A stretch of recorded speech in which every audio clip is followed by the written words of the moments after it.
Introduction. Traversing the realm of House Targaryen, I have become the non-existent sibling of Rhaenyra, Baelon. Before you stands the king of the 7 kingdoms of Westeros, the guardian of the entire continent of Essos, a deity of the New World. Chapter 1.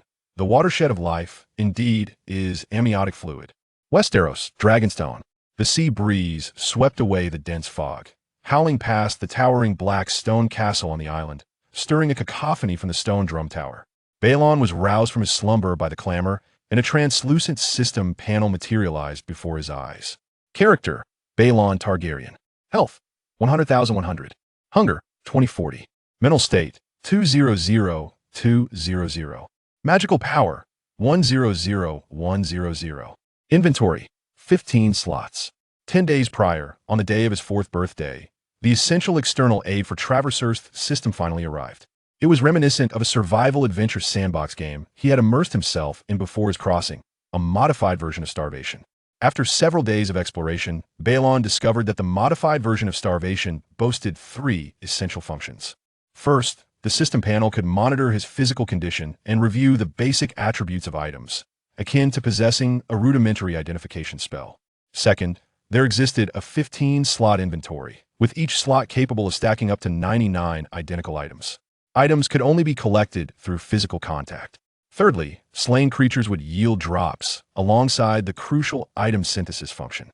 Perhaps due to his dual existence, Baelon's mental state soared to an impressive 200 points. After 10 sleepless nights, his mental state diminished by 10 points each day, with no discomfort felt until the 10th night, when it plummeted to a critical threshold of 100 points. His mind began to throb intermittently, and the world around him twisted and spun. According to the game settings, a low mental state would summon a shadowy monster to attack the player. Should such a creature appear, his frail 4-year-old form and precarious mental condition might not withstand the onslaught. A wise man does not stand beneath a perilous wall. Preserving his life was paramount. Thus, Baelon promptly burrowed into his bedding, sinking into a slumber as deep as that of an infant upon touching his pillow. Having traversed into a wondrous world adorned with deities and dragons, he found himself a Targaryen. The Targaryens are heralded as the closest to divinity, wielding the power of the gods. Their blood flows with extraordinary magic, commanding dragons and ruling kingdoms. As the saying goes, the watershed of life is indeed amniotic fluid. From a moment of his birth, Baelon heard the hearty laughter of his father, Viserys, the future ruler of the 7 kingdoms, and felt the fragrant embrace of his mother, Aemma Arryn, daughter of the Vale's Duke. He opened his eyes to behold the icy crown of his great-grandfather, King Jaehaerys, and beside him lay a dragon egg placed in the cradle by his great-grandmother, Queen Alysanne. Power whispered to him, and the throne beckoned. He was reborn as Baelon Targaryen, the non-existent younger brother of Rhaenyra. As the eldest male heir of Viserys, his survival ensured that once Viserys ascended the throne, the next king was undeniably destined to be him. In response, Baelon merely wished to issue a dismissive scoff.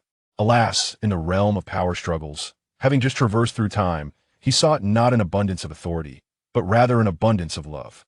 Cursed be the throne, may it remain distant from me, I hold no interest in it.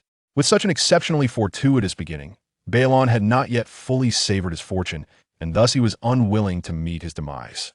The only contender for the throne was his sister Rhaenyra, born mere minutes before him, the eldest child of Viserys. Setting aside the fact that the continent of Westeros has never seen a female ruler, the obstacles to Rhaenyra's ascension were immense. Based on the original text, Baelon harbored no concerns regarding the capabilities of this advantageous sister to challenge him.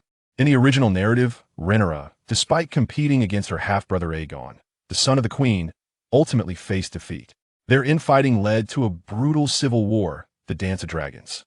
Although it was the zenith of House Targaryen's power, with dozens of adult dragon lords and dragons, the conqueror Aegon initially possessed only 3 dragons, yet he succeeded in conquering Westeros and ruling the 7 kingdoms. During the Dance of Dragons, over 20 dragons of various sizes soared through the skies. Beyond Westeros lay vast expanses of land Essos, Sothorios. The world was ample and ripe for conquest by the dragon lords. Instead, they perished in their internal strife over a mere iron share. Even Aegon would be unable to contain his dismay, but Aegon had no coffin. He was reduced to ash by fire. Each time Baelon reflected on this, his heart bled dragons. So many dragons. their lives extinguished in feudal conflicts. Each dragon represented the most invaluable treasure of House Targaryen. Baelon resolved resolutely that he must prevent the tragic recurrence of the Dance of Dragons. As for how to avert such a calamity, it was quite simple. He would ascend to the throne himself. And the most crucial power of a king was, indeed, dragons. Baelon gazed toward the window, where the light streamed through the gaps, illuminating the three-headed dragon motif upon the brazier. The basin was filled with a pile of burning coals, the cracks of ash white glowing with flickering crimson embers. A colossal dragon egg lay quietly atop the coals. The dragon egg was larger than any other creature's egg in the world, its surface shimmering like a gemstone, deep black interlaced with flowing red ripples, and adorned with a scaly texture. Baelon examined the dragon egg, and an inscription appeared. Dragon egg, hatching time, 3,670 days, 16 hours, 34 minutes. According to Targaryen tradition, a dragon egg would be placed in the cradle of each newborn child. When the egg hatched, it would grow alongside the child, fostering a deeper bond between them.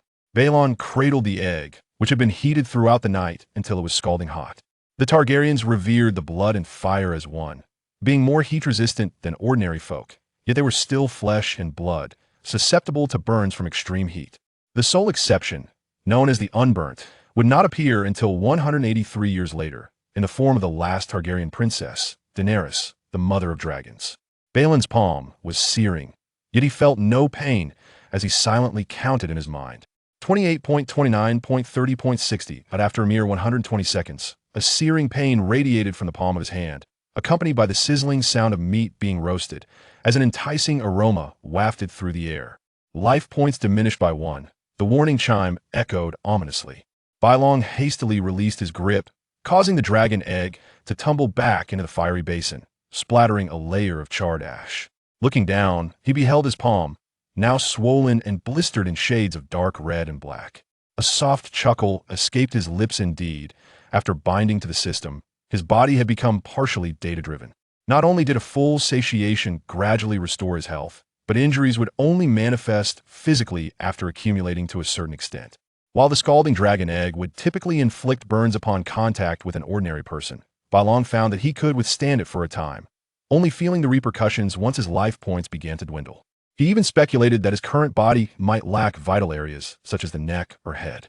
Inflicting a wound to the neck or piercing the brain and heart would likely result in merely a reduction of life points, akin to injuries sustained to the torso. Only when the damage accumulated sufficiently to reduce his life points to 0 would he face death. He had, in essence, acquired a limited-time experience card akin to that of Rhaenyra, though its duration was but 120 seconds. This ability could serve him well in the future for masquerading as a miraculous being, though he needed to attend to his wounds presently. Suddenly, a chest materialized in the center of the bedroom. Baelon opened a wooden box and retrieved some dry bread from within. The advantage of having a game inventory as a storage space was that various items could be packed into the wooden box as one singular item. Given a sufficiently large container, Baelon could even collect an entire planet. The only drawback was that the space did not preserve freshness, making it unsuitable for storing live creatures. The dry bread was somewhat difficult to swallow, but had a long shelf life. Providing sustenance, a single piece could restore 10 points of satiety. With one hand clutching the bread and the other unscrewing a silver salt jar on the table, he discovered not white grains of salt, but rather a half jar of thick, brown-black liquid. Dipping a bit of the liquid onto the bread, Baelon nodded in satisfaction. The flavor was simply exquisite. This seasoning would elevate even the most mundane of foods, making it delectable enough to savor off the soles of his shoes.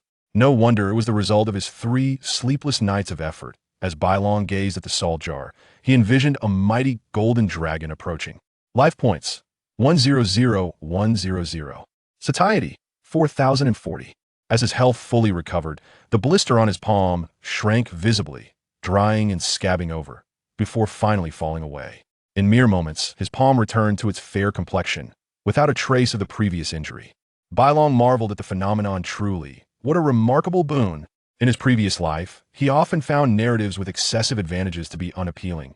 Yet now that it was his reality, Baelon could only express a desire for an even grander boon, relishing every moment of it. He patted the dragon egg, which had a hatching period of a decade, pondering their mutual disappointment. The young dragon required time to mature, but he yearned for a fully grown dragon instead. Perhaps the egg sensed his indifference, deciding to remain dormant for a decade before emerging. Currently, there were 2 unclaimed adult dragons nestled within the volcanic caves of Dragonstone Island, lying in their slumber. The gluttonous beast, a colossal dragon of formidable strength and ferocious temperament, presents a perilous challenge for taming. The sheep thief, of a more moderate size, bears mud-brown skin adorned with pale gray patterns, yet possesses an unattractive appearance and lacks significant power, rendering him an unsuitable candidate. Strength may be fleeting, but handsomeness is a lifelong pursuit. Beyond these 2 dragons, there exists another, more befitting of Baelon's Desirisa dragon that is stronger, more cunning, and equipped with greater combat experience, ensuring a safer mastery. Baelon yearns for her, longing to possess her. Regrettably, the moment is not ripe, and the dragon of his dreams eludes him. Nevertheless, it is prudent to focus on immediate matters. Baelon shook the salt shaker, contemplating the prospect of securing an angel investor for his seasoning endeavors, with his father, Viserys, being an excellent choice. Viserys and his wife, Aemma, arrived hand in hand at the dining hall. Upon entering, Rhaenyra joyfully dashed forward, leaping into her mother's embrace. "Good morning, mother, father." "Good morning, Rhaenyra, my darling," Aemma replied, planting a kiss on her daughter's forehead. "Where's Baelon?" Viserys glanced at the dining table. "Is he still locked away in his chamber?" The attendants exchanged glances, uncertain. "Well, Prince Baelon has forbidden anyone from approaching his quarters. Skipping breakfast is not an option. I shall go fetch him," Aemma declared with a smile as she rose from her seat. "I have arrived," Baelon announced cheerfully, greeting his adoptive parents as he placed the salt shaker upon the table. Viserys eyed the salt shaker with curiosity. "Baelon, is this the surprise you mentioned?" A few days prior, Baelon had peculiarly acquired a multitude of oysters from fishermen, secluding himself within his room and instructing the attendants to maintain a distance from his chamber. Even Aemma had to knock before entering, as he claimed to have a surprise in store for them. "Indeed," Baelon exclaimed as he opened the jar, revealing the seasoning he had crafted. Aemma set a bowl of steaming soup before him. "Let us eat first. Any matters can be discussed afterward." "No, I'm not hungry." Baelon wisely refrained from voicing this sentiment, for a universal truth persists. A mother's perception of hunger is omnipresent. "Mother, the moment is perfect." He scooped a generous spoonful of the black liquid and, under the curious gaze of his family, mixed it into the hot soup. "Taste and discern the difference." "What is that?" Rhaenyra blinked her large, innocent eyes. "Can this soup really be consumed?" "Fear not. I have already sampled it. This is a seasoning crafted using the techniques of Valyria," Baelon assured with a grin. To the world, Valyria holds a status akin to that of ancient Rome. In Europe, it is universally esteemed. The mere mention of Valyria commands attention, and any product associated with it fetches a handsome price. Viserys and Aemma exchanged a glance of skepticism, unconvinced by the 4-year-old Baelon's claims regarding Valyria's craftsmanship. Yet, to nurture their child's confidence, they each took a spoonful of the soup and brought it to their lips. In the next moment, both of them widened their eyes in astonishment. What flavor? Having consumed this soup for over a decade, how could it suddenly taste so exquisite? Baelon, observing their reaction, smiled with satisfaction. It seemed that oyster sauce indeed held a significant appeal in this realm. Oyster sauce, a rich extract derived from oysters, is unparalleled in its delightful taste and serves to enhance the flavor and aroma of any dish. In his previous life, amidst a plethora of various condiments, oyster sauce distinguished itself as a staple seasoning in his family, a testament to its allure. Moreover, in this world, where seasonings are scarce, the fact that oyster sauce captivated the palates of the Vaserys couple indicates a shared pursuit of culinary excellence across both worlds. It appears that there is great potential in the oyster sauce enterprise. Dragonstone Island, surrounded by the sea, is home to several fishermen, providing both raw materials and labor. Previously, he refrained from introducing oyster sauce, primarily due to its simplicity, which made it susceptible to replication. However, now, Baelon had devised a plan for authenticity. "This soup has suddenly become so delectable," Vaserys exclaimed, looking at Baelon in astonishment. "How is this possible? Did you merely add a spoonful of this dark condiment? Could it truly be the Valyrian technique?" "This is merely a semi-finished product. Father," Baelon cleared his throat and began to weave a tale. "In a dream, I beheld 14 towering volcanoes, with dragons casting shadows across the sky. From a great tower, I obtained this secret recipe." Baelon elaborated with earnestness, Only the Targaryens possess dragons on this entire continent. If there exists another land of dragons, it must be Valyria. Viserys harbored no doubts, eagerly pressing on. What else did you see? In the Targaryen lineage, a select few are endowed with the invaluable gift of dreamwalking. They possess the ability to foresee the future through their dreams. For instance, during the ancient Valyrian era, Daenerys foresaw the cataclysm that led to Valyria's demise, prompting the Targaryens to relocate to Dragonstone Island and successfully escape the apocalyptic inferno.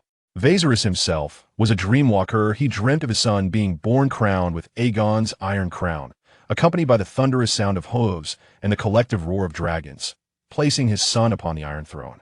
Since Baelon's birth, Viserys believed that the prince foretold in his dreams must be none other than Baelon. It would not be surprising for the prophesied prince to acquire ancient Valyrian skills through his dreams. Since the fall of Valyria, many crafts have vanished along with it. Once, the Valyrian steel forged in Valyria was more precious than gold. The unique Blackstone fortress on Dragonstone Island was constructed using the long-lost Valyrian secrets. If Baelon could glean valuable techniques from his dreams, the Targaryen family's position would be further solidified. Baelon shook his head. I only saw this. Viserys felt a twinge of disappointment. Although this condiment was remarkably delicious, it was not an essential item, lacking the rarity of Valyrian steel and other arcane arts. Emma gently patted Baelon's head, offering encouragement. Well done, Baelon. We truly appreciate this surprise. I have never tasted such delightful soup before. Belron furrowed his brow slightly and emphasized, this is merely a semi-finished product. The final step requires the combination of dragon fire and incantations. The end product will possess a hue reminiscent of amber, capable of strengthening the body and mending its hidden injuries. Viserys' gaze flickered as he acknowledged the potential of Valyrian craftsmanship. My father wrote to me recently, indicating he will return to Dragonstone tomorrow afternoon. Vhagar will accompany him, and by then, we shall complete the final refinement with dragon fire. Seeing that her parents were preoccupied, Rhaenyra cautiously took a sip of the soup, and its unique flavor blossomed on her palate. Rhaenyra's violet eyes sparkled with delight. This is delicious. What is it? Let us call it oyster sauce, Belron replied, turning to Viserys. Father, the final oyster sauce requires dragon fire, but we can refine this semi-finished product now. He glanced at the attendants around them, and Viserys, understanding, waved his hand to signal them to withdraw. Once the dining table was devoid of anyone but the family of four, Belron continued, the primary ingredient for oyster sauce is oysters, which are abundant along the coastal shores.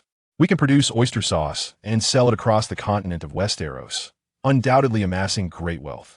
Viserys beamed with pride as he regarded his son, who spoke so eloquently. It seems you have a plan? Belron revealed his prepared proposal. Dragonstone is home to numerous fishermen. I could hire them to gather oysters and establish a workshop on the island to refine the semi-finished product. I shall handle the refining, while you can oversee the transportation and sales. How'd that sound? Viserys nodded in agreement. That is a commendable idea, but Belron, the final refinement requires dragon fire. Your little dragon has yet to hatch. Vhagar will be with your father and cannot remain at Dragonstone indefinitely. Chapter 2. The True Drop of Power. Syrax can breathe dragon fire. I can assist you, Belron, Rhaenyra declared, her face brimming with pride as she held her chest high. Syrax, robust as a young bull and adorned with shimmering golden scales under the sunlight, was a captivating creature. In a few years, she would soar freely upon Syrax's back. Belron excelled in both his studies and martial training, surpassing her in every regard. Yet in matters concerning dragons, she relished a slight edge over the genius Belron, savoring a taste of the dignity that came with being the elder sister. She yearned for Syrax to showcase her prowess, for that would affirm her sense of being needed and indispensable. However, in the next moment, Belron's words pierced through Rhaenyra's dreams like a sharp blade. Thank you, Rhaenyra. Yet, the production of oyster sauce does not necessitate Vhagar's constant presence at Dragonstone. 1,000 pounds of oyster sauce requires but a single breath of Vhagar's dragon fire. What is more crucial is the incantation. Belron and Viserys continued their discussion regarding the oyster sauce venture while casually instructing a knight to inform the island's fishermen to gather at the castle the following morning to announce the recruitment. Upon receiving his orders, the Silver Knight cast a glance towards Viserys, who was savoring oyster sauce with great delight. Understanding the unspoken message, he complied and withdrew. Baelon quietly contemplated the necessity of having his own confidants, for without them, his endeavors would be hindered. After a brief discussion regarding their plans, he rubbed his pleasantly rounded belly and remarked, "Everything is in place. We are merely awaiting Grandfather's arrival at Dragonstone. I hope Grandfather will bring the saplings I desire," he added. Viserys, intrigued, inquired, "What do you need saplings for?" With a sly grin, Baelon replied, "Why, to plant trees on Dragonstone, of course. But enough of that, I must prepare to hunt for Vagor." With that, Baelon dashed back to his chamber to retrieve his sword and knife. Observing Balron's hasty departure, Viserys promptly summoned a knight to follow and protect him. "Hunting!" Rhaenyra exclaimed joyfully as she leapt from her chair, eager to change into suitable attire. "I want to join."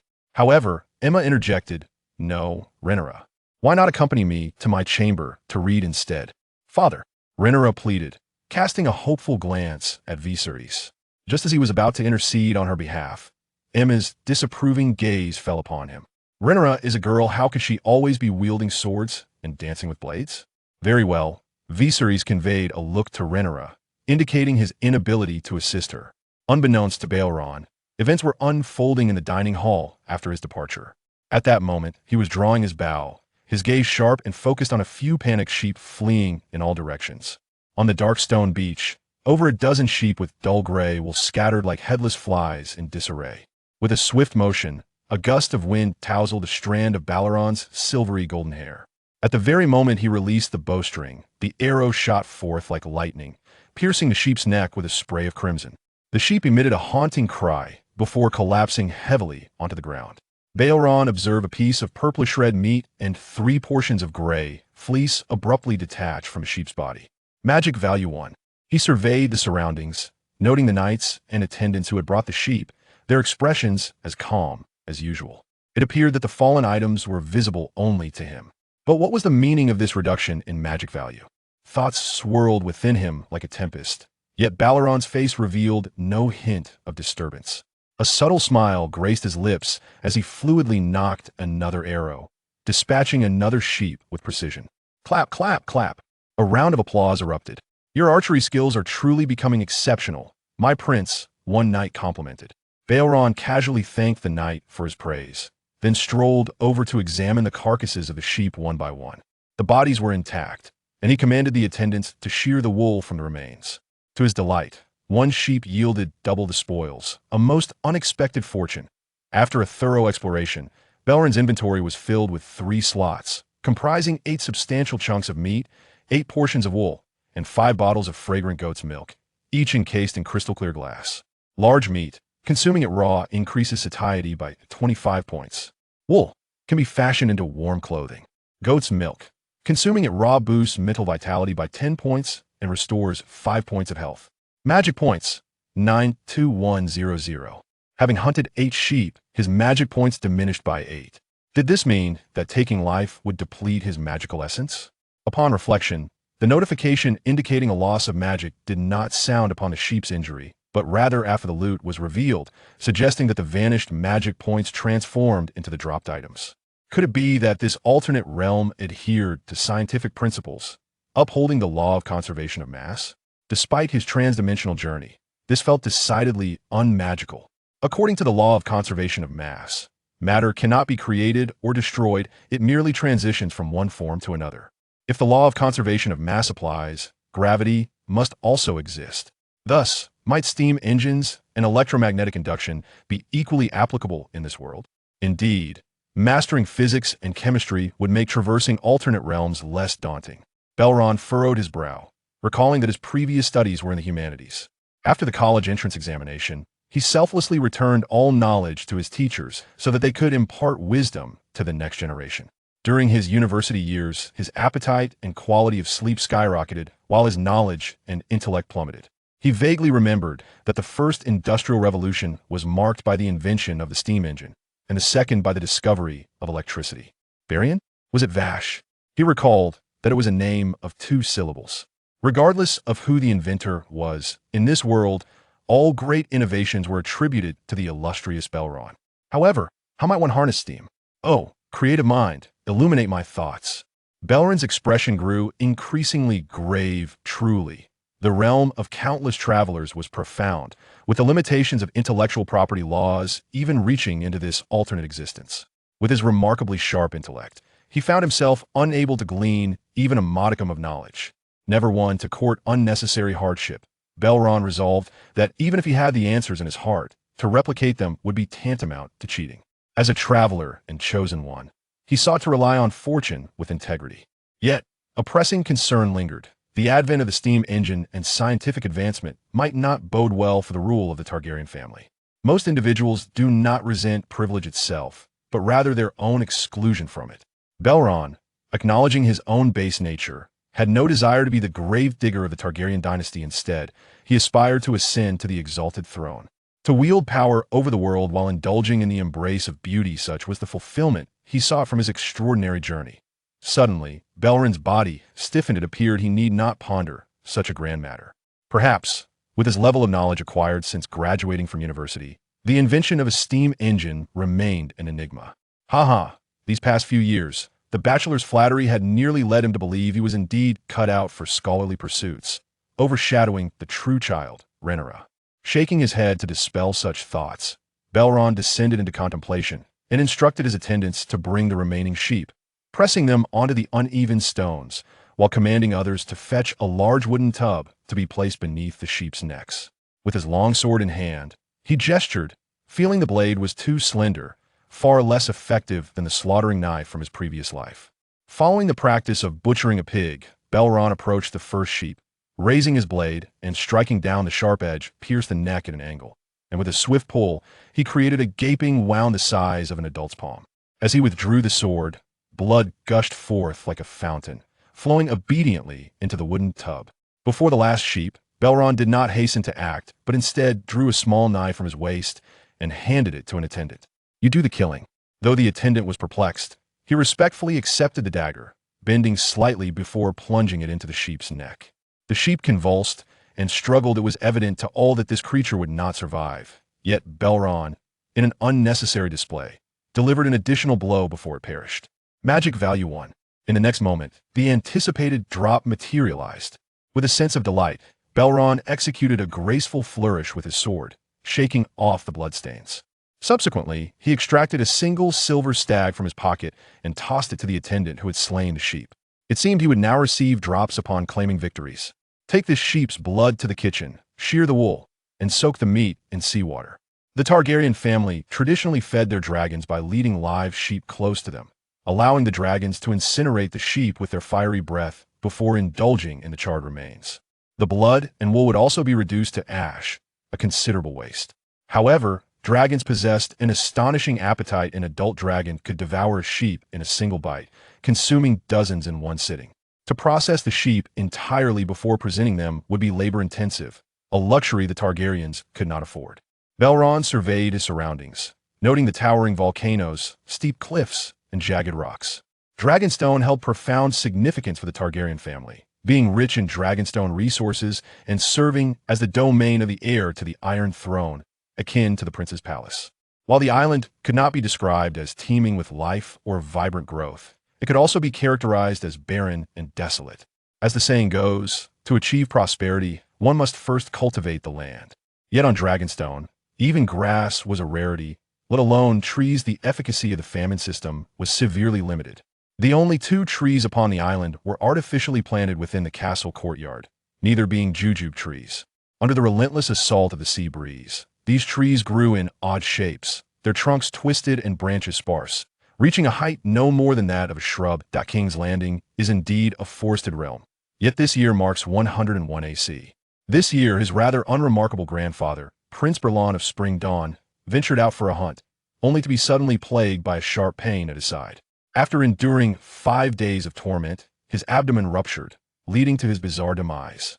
It was all Baelon's fault. He was reluctant to return to King's Landing during this tumultuous autumn, and instead opted to have saplings brought to him, intending to personally plant them on the island. In this game, trees mature into grand specimens within mere days. He merely needed to patiently await their growth, sparing himself the risk of hasty developments. With the inability to cultivate trees, he resolved to continue his hunting endeavors, amassing loot, curious to discover what other creatures might yield. Brandishing his long sword, Baelon deftly lunged at a palm-sized spider nestled in a crevice. The spider was sure to drop monster meat, and on occasion, spider glands and silk. Monster meat, Roar restores 10 health points, reduces 20 mental points. Spider Gland increases 12 health points. Ugh, Baelon grimaced, discarding the mouse impaled on his blade as if it were a scalding hot potato. Small Meat, raw, restores 12 hunger points, decreases 10 mental points. Fish Meat, restores 25 hunger points, 8 health points. The mouse and fish yielded a piece of small meat and a piece of fish meat, respectively. Magic points, 0-100. Indeed, once his magic points reached 0, slaying creatures no longer resulted in loot. Baelon carelessly tossed a spider into the large barrel carried by the knight, which was already brimming with his spoils from the day spiders, mice, fish meat, and more in abundance. Unfazed by the knight's peculiar expression, Baelon felt entitled to these trophies, having earned them through his prowess. Though somewhat repulsive, he resolved to bestow them upon Vagarhol, as a means to enhance his culinary experience. After all, with a single breath of dragon fire, everything would be reduced to char. With the sea breeze at his back, he contentedly assessed today's haul, occupying 9 slots in his inventory. 18 pieces of large meat, 18 portions of wool, and 10 bottles of goat milk, exclusively dropped by ewes. 36 pieces of monster meat, 21 spider glands, and 19 strands of silk. 6 pieces of small meat, with fish meat being the most plentiful at 40 pieces. Baelon gazed toward the towering volcano, as if peering through the mountain's facade to glimpse the slumbering dragon within its cavern. Would a dragon's demise yield any loot? And what of the deities? Would they too leave behind treasures upon their death? He had not forgotten that this world harbored divine beings, alongside the Green Prophet, who traversed the cosmos, intertwining the past and the future. No significant event could elude the vigilant gaze of the Green Prophet. While kings may survey their domains, what ulterior motives might the Green Prophet have in clandestinely observing the continent of Westeros?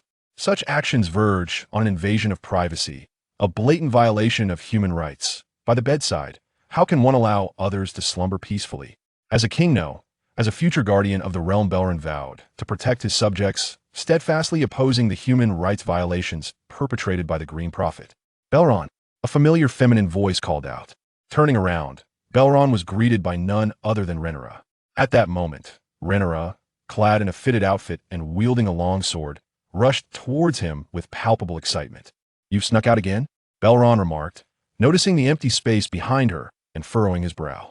"This is far too perilous.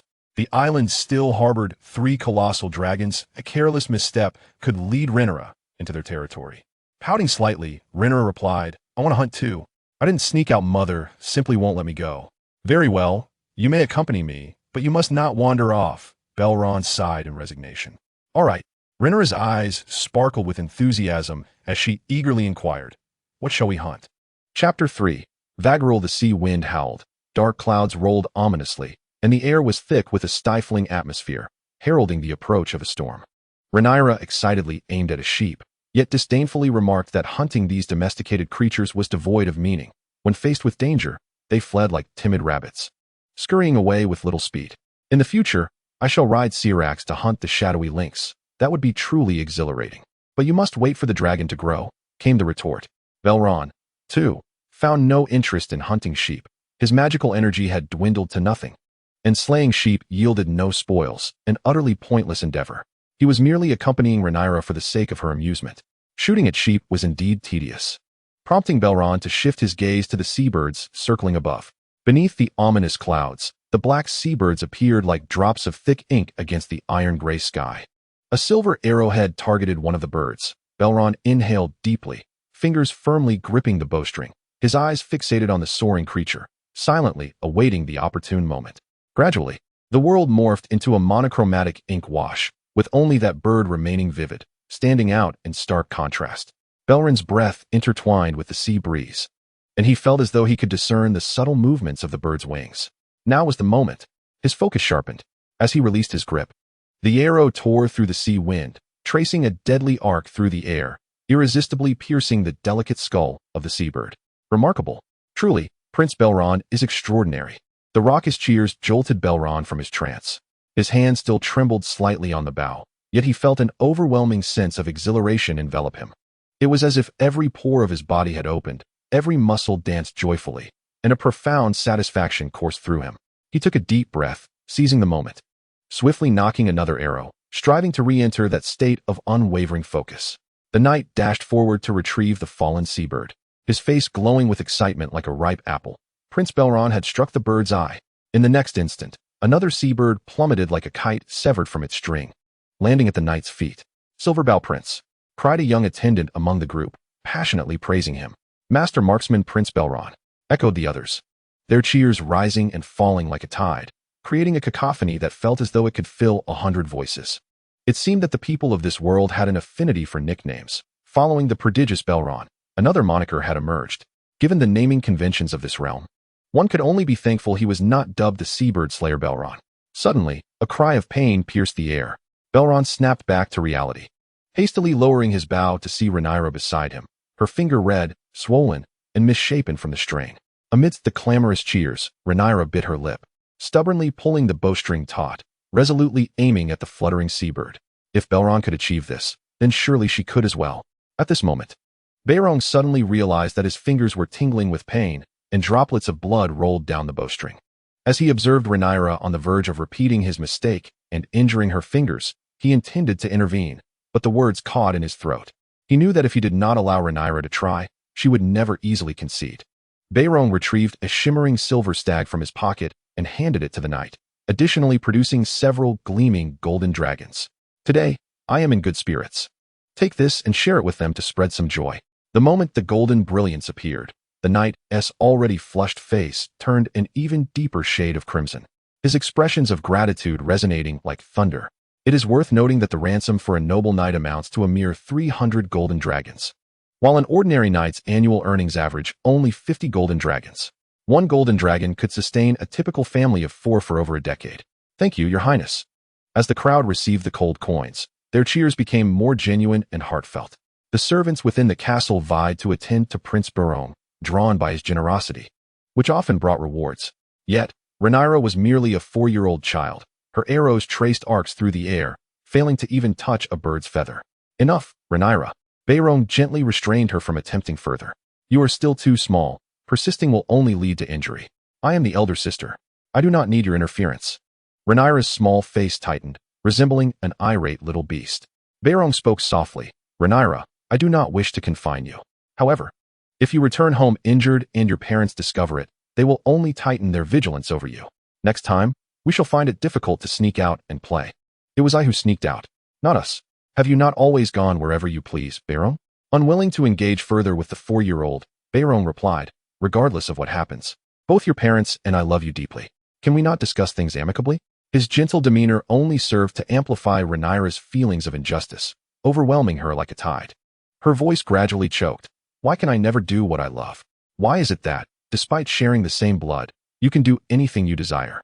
Forever the focus of our parents' attention, while the love flowing to you is always more abundant than mine.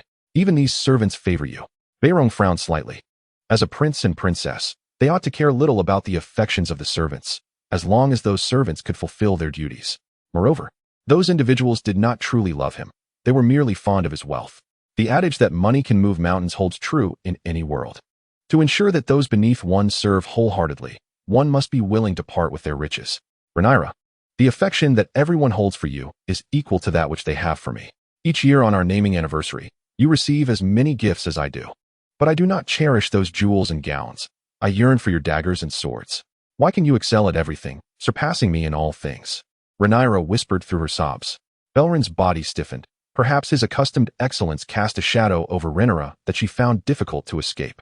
He, a time traveler whose physiological age nearly matched that of Viserys, seemed to embody the role of an adult bullying a child in comparison to Rhaenyra. Baelon wished to avoid a public quarrel with Rhaenyra, gently wiping away the tears from her face and enveloping the sorrowful child in his embrace. "I am sorry, Rhaenyra." Her sobs stilled momentarily. She wished fervently that Baelon were cruel and indifferent, for then she could justifiably hate him. Yet, this brother, so exemplary and upright, cared for her deeply. In that instant, Rhaenyra felt a wave of self-loathing for her jealousy. She opened her mouth, but the word sorry lodged in her throat, unable to escape her lips. "No, Baelon, I know you did not mean it." Baelon spoke softly, his voice as gentle as a warm spring breeze, soothing Rhaenyra's sorrowful heart. "Regardless, you remain my sister by blood."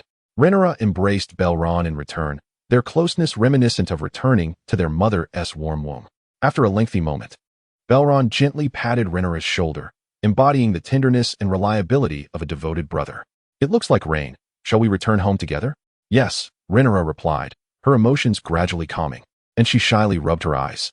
Baelon turned to instruct the others that today's events must remain confidential, then took Rhaenyra's hand, and together they walked toward the castle.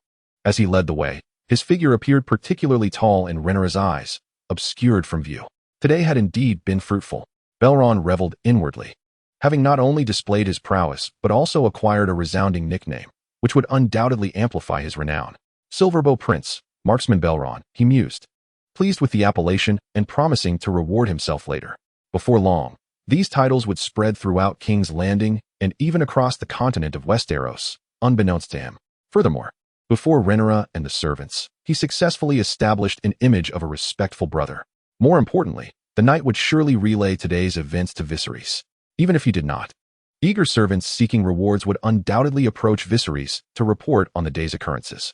With a little patience and placating Rhaenyra, once this reached their parents' ears, an image of a brother who cherished his sister would naturally take shape. History serves as a cautionary tale. The tragedy of the great healer Li Ji must not be repeated in his life. Baelon smiled gently at Rhaenyra, who responded with an adorable grin. I am sorry, my sister, such is the nature of the heirs contest. Even though Rhaenyra's chances of inheriting the throne were slim, she still held a claim to it. As the saying goes, underestimate your enemy strategically, but regard them with utmost seriousness tactically. Suddenly, amidst the clouds, a cacophony of thunderous roars echoed. As fierce winds ravaged the surroundings, Baelon anticipated the impending storm. Suddenly, a deafening dragon's roar erupted from above. Startled, Baelon abruptly glanced upward. Within the gray clouds, a colossal silhouette loomed, obscuring the sun. Its bronze skin shimmered with a verdant hue, resembling rugged mountain peaks, while its enormous head pierced through the clouds, hanging high in the sky, casting a shadow over the entire island.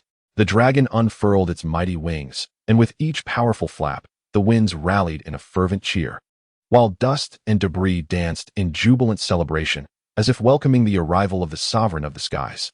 Confronted by this cataclysmic behemoth, the instinct for survival within mankind wailed, as primal fears surged and proliferated. Baelon felt a flush on his face, his heart pounding like a drum. His gaze was irresistibly drawn to the dragon, rendering him incapable of averting his eyes. Vaggerl, the oldest and largest dragon of Westeros, undeniably the queen of dragons. Baelon clutched his racing heart, his eyes instinctively tracing the dragon's flight, murmuring, "Seven gods, she is truly captivating." The dragon Vaggerl, named after the ancient Valyrian deity, was the dragon of Prince Baelon Targaryen, the Prince of Dawn. Chapter 4. The offering Vaggerl descended from the heavens, her talons sparking against the rocks. The swirling sand stung Belron's eyes, prompting him to shield Rhaenyra's sight with his cloak. The dragon, as grand as a mountain, gradually settled by the coastline, her folded wings resembling immense ridges, while a dark figure agilely descended from her side. Baelon, filled with excitement, rushed forward. "Grandfather!" The acrid stench of sulfur invaded his nostrils, causing his eyes to water. Vaggerl lifted her enormous eye, assessing the small figure approaching with no sign of threat, before resting her chin upon the cool stone, lazily closing her eyes. "Ah, little Baelon, it has been far too long." Grandfather Baelon scooped up his grandson, affectionately brushing his beard against Belron's face. "Ha ha ha, that tickles." Baelon joyfully dodged aside. "But grandfather, didn't you say you'd arrive tomorrow?" Since the year 92 of the conquest, following the death of King Jaehaerys' first heir, Aemon, his namesake grandfather, Prince Baelon Targaryen of Dawn, had been titled Prince of Dragonstone, becoming the heir to the Iron Throne. By the year 99 of the conquest, he was appointed Hand of the King, akin to a prime minister, attending the royal council. Henceforth, Grandfather Baelon resided in King's Landing, seldom returning to Dragonstone. "Come, see what I have brought for you." Grandfather Baelon chuckled, dragging a hefty bundle of saplings from Vaggerl. The weighty collection thudded to the ground. "Though I am unsure of their purpose, since you requested saplings, I instructed Maester Rintel to prepare 5 or 6 of each common tree."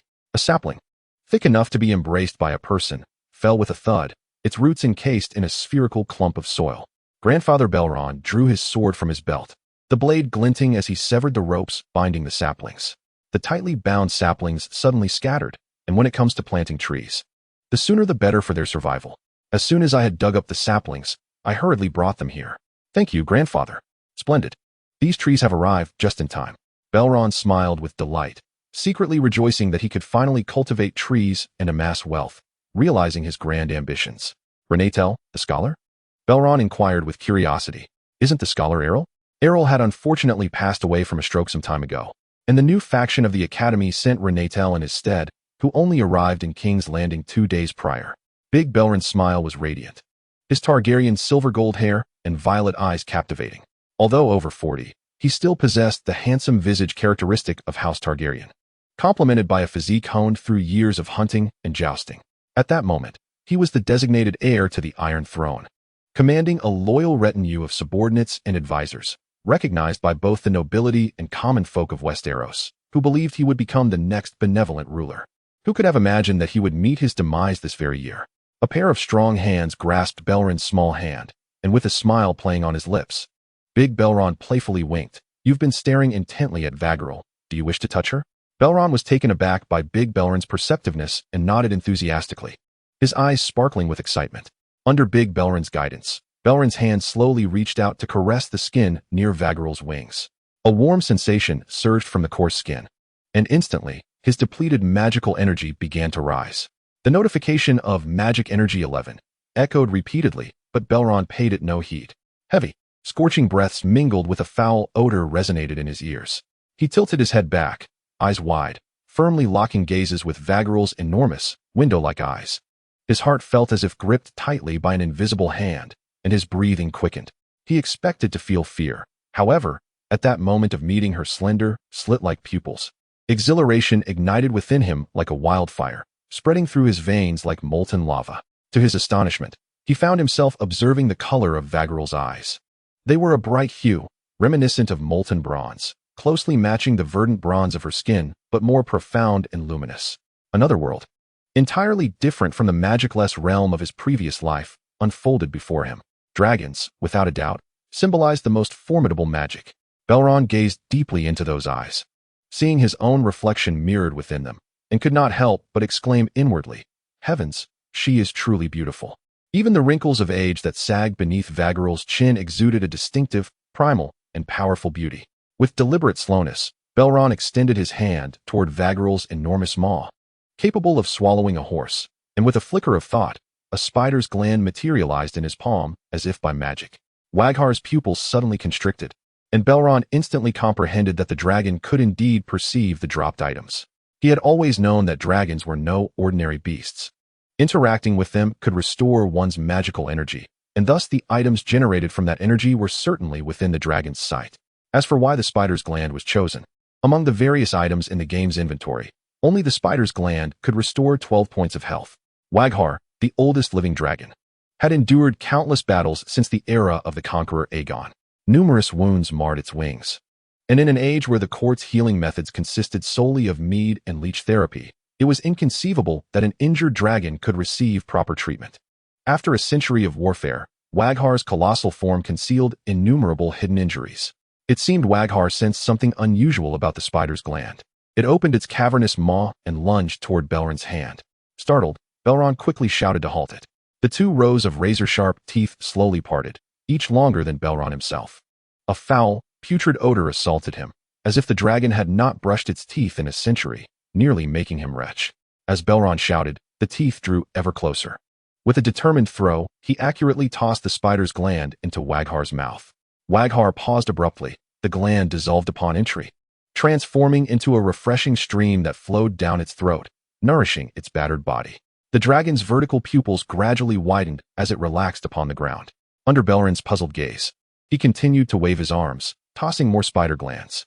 With each relentless offering, Waghar's expression grew clearer, its vertical pupils morphing into round, glistening orbs akin to sparkling emeralds. Baelon's gaze shifted upward, observing a saddle securely fastened upon Waghar's broad back. Utilizing his height advantage, he deftly evaded his grandfather's hand and swiftly grasped the knot by Waghar's side, pushing off to climb upward. Chapter 5. A dragon has one head. The Targaryen family has long passed down a proverb: a dragon has but one head. In the same vein, a dragon recognizes only one dragon rider as its master at any given time. When a bond is forged between the dragon rider and the dragon pledges unwavering loyalty to its master, instinctively rejecting all other riders. A dragon rider, too, can only command a single dragon at a time. Even Daenerys, the mother of dragons, prophesied to hatch 3 dragons from petrified eggs and bring them back to the world, rides solely upon Drogon. Should anyone dare to mount a dragon that already has a master, even if they possess Targaryen blood, they might be met with the molten fury of dragon fire. Waghar, calm down, Belron's grandfather shouted in Valyrian, attempting to soothe the agitated dragon. Anxious, he climbed onto the dragon's back, intent on retrieving Bel from atop it. Belron. Rhaenyra was seized by a paralyzing terror, as if an invisible hand were tightly constricting her throat, forcing forth only a thin, piercing cry from her lips. Upon the towering back of the dragon, 2 figures, one large and one small, were swiftly ascending. The distance between them was gradually diminishing. Rhaenyra, restless and anxious, disregarded her own safety and hastened forward. She was uncertain of her capabilities, yet she could not bear to witness her blood-kin in peril. Belron remained oblivious to the chaos behind him, his movements as nimble as a young monkey, adeptly navigating the knots of the rope, climbing upward with both hands and feet. His gaze was fixated solely on a singular goal, the saddle upon the dragon's back, which appeared to symbolize supreme authority, akin to a crown. Hurry, faster. The mountains below trembled ominously. Vaggerl, like an enraged predator, slowly turned his head, causing the earth to quake. The knots swung violently, and Belron stumbled, losing his footing as he began to slide downwards. The voice of great Belron seemed to echo from beneath his feet, prompting Belron to swiftly produce spider silk, utilizing its adhesive properties to secure his hands and feet firmly to the robust knot. Subsequently, he disregarded all else and exerted himself to climb higher. In the original tale, Aemond had stealthily approached Vaggerl after the demise of the dragon's previous rider, Lana, successfully taming the formidable beast. Belron gritted his teeth, having long coveted Vaggerl for himself, determined that he would not allow another to usurp his claim after Great Bel's death. It was imperative to first cultivate a bond with Vaggerl, ensuring her adaptation to him, thus facilitating her acceptance in the future. His offering of spider glands for Vaggerl's healing was not meant to serve another's purpose. He must ensure that, following Great Bel's passing, he would be the one to tame Vaggerl at the earliest opportunity. Suddenly, Belron felt a weight upon his shoulder, as if his throat were being constricted. Glancing down, he saw the corner of his black cloak firmly grasped by Great Belron. He regretted donning that grand cloak for the sake of appearance. Belron, halt! Great Belron commanded, gripping the rope with one hand while firmly tugging at the cloak with the other. If you wish to ride the dragon, I can assist you. To mount Vaggerl without permission was reckless folly. Though Vaggerl was a female dragon and over a century old, that did not render her a gentle matron. On the contrary, Vaggerl was fierce and cunning, harboring a vendetta against any who dared provoke her. Even her master could not fully control her whims. And Belron's earlier antics of feigning to toss food had been a perilous game. Now, to mount her without consent was akin to placing his head in the jaws of death. The cloak tugged Belron downward, alarming the couple, Viserys and Aemma, who rushed from the castle. Upon witnessing the scene before them, they were drenched in cold sweat. Aemma's voice, laced with anguish, called out incoherently, "Belron, my child. My precious one, could you please come down?" Observing the sheer terror in his family's eyes, Belron felt a twinge of guilt within his heart. Better to endure a moment of pain than to suffer a prolonged torment. Now, if he acts with sufficient swiftness, he can alleviate their anxiety about time. Baelon suddenly drew the dagger from his waist, severed his cloak, discarded the blade, and resolutely began his ascent. Heavy breaths echoed in his ears, and Baelon's hair danced wildly in the wind. The enormous fangs loomed close, and Vagharl's eyes blazed with fierce rage, a scarlet flame erupting from deep within her throat. "No, Vag!" Baelon called out with all his might. "Go!" He freed one hand to toss a spider gland into the gaping maw. The dragon flame Vagharl had conjured extinguished. Her massive eyes filled with confusion. Instinctively, she should incinerate this audacious creature that dared challenge her authority. Yet, wisdom and self-preservation advised her against taking action. In her lifetime, she had never encountered such a remarkable substance that could heal her hidden wounds. Vagharl's limited intellect struggled to support any profound contemplation. She shook her head, adhering to the instincts honed over a century, and began to summon the dragon flame once more, intending to incinerate the insignificant insect climbing on her. In that moment of opening her mouth, a familiar warmth washed over her. She blinked in bewilderment. Should she burn him or not? Vagharl seemed ensnared in a dilemma, and Baelon seized the opportunity to grasp the saddle's handle, pushing himself upward with all his strength. At last, Baelon mounted the saddle, with Vagharl's back blocking the sun. He strained to turn his head, but the ground remained elusive, a surge of pride swelling within him. Such a diminutive creature as humanity could command such a colossal beast to fight on its behalf. In this technologically backward age, possessing a dragon equated to wielding air supremacy, akin to possessing formidable nuclear weaponry. "Look at me, Vagharl," Baelon commanded solemnly, gripping the handle tightly. Vagharl flared her nostrils, her gaze reflecting Baelon's form, and ultimately, she slowly opened her massive jaws. Seizing the moment, Baelon quickly fed her another spider gland. Vagharl immediately closed her mouth, only to reopen it again an instant later. "Stop it, Vag," Baelon called, having climbed up beside her, holding her tightly in his embrace. Gazing into that cavernous maw, Baelon was poised to continue feeding the spider gland when he suddenly sensed something was amiss. With the great Baelon now upon the dragon, was he not effectively riding under the master's consent? Vagharl should not attack him now. Upon closer inspection, although Vagharl's mouth remained agape, darkness loomed within her throat, indicating that she had no intention of unleashing her dragon flame against him. But why then did she keep her mouth open? Baelon cautiously offered a spider gland, which melted instantaneously. Vagharl closed her mouth to savor the taste, then opened it wide again, her enormous eyes menacingly fixed on Baelon. The corner of Baelon's mouth twitched slightly. Could it be that Vagharl believed that merely opening her mouth to intimidate him would suffice to procure more spider glands? In the next moment, Baelon had no time to ponder these matters. His father, Viserys, rushed in from afar, and upon looking up, he beheld the grim countenance of his father. Chapter 6. The legacy of family lineage. Baelon remained as still as a statue, tilting his head at a 45-degree angle to display his innocence. He blinked his violet eyes, attempting to awaken parental affection. "Baelon, this is far too perilous. How could you? How dare you ride Vagr?" Emma clutched Baelon tightly, overwhelmed with fear. The frantic heartbeat resonated in their embrace. Hearing his mother's racing heart filled Baelon with guilt, and he bowed his head in apology. "I am sorry, father. I did not mean to worry you." Yet, he knew he would dare again. He grasped his mother's hand and Rhaenyra's, whispering reassurances, "Do not fret. I am perfectly fine, am I not? I vow there will be no next time." Rhaenyra wiped away her tears and turned her head, unwilling to acknowledge Baelon. Viserys, observing his unscathed son, breathed a sigh of relief. "By the Seven, you nearly frightened us to death." Baelon was the prince of his prophecies, possessing the gift of a dreamwalker, capable of obtaining the ancient secrets of Valyria from his dreams.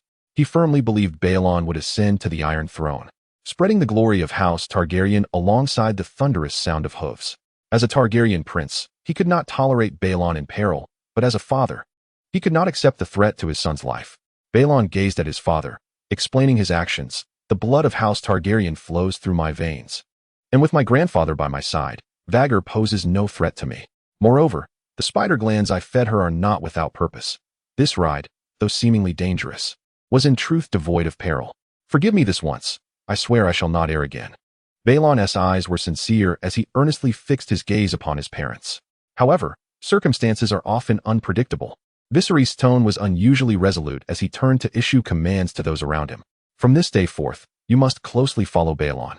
He shall never approach a dragon alone." Two silver-clad knights heeded his command and moved to position themselves behind Baelon, clearly intending to keep a vigilant watch over him. "This is unjust, father," Baelon protested loudly. Whatever he wished to undertake, those two knights as attendants could hardly resist him.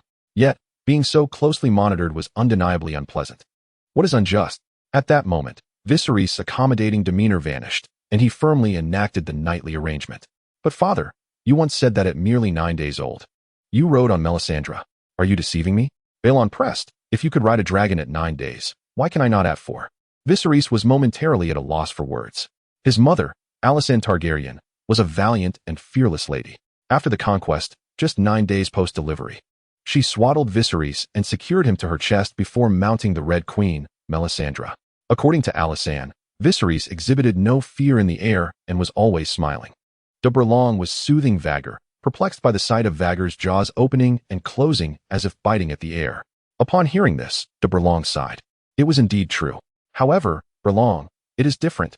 Viserys was taken to ride the dragon by Melias's rider, Alyssa. Yet, grandfather, you struck the nose of the Black Dread, Vagr, the very first time you entered the dragon's lair. This act earned you the title of the brave Baelon." Baelon inquired earnestly. "Vagr, the sole dragon born in the pre-apocalyptic era of Valyria, is the largest and most legendary dragon on the continent of Westeros. Its ebony scales and the black flames it breathed could instantly melt stone and steel, even transforming sand into glass. Its last rider was, coincidentally, Viserys. By that time, Vhagar had ceased to grow, aged to the extent that flying back to Dragonstone from King's Landing was a daunting task. In the year 94 of the conquest, the Black Dread, Vhagar, aged and perished. De Burlong spoke earnestly. Burlong, every life is singular. Moreover, your existence is not solely your own. Look at your parents and sisters. How deeply they worry for you. Do not act so recklessly again, do you understand? Viserys quickly interjected. All right, I understand. De Burlong nodded, his demeanor sincere, masking any trace of dismissiveness. He sighed once more, then smiled as he patted Burlong on the shoulder. However, I must say, Burlong, you are worthy of this name, the brave Burlong. After striking the Black Dread, the then Kingsguard, Ser Sam Good, remarked that he was either exceedingly brave or utterly mad. Henceforth, he was hailed as the brave Burlong.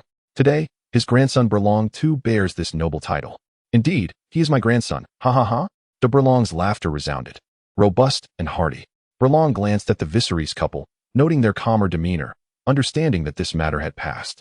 After all, considering the formidable experiences of Viserys and de Burlong, his audacious act of riding Vhagar paled in comparison, rendering it rather ordinary and unremarkable. He cheered, daringly caressing Vhagar's scales once more. Observing this, de Burlong inquired, would you like to try riding Vhagar? I would. Burlong was taken aback by de Burlong's invitation following his impromptu dragon ride. De Burlong mounted Vhagar's back, patted the dragon, and extended his hand to Burlong. Come on. The sun broke through the clouds, casting its warm light upon de Burlong's silver hair, as if gilding him in a radiant glow. Burlong looked up and realized the clouds had dissipated. It turned out to be a splendid day. He recalled from the original text that in the year 101 of the conquest, de Burlong had been hunting in the Kingsguard when he suddenly complained of a sharp pain in his side, and upon returning to King's Landing, the situation deteriorated rapidly. Burlong nestled against his grandfather, holding Rhaenyra close. Wagaharl sprinted a few steps before taking flight, as if liberated from some invisible shackles, breaking free from the grip of gravity and soaring into the sky. The wind howled past his ears, and white clouds brushed against his skin, leaving a refreshing chill. From the heights, everything below appeared diminutive. The body he leaned against was warm and soft. Little did he know that soon this form would swell and harden. Riding Wagaharl, he felt the vastness of the world, free to roam wherever he pleased. However, before his demise, Lord Belron lay bedridden in excruciating pain, suffering for 5 days before passing away in the bedroom of the Chancellor's Tower. Just prior to his death, the Duke Runtel had arrived at the Red Keep. Following his death, the Duke conducted an autopsy and discovered that he had succumbed to a ruptured abdomen. There were also many who suspected he had been poisoned. Belron gazed upwards at his namesake grandfather. With the arrival of Duke Runtel, it was evident that Belron's end was not far off. Frankly speaking, Lord Belron was a good man, a devoted son, a loving husband, a caring father, and a cherished grandfather. Even the nobility and common folk regarded him as a commendable ruler. He was powerful and unflinching, adept at recognizing talent, and would transport saplings to Dragonstone overnight simply because he believed in a single word. Despite his desire to ride Wagaharl, he still brought him to ride alongside Rhaenyra. Belron patted Wagaharl's back. Although the dragon was formidable, did he truly need Wagaharl? No. The dragon's strength was not a necessity for him. Whether it was the venerable King Jaehaerys, who would naturally perish 2 years hence, leaving behind the bronze fury of Vhagar, or the wild dragon feeder from Dragonstone, none were significantly weaker than Wagaharl. Moreover, with his offerings of fallen prey, he was confident he could raise dragons surpassing the legendary Balerion, the Black Dread. Thus, Wagaharl did not hold such paramount importance to him. Should he warn Lord Belron to evade the specter of death? Belron lowered his gaze. In the heights, only the howling wind and the thunderous flaps of Wagaharl's wings echoed. Amidst the tranquil white noise, he distinctly heard his own answer. No. Regardless of how many reasons he could concoct to persuade himself to caution Lord Belron against death, one voice grew increasingly clear, overshadowing all others. Lord Belron's demise would be more advantageous for him. Whether his ascent to the throne was by his grandfather or father, it was evident which would serve him better. Most importantly, he desired Wagaharl. There was no more compelling reason than this. He wanted it. Chapter 7. Recruitment. The arrival of Wagaharl heralded the commencement of the Oyster Oil enterprise. Belron was the first to send men to transport saplings to the sheltered valley. The valley lay deeply recessed, its depths concealed from distant view. Meanwhile, on the other side, a ragtag group of 30 or 40 fishermen stood in the castle courtyard, their faces marked by anxiety and uncertainty, silently awaiting their unknown fate. "Bill, what do you think they will ask us to do?" A slight young man in his early 20s, as slender as a bean sprout, whispered to his friend from the same village, lowering his voice as if fearful of disturbing something. "Didn't they say they were recruiting?" replied a robust young man. Bill continuously smoothed the creases of his garment, as though such actions could dissipate the unease within his heart. His family, once considered a modest household in the fishing village, had been plunged into uncertainty since his father vanished at sea last year, swallowed by the ocean without a trace. It is a common occurrence to make a living amid the tumultuous waves, often meeting one's end in the merciless storms of the sea.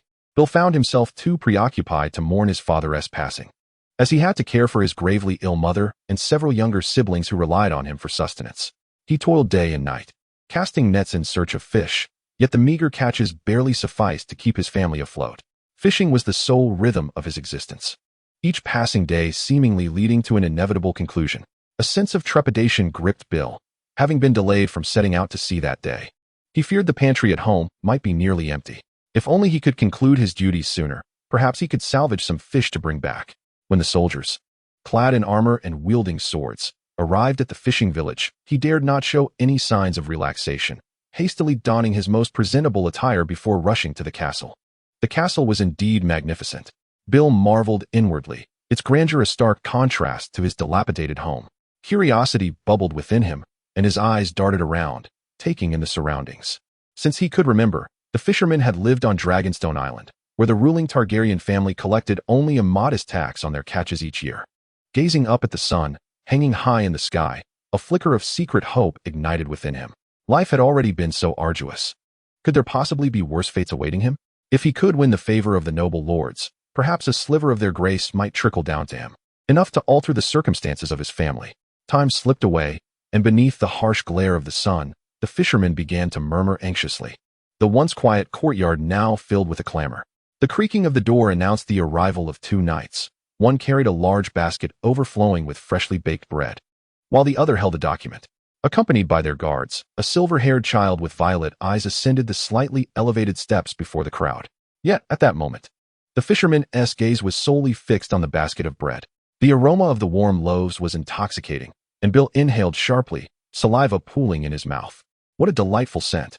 Baelon gazed upon the ragged fisherman in the courtyard, feeling a twinge of sympathy. In this world, where bloodlines determined destiny, the son of a fisherman could only inherit the fate of a fisherman, just as the offspring of nobles remained nobles, and the king's son would forever be a king.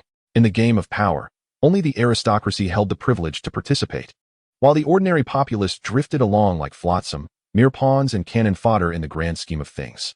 Had it not been for the stroke of fortune that allowed him to be reborn into the illustrious Targaryen lineage, his circumstances would likely not have differed much from those of the others present.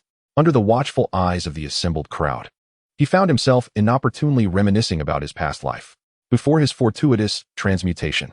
Being called to speak in front of the class would render him so anxious that his legs would tremble, finding solace only in the notion that everyone else was preoccupied with their own affairs, utterly oblivious to him. Transmigration neither augmented intelligence nor altered one's character. Now, confronted by the multitude of gazes fixed upon him, Baelon felt his legs quaking once more. He admonished himself to remain composed. If he faltered in the presence of these individuals, how could he ever aspire to become the king of Westeros? Drawing a deep breath, he reminded himself of his serendipitous rebirth. At merely 4 years of age, he had ample time ahead to evolve. He could use his ideal self as a benchmark and nurture himself anew. Starting from this very moment, Baelon steeled himself to meet the eyes of all present, his gaze resolute, striving to imbue his voice with a sense of calm assurance. For generations, you have had no choice. You have been left to humbly beseech the capricious mercy of the sea, relying on its fickle bounty to survive. You have watched helplessly as storms claimed the lives of your kin, until one day, you too were consumed by the tempest. Lacking options, you have endured your plight in sorrowful silence. Yet today, I, Baelon Targaryen, shall bring an end to this ceaseless cycle, granting you the power of choice and a new path to prosperity. Contrary to his expectations of a thunderous response, the fishermen stood like statues in the courtyard, utterly unresponsive, even as they nearly carved a new dragonstone with their toes. Maintaining his composure, Baelon raised his arm and gestured. A knight stepped forward, unfurling a scroll, and proclaimed in a loud voice that, from this day until the day after tomorrow, in the name of Prince Baelon Targaryen, a recruitment drive would commence on Dragonstone. 2 types of labor were available for your selection. The first, oyster harvesting. For every pound of oyster meat collected, one could exchange it for a loaf of bread. The more you toil, the more you earn, with no upper limit. The second, general labor. Merely moving goods and tending the fire would yield a monthly wage of 600 copper pennies. With 3 copper pennies, one could purchase a loaf of bread. As the knight concluded the rules, Baelon added in a clear voice, "All who are willing to serve me, come forth to register and receive a loaf of bread today.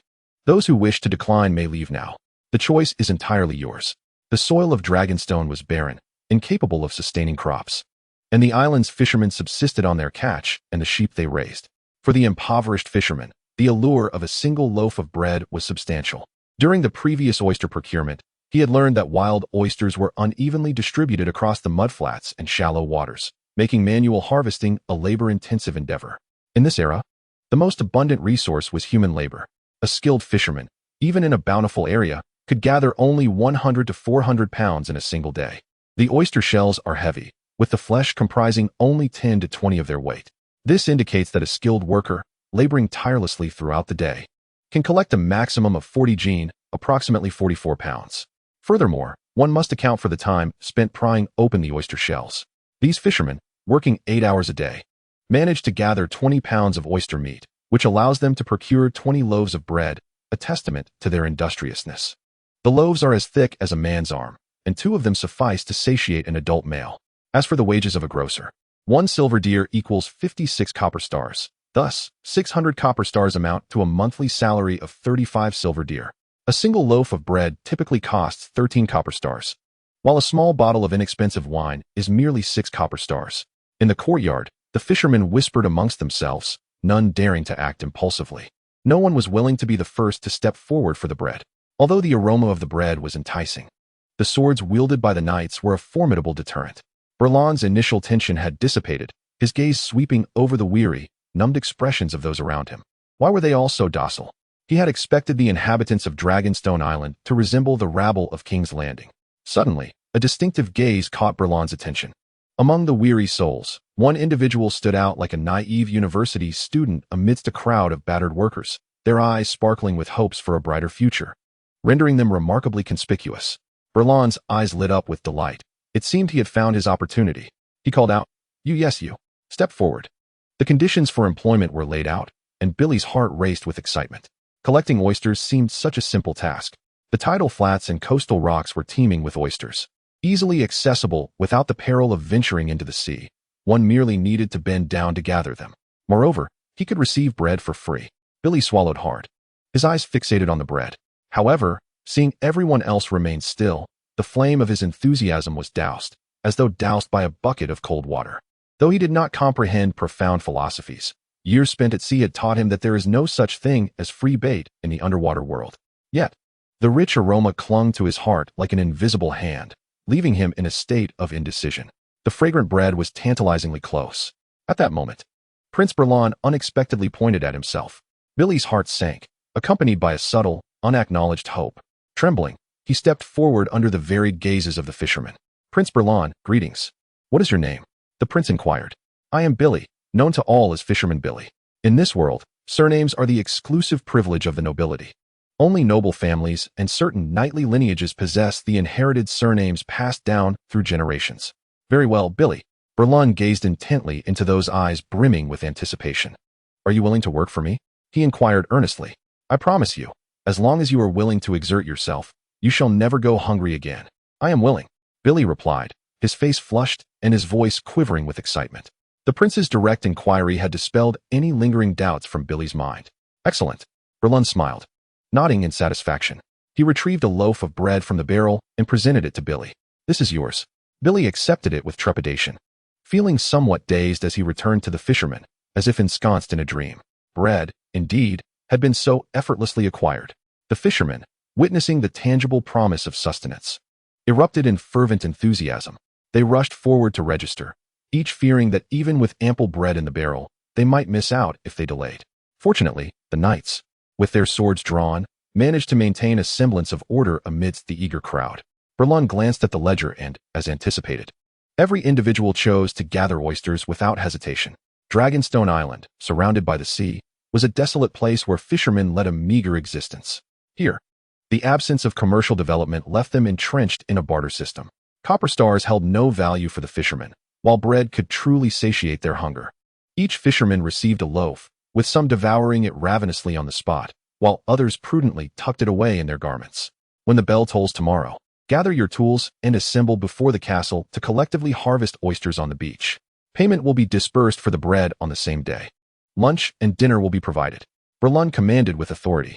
If you have suitable individuals at home, feel free to bring them along to assist as laborers. Gather firewood. Wash the dishes. Anyone, regardless of age or gender, is welcome to work for me. Here, diligent souls are always received with open arms. The castle lacked sufficient tools for oyster gathering, and Baelon had a sudden inspiration. Knights were already equipped with swords and armor to serve their lord. So why not allow the fishermen to bring their own tools as well? Baelon mused that perhaps he possessed the makings of a shrewd capitalist. After a long day of exertion, the fishermen gradually dispersed, filled with both hope and trepidation as they awaited the morrow. At the very least, tonight they would savor a delightful meal, distinct from their usual fare of fish. As night enveloped the land in silence, the dragon-shaped tower loomed in the darkness like a slumbering beast. In his chamber, Baelon rummaged through his belongings in search of something. Found it. He extracted a dagger from the chest, a dragonbone hilt dagger, adorned with resplendent rubies. The dragonbone grip gleamed with an obsidian-like luster, its surface etched with intricate, vein-like patterns of gold. Under the flickering candlelight, it emitted a faint shimmer, unmistakably indicating its extraordinary nature. Warm to the touch, its surface was as smooth as fine porcelain. As he drew the blade, a sharp, white light flashed before Baelon's eyes. Baelon, with a sense of satisfaction, sheathed his dagger and made his way towards Rhaenyra's chamber. He gently tapped on the door. Rhaenyra, indeed still awake, turned her head haughtily to the side upon seeing him. The maid, understanding the unspoken cue, discreetly withdrew, leaving the space to the sibling pair. "This is a gift for you. Do you like it?" Baelon presented the dagger. Rhaenyra accepted it, and, upon closer inspection, gasped in astonishment. "This is dragonbone?" "Shoo." Baelon quickly placed a finger over Rhaenyra's lips. "Before leaving King's Landing, I secretly acquired a small fragment of Balerian's dragonbone and personally embedded it into this dagger." As he spoke, he pinched his fingers together, illustrating to Rhaenyra that he had indeed taken only a minuscule piece of the precious material. Presently, the mighty dragons of House Targaryen still soared through the skies.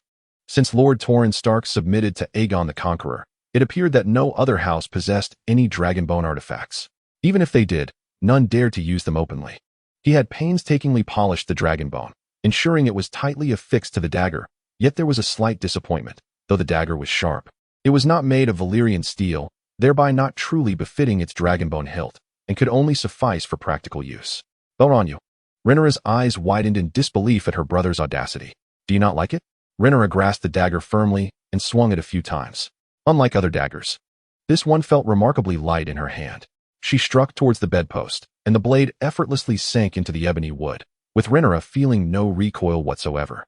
Dragonbone is an exceptional material for weaponry. It can support the immense weight of a dragon as it soars through the skies, while remaining astonishingly light. Its hardness is capable of scratching gold, and its shock resistance is unparalleled. Chapter 10. What lies in the darkness? Baelon produced a gland, and Vhagar craned its neck in anticipation. Baelon withdrew the gland. After several exchanges, Vhagar finally comprehended that this prized item was entirely under the control of the person before it. When Baelon presented the gland once more, Vhagar no longer approached with the same eagerness as before. It seemed to understand something, lying quietly in place. Observing this, Baelron's lips curled into a slight smile as he raised the gland high, clearly counting in Valyrian. 1:25. Upon reaching 5, Vhagar remained steadfastly in position, making no move. The smile on Baelron's face broadened. He tossed the gland into the air. In an instant, Vhagar stretched its neck like lightning, opening its massive jaws to swallow the gland whole. By the flickering firelight, Baelon circled Vhagar, scrutinizing its form. After a century of battle, the wings and membrane of the great beast bore 16 variously sized holes. Now, as Baelon meticulously counted them twice, he discovered that only 14 holes remained. He extended his hand and gently caressed the wings. In the recesses of his memory, There had once been a deep wound here, which had now quietly healed. It is said that in the 83rd year of the conquest, Prince Maryan Martell ascended to the throne in Sunspear. The young Martell prince had long harbored dissatisfaction with the old prince's cowardly actions, allowing the knights of the Seven Kingdoms to invade the Red Mountains and eradicate the king of the Vulture. He sought to restore the tarnished honor of Dorne from the Third Dornish War. Thus, he initiated the Fourth Dornish War, a conflict that the Targaryens concluded in merely a day, claiming victory. Prince Maryan was acutely aware that confronting the Targaryen family head-on would yield no success. Therefore, he prepared to launch a surprise attack on Storm's End, aiming to seize at least Storm's End itself. Eschewing the conventional route taken by princes, he ingeniously decided to approach by sea. His forces gathered at the cities of Ghost Hill and Tarth before embarking across the ocean, attempting to establish a foothold at Storm's End. He personally led the Dornish spearmen onto the ships, while secretly equipping each vessel with colossal scorpion crossbows, the same that had once struck down Mirian. His intent was to catch the Targaryens off guard. Should a dragon emerge, he would ensnare it with the scorpions. Upon his triumphant return, the dragon's remains would be displayed at the gates of the castle alongside the bleached bones of Mirian, showcasing to the world that Dorne's honor remained untarnished. However, the sole flaw in this plan was that fate had not provided Prince Maryan with an adversary of equal caliber. His opponent, King Jaehaerys, was far from a fool, without even mentioning the spies that the king had long since embedded within Marion's ranks. The band of pirates from the Stepstones and the brigands of the Pepper Coast, alongside the mercenary warships from Myr, were willing to sell information for mere coins. When Maryan believed he could strike unexpectedly and catch the Targaryens unawares, King Jaehaerys had already been patiently awaiting his arrival for 6 months. At last, he witnessed Maryan's fleet crossing the ocean. Thus, the 3 great dragons, Vermithrax, Bloodworm, and Vhagar, burst forth from the clouds, unleashing a torrent of flame that consumed the ships. In their terror, the Dornishmen fired their scorpions at the dragons. Yet, the bolts that barely grazed the dragons were deflected by their scales, save for Vhagar. The sheer size of Vhagar made him an unmistakable target, and an arrow struck his wing. Although it was a minor wound, it left a mark. Now, that wound had vanished. In just a short span of time, the fallen debris had allowed Vhagar to recover to this extent, and Belron grew increasingly confident in nurturing a dragon that would surpass Balerion. He inhaled deeply, leaning against Vhagar's broad wing, retrieving a torch and a candle.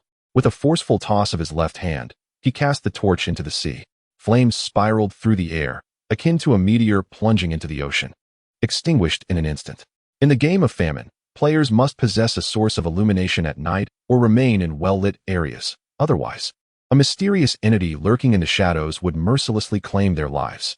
Uncertain if this rule applies in this world since binding to the system, he lit 6 or 7 candles before slumbering, ensuring a flicker of fire illuminated his bedroom during the night. He certainly wished to avoid an untimely demise due to the absence of light. The night was devoid of moon and stars, shrouded in utter darkness. In the deathly silence, Baelon's eyes widened as he stared intently into the depths of the darkness, attempting to discern the presence within.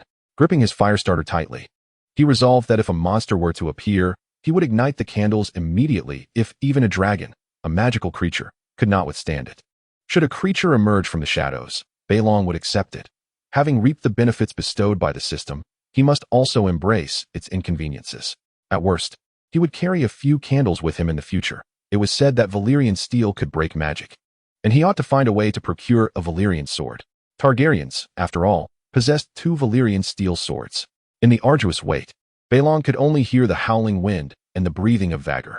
Suddenly, amidst the wind, a chilling shriek pierced the air, and pairs of eyes materialized from the darkness. Baelon's heart raced. It had arrived. Pressing closely against Vhagar, he strained to listen, unable to see anything in the murky blackness. The shrieks grew increasingly closer, and Baelon brought the firestarter and candles to his lips, poised to ignite them. Abruptly, Vhagar let out a roar, unleashing a torrent of searing dragon fire. In that instant, Baelon caught sight of a shadowy, humanoid creature that vanished into the deeper shadows as the flames reached it. Vhagar arched her neck, ready to flap her wings in pursuit. The dragon fire proved capable of harming the entities of darkness, truly a testament to the might of a dragon. Baelon retrieved a spider gland and soothed Vhagar. In the next moment, the shrieks returned with renewed ferocity. Vhagar roared in anger. Now, even the creatures dared to challenge her authority. Did they truly believe she could not breathe fire? Gathering her strength, Vhagar unleashed a column of blazing dragon fire, illuminating the night sky. The creature was engulfed in the flames, failing to vanish into the darkness once more. Amidst its piercing screams, the shadowy being, ablaze with dragon fire, melted away like wax meeting flame, leaving behind a pool of black substance. Baelon offered the gland to Vhagar, exclaiming, "Good girl, splendid job." Subsequently, he patiently awaited in the shadows. As his magical energy replenished, no second creature appeared. Seeing this, Baelon lit the candle and collected the viscous liquid left behind by the melted creature. The black substance bore a twisted human face, cool to the touch, reminiscent of slime. Writhing upon contact. Demon fuel, demon fuel. What is this? The moment the liquid made contact, Belron's spirit plummeted. He placed the liquid before Vhagar, who disdainfully turned away. Chapter 9. The path of the king. Rhaenyra fondled the dagger, a faint smile gracing her lips. "Very well, I shall forgive you this once." Baelon returned a subtle smile, feeling somewhat uplifted. "Rhaenyra, I hope that before you drift into slumber, you carry with you joy and delight, rather than being shrouded in sorrow and worry in your dreams." By day, Rhaenyra's words struck him like a heavy hammer, compelling him into deep contemplation. Indeed, the couple, Viserys and Aemma, adored Rhaenyra, surpassing the devotion displayed by 90 of parents across the 7 kingdoms. However, it is an unavoidable truth that, as parents, their attention often gravitated more towards their son. As the male heir, he effortlessly garnered more affection. In the past, he took this love for granted, oblivious to the pain it caused Rhaenyra. Mother Aemma firmly believed that childbirth was her sacred duty. It was her obligation to bear an heir for Viserys, a way to serve the kingdom as a woman. In the original narrative, she conceived multiple times within a mere 2.5 years. During this time, she bore 5 children. 1 perished in infancy, 2 were stillborn, and 2 others tragically ended in miscarriage. The frequent pregnancies drained her health, and finally, after conceiving once more, she carried the longed-for heir. Yet, a malposition during birth led to complications that ultimately claimed her life. Viserys, a man of indecision yet deeply devoted to his wife, bore the immense pressure of an entire kingdom to appoint his daughter Rhaenyra as the rightful heir to the Iron Throne. Yet it was he who, upon learning that the last child, born in distress, was the son he so desperately desired, brutally cut open his wife to retrieve the infant during her labor. He could not alter the mindset of Viserys and Aemma.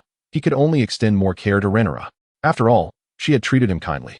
And though they had their minor conflicts, she always rushed to his aid in times of peril. Under the flickering light, Rhaenyra's eyes sparkled like priceless amethysts. "Thank you, Baelon." Seeing Rhaenyra's mood finally brighten, Baelon and Rhaenyra exchanged goodnights. Under the watchful escort of the night, he returned to his chamber with decorum. Climbing into bed, he was swiftly lured into slumber by the warmth of the covers, sinking into a sleep as innocent as a babe's. As Belron's breathing steadied and he drifted into dreams, the knight, following instructions, left a candle burning and stealthily exited the chamber, gently closing the door behind him.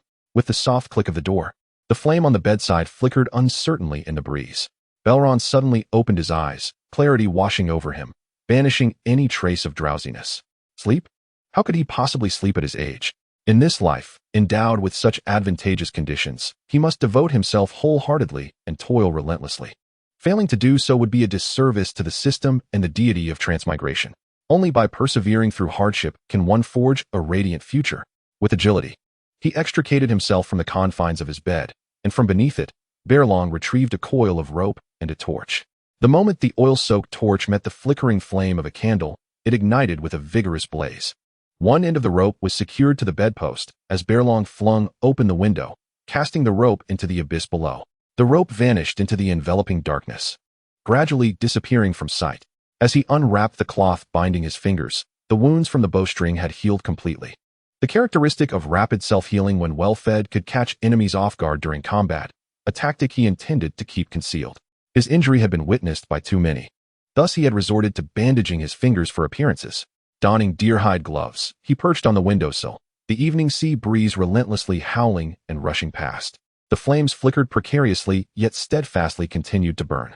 With one hand grasping the ignited torch and the other wrapping the rope around his palm, Baelon found the darkened windowsill seemingly bottomless. He secured the rope with his foot, twisted his body, and leaped from the window, swiftly sliding down the rope. He expressed gratitude towards the system and the martial training of House Targaryen to lay a solid foundation for his future dragon-riding endeavors. House Targaryen placed great emphasis on the training of hand and lower body strength, which fortuitously equipped Baelon to descend the tower with ease. As his feet safely touched the ground, Baelon exhaled a sigh of relief in the darkness. It seemed not every boy with a penchant for climbing would encounter his destined knight. He glanced at the system panel. Saturation 40-40, Health 100-100, Mentality 198200, Magic 100100. In the shadows, his mental value gradually diminished, losing 10 points overnight, a trivial matter against his total of 200. Determined, Baelon set forth towards the lair of Vagharl. Along the way, he lowered the torch to the ground, searching for treasure amidst the darkness, managing to extract a few weeds from the low moss. With a gentle tug, the unknown weeds came up effortlessly, roots intact. Magic one. The brown grass roots in his hand, still caked in soil, resembled something enchanted. Elongating to the length of his arm, the base neatly severed as though by a scythe. They bore a resemblance to yellow straw stalks. It was not magic, but rather the utilization of magic points. Baelon closed his eyes, quietly attuned to the ebbing of his magic value, striving to capture that fleeting sensation. Alas, that momentary feeling slipped through his fingers like water, leaving nothing behind, nothing to be felt. After taking a few steps, Baelon once again uprooted another cluster of verdant weeds. In the next moment, the green grass transformed into the same hue of yellow straw. Thus, Baelon continued to pluck the grass, striving to discover a means to wield this power with ease while mitigating the depletion of his magical energy. As he drew closer to Vagr, the quantity of grass in Belron's inventory steadily increased. Having harvested 50 strands of grass, he reserved 50 points of magical energy for the sapling. Regardless of the type of grass growing in the soil, the instant Baelon uprooted it, it would invariably turn into the same yellow variety. Beneath the ink-black canopy of the night sky, Vagr lay quietly cloaked in darkness, eyes closed, immersed in slumber. Baelon softly called out to awaken this magnificent green beast. Vagr, with a hint of impatience, opened its eyes, ready to reprimand the audacious intruder disturbing its rest. However, in the next moment, a familiar scent of Targaryen blood wafted through the air, enticing the dragon further. Baelon produced the last 2 spider glands, swiftly stowing them in his inventory as Vagr's large head approached. The alluring scent vanished, and Vagr's pupils dilated as it straightened its neck, fixating its gaze on Baelon. Chapter 11. Crafting the Rope. Acquired Nightmare Fuel 1. Baelon murmured to himself, eager to inspect the acquisition. Yet, contrary to his expectations, no information regarding the nightmare fuel surfaced. The system's detection function appeared to have malfunctioned. According to the laws of traversal, the system's features should not stem from higher dimensions. Even deities should be capable of detection. The nightmare fuel was dropped by monsters that had attacked him from the shadows. The presence of such creatures in the darkness was a result of the system's established rules. Thus, the dropped items should also be detectable by the system, yet it astonishingly failed to recognize this information. With his magical energy restored to full capacity after absorbing the aura surrounding the dragon, a wave of satisfaction surged from deep within Baelon. He suddenly realized that when the nightmare fuel appeared, he seemingly felt no loss of magical energy. Upon confirming that he could still detect the information of other items in his inventory, it became evident that the issue did not lie with the system. It was the small mass of demonic fuel in his hand, its obsidian-like texture writhing, that sparked a glimmer of realization in Belron's mind. The inability of the system to detect its information indicated that this item was extraordinary. It was undoubtedly a valuable asset, one that could be acquired without expending magical energy. Drawing from his memories of a past life, Baelon surmised that the demonic fuel was a double-edged sword, capable of ushering in prosperity while also heralding destruction. As a premier material for advanced magical synthesis, nightmare fuel could be used to create shadow manipulators, unlocking a plethora of additional magical recipes. It could also forge potent weapons and armor that consumed mental energy. However, the most significant aspect that captivated Baelon was its ability to craft resurrection charms. True to its name, the resurrection talisman grants its bearer a second chance at life after death. With this talisman, one acquires an additional life, a safeguard in this perilous world. In the realm of Game of Thrones, regardless of one's high status or legendary prowess, one can still meet an unexpected demise when least anticipated. Take, for instance, Prince Aemon, the first heir to King Jaehaerys and father to Rhaenys, a death that could alter the course of the entire world, yet he perished without grandeur. Had he ascended to the throne without incident, perhaps the subsequent events leading to the decline of House Targaryen, such as the Dance of the Dragons, would never have transpired. A group of exiled Meereenese, having failed in their quest for power, caught the Earl of Camlon off guard and seized control of the Isle of Tarth. King Jaehaerys and his council believed that expelling these Meereenese, who were hardly more formidable than pirates, would pose no challenge to the Iron Throne. Thus, Prince Aemon rode the dragon Caraxes as the vanguard of the campaign.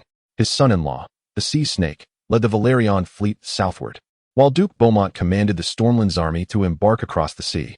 This formidable force was more than sufficient to subdue the Isle of Tarth, let alone deal with a mere band of exiled Meereenese.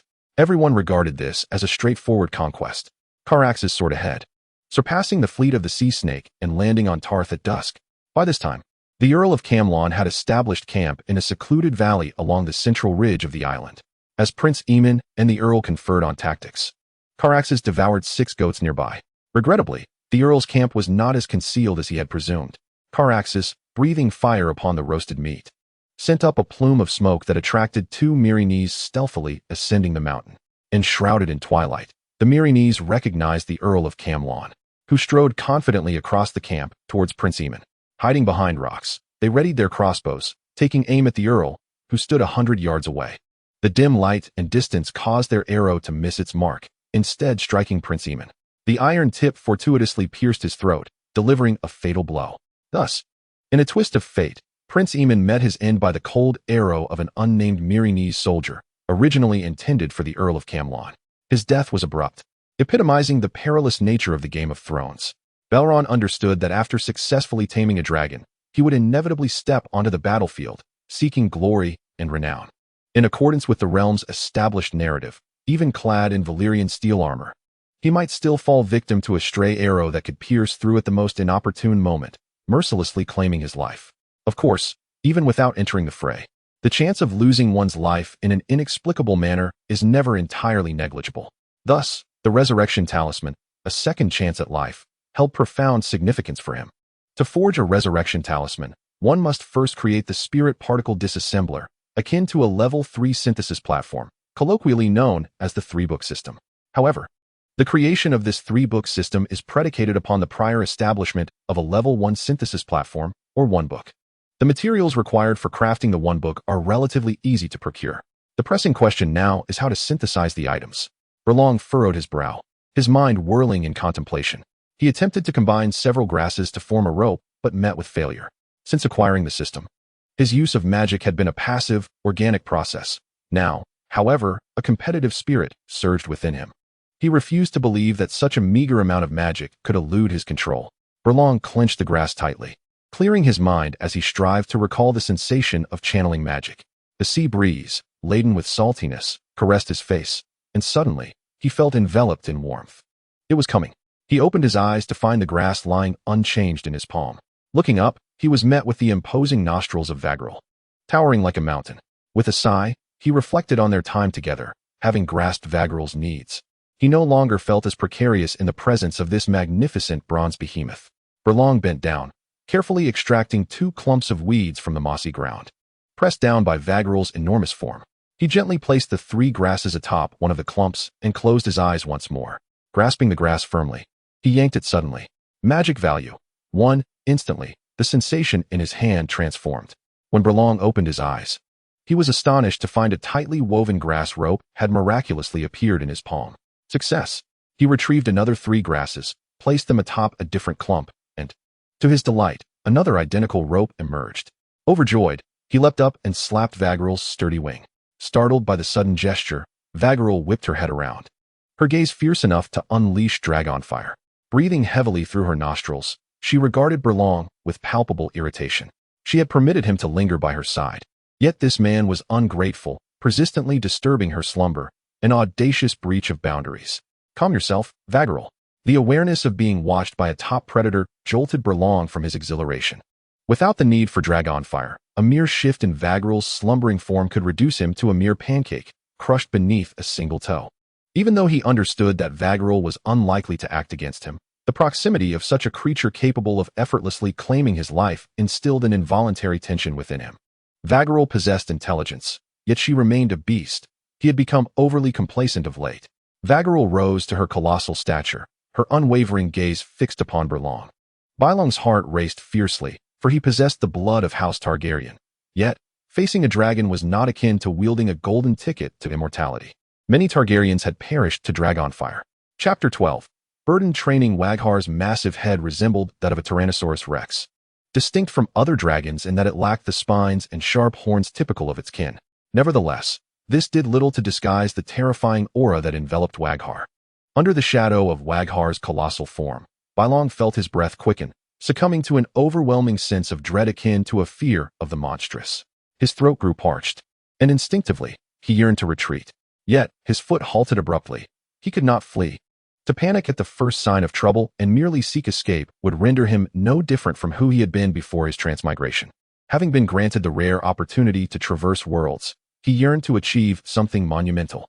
He no longer wished to live in obscurity, dependent on others even for a day off when his parents fell ill, or to endure the scornful jests of superiors.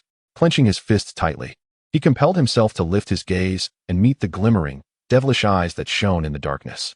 When confronted by a beast, one must never turn their back, for that would be tantamount to courting death. The same principle applied in the presence of a dragon. Moreover, different dragons exhibit distinct preferences for their riders. Waghar, in particular, favored those who exhibited courage and audacity. Unlike in daylight, when his master, the great Baelon, was by his side, he now stood truly alone in the company of the dragon. Waghar lowered his head, and Baelon felt as if his breath might cease altogether. Fortunately, Waghar seemed to harbor a certain fondness for him, forgiving his earlier transgression, and merely resumed resting with his eyes closed. Baelon gazed intently at the resting Waghar, the tension of life and death transforming into a solitary performance that seemed to belong solely to him. The mere semblance of aggression from Waghar could instill terror within him. Why was this so? Because the dragon could easily extinguish his life. Despite the Targaryens being the closest to divinity, they remained mortal. If only he possessed a power surpassing that of the dragon, the system could yield drops and allow for item synthesis. Yet this strength was ultimately bestowed by the system itself. Without it, would his powers still endure? Both the dragon and the system were external forces. He had never truly possessed these powers in an authentic sense. The most fragile and unstable things in the world are indeed external forces. Absent the dragon, a Targaryen could fall victim to sword and poison, and without the system, he was merely an ordinary man. To be slain was to die. He required pretense of pulling grass merely to channel his mana for crafting a simple rope. Since acquiring the system, he had grown overly proud. His spirit became restless, appearing to be engaged in ceaseless activity. Yet, in reality, aside from a semi-digitized body, his strength had not augmented, nor had his mind undergone significant growth. He audaciously ventured out alone at night to seek a dragon that did not belong to him, placing himself in perilous circumstances. It was as if a bucket of icy water had been poured over him in the dead of winter, causing Baelon to plummet from the clouds to the ground. This abrupt fall brought him back to reality, dispelling the exhilaration he had felt from successfully crafting synthetic grass rope. Calmly, he stowed the rope away in his space. He placed the substantial meat dropped by the sheep before Vhagar, who opened her eyes, regarding the unusual morsel with curiosity. This was not akin to the meat she was accustomed to. Vhagar, unleash your dragon fire, Baelon commanded with authority. Vhagar disdainfully snorted, as if mocking Baelon's audacity. Yet, within him, tranquility reigned like a still pond. The offering he had made did not earn him Vhagar's allegiance. Today, Essos' attempts were futile, a squander of his resources. For now, Vhagar remained the steed of Old Bay, whose cause of death was unknown. Baelon observed Old Bay's demise with indifference, even a hint of pleasure in its occurrence, and thus refrained from unnecessary actions. Feeding Vhagar with glandular sustenance would only bolster Old Bay's strength, offering him no advantage whatsoever. Fortunately, Baelon exhaled a sigh of relief. He had only recently acquired the system and had not yet engaged in excessive endeavors. With Rune Terrace Bachelor having arrived at King's Landing, it was time to hasten Old Bay's return to face his fated death. Baelon turned for one last solemn glance at Vhagar. The fervor and affection that once ignited his violet eyes receded like the tide, vanishing without a trace. His recent infatuation with Vhagar had become too overt, too fervent. There was no need for haste. His possessions, regardless of how much time and tribulation they endured, would ultimately belong to him. With that, he pivoted, his crimson cloak dissolving into the night. In the valley, Baelon raised his axe, summoning every ounce of strength to strike repeatedly. The axe collided violently with the trunk, producing a cacophony that echoed through the silent gorge, resonating with an extraordinary loudness. After a series of relentless blows, the sapling succumbed. 2 segments of wood, identical in length and thickness, lay strewn at his feet alongside an orange-hued fruit. Acquired wood X2. Acquired holly fruit X1. Acquired branch X1. Baelon felled over 20 saplings without the slightest hint of fatigue. The valley floor was strewn with hard rock, and after excavating a pit 1 meter deep with his pickaxe, he tenderly placed the fruit within, sprinkling a pinch of soil over it like salt. In an instant, a miracle unfolded. A 1 meter high sapling broke through the hard rock. Remaining growth time. For days. Only 4 days were required for the tree to grow. What of the crops? A smile crept across Baelon's lips. This was indeed the finest harvest of the night. He raised his axe once more, continuing his woodcutting efforts. After tirelessly felling 100 saplings, Baelon symbolically patted his steel-forged waist. At that moment, the valley was filled with densely packed saplings, standing upright at a height of 1 meter.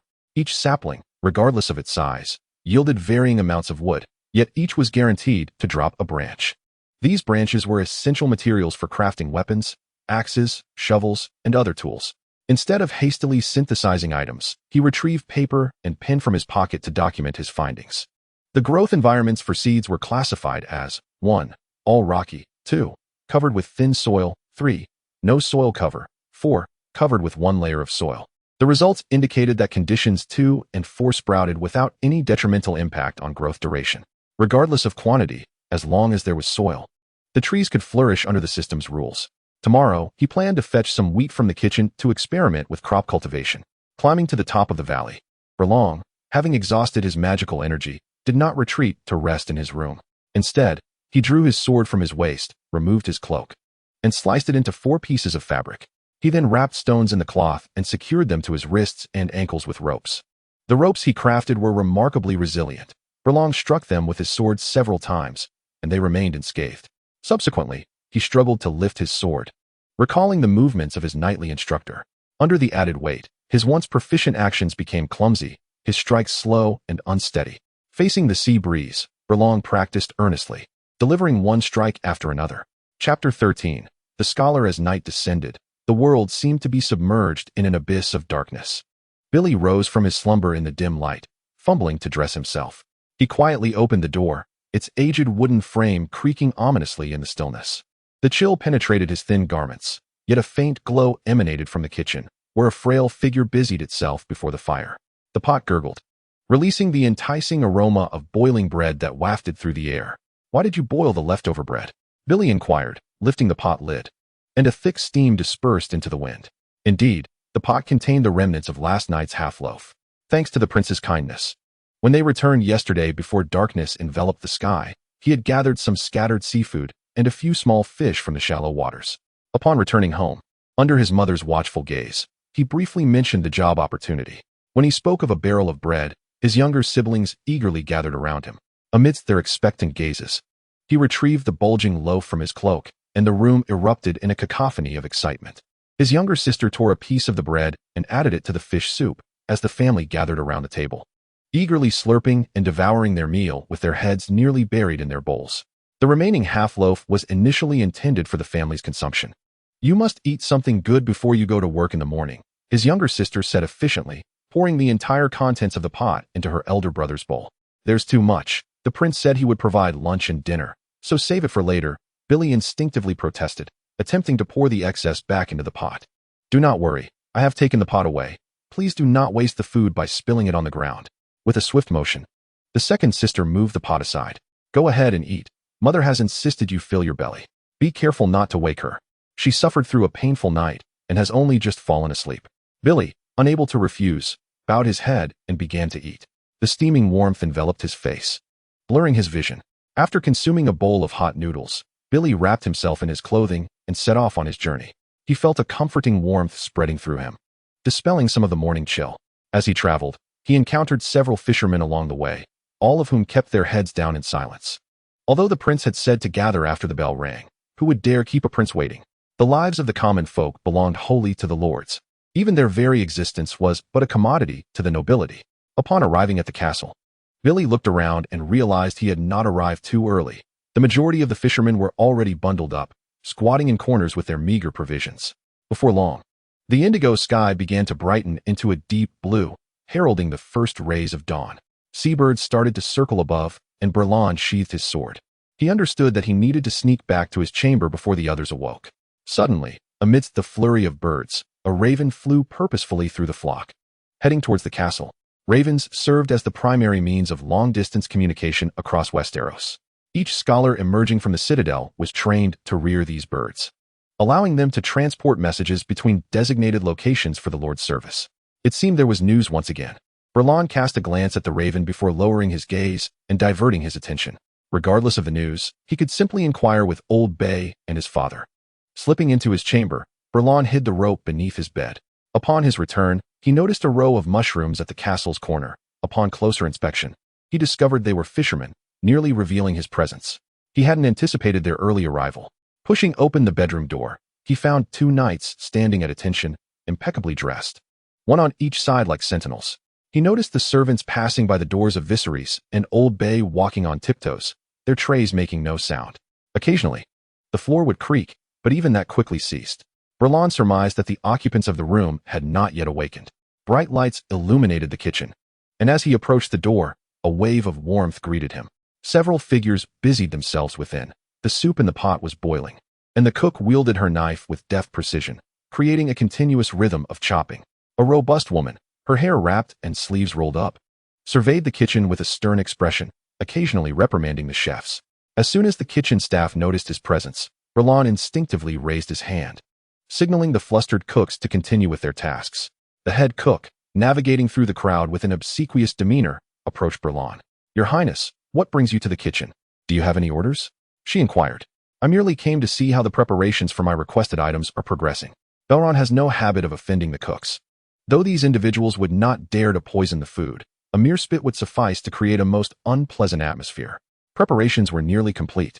As the kitchen matron guided Baelon through the array of dishes displayed on the table, wine, red wine-soaked foie gras, almond milk roasted lamb chops, rutabaga, beet, walnut and grape salad with crumbled cheese, creamy mushroom soup, crab pie, honey-glazed pumpkin, and roasted seabirds with lemon and honey. It appeared that the seabirds had been the 2 he shot down. At last, on the damp floor, 5 or 6 large basins were set out, filled with coarse, dark barley dough.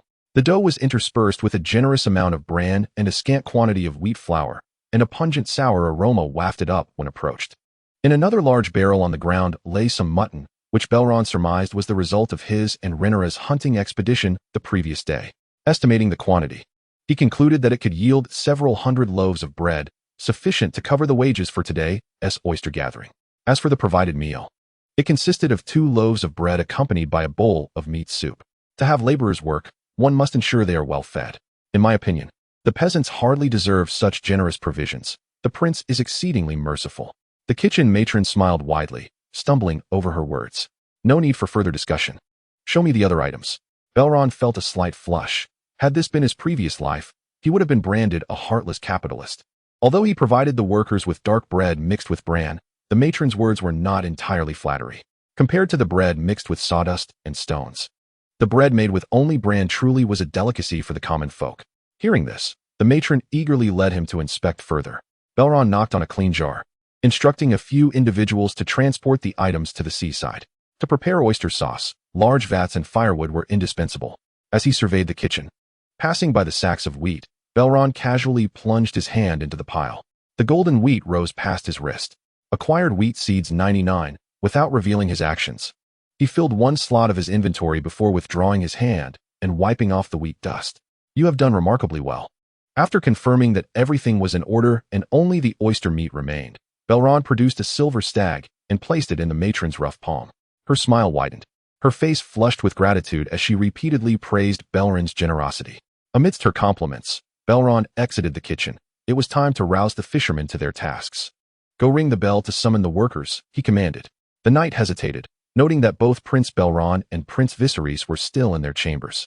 "You are now under my command," Baelon replied calmly. "Do not worry. Just say it is my instruction." As he gave his orders, Baelon walked toward the castle entrance, where a scholar bowed in greeting. In that fleeting moment as they passed each other, Baelon caught a glimpse of the scholar's face, which appeared flustered, his eyes darting about in a state of unease. Pausing briefly, Baelon turned back to observe the scholar's hunched silhouette. The corridor leads solely to one destination, the kitchen. Traditionally, the bachelor's breakfast is delivered to his room by a servant, so what reason could the bachelor have for visiting the kitchen at this hour? Chapter 14. The letter from the raven. Suddenly, the grand clock emitted a thunderous roar, reverberating through the castle's thick walls and striking the hearts of all within. On the beach, the tide receded, unveiling a line of jagged rocks, a mottled tapestry of gray and black. The stones were densely covered with layers of oysters, presenting a grim and fearsome sight. Fishermen skillfully rolled up their trousers, stepping barefoot into the frigid sea, their backs hunched as they wielded various tools. The implements sliced through the air, generating a crisp symphony of clinks and clatters that harmonized with the rhythmic crashing of the waves. Baelon cast his gaze downward, fixating on his boots, which remained untouched by the water. He glanced once more at the fishermen clinging to the rocks like seaweed, and an indescribable emotion surged within him. By the seaside, a rudimentary stone stove had been constructed, where the kitchen matron, accompanied by several robust individuals, carefully placed a large pot atop the hearth. "The prince has arrived," the cook reported, a sycophantic smile plastered across her face. "Has anyone come to the kitchen since my departure?" Baelon stood quietly on the rocks, calmly observing the ebb and flow of the tide. Suddenly, the bachelor, Yarlin, appeared in the kitchen corridor, stirring unease within Baelon. No one else has entered the kitchen." The cook scratched her head. Baelon made a concerted effort to avoid looking at her grimy fingernails, not wishing to ponder whether the meals he often consumed were prepared by such hands. His gaze swept over the few individuals behind the cook, and upon seeing their expressions remain unchanged, his apprehension eased somewhat. It seemed the cook had not lied. Yarlin had appeared in the corridor, but had not ventured into the kitchen. Belron's brow furrowed, a sensation akin to being clawed by a cat gnawed at him. He had always held a wariness towards the likes of scholars. These individuals were akin to mice lurking in the shadows, silent and unassuming, yet privy to an abundance of hidden secrets. Most noble families had scholars at their service. Scholars trained ravens for long-distance communication, provided medical assistance, educated children, and offered counsel, services that rendered the nobility deeply reliant on them. Although scholars, possessing knowledge yet lacking high status, congregated in the academic city, their outward tranquility belied the potential for unrest lurking beneath the surface. With a night left to oversee, Baelon turned and returned to the castle. At this moment, in the dining hall, 4 individuals were seated around the table. The instant Baelon entered, he was met with 4 pairs of eyes fixated upon him. These gazes, seemingly cast from the same mold, followed Belron's every movement with an eerie intensity. "Why do they all stare at me like that?" Baelon thought, bewildered. "Baelon, will you still strike that bell early tomorrow morning?" Viserys groaned, massaging his aching brow, lamenting internally. He undoubtedly supports his son's endeavors. Yet the resounding chime of the bell at the break of dawn is truly a torment. Is it too early? Baelon innocently gazed at Viserys. How can this be considered early? Bachelor Elrin is already up. I encountered him outside the kitchen. The bell's sudden tolling is indeed somewhat alarming. My heart is still racing. Emma gently suggested. Perhaps we could adopt a different method? Baelon surveyed his surroundings. Rhaenyra and Old Ba were equally listless, indicating that although the bell might summon attention, it was indeed rather disruptive. Thus, he nodded and declared he would find another way to call the fishermen tomorrow. A summoner need not rely solely on the ringing of bells. A great fire could also serve as a signal.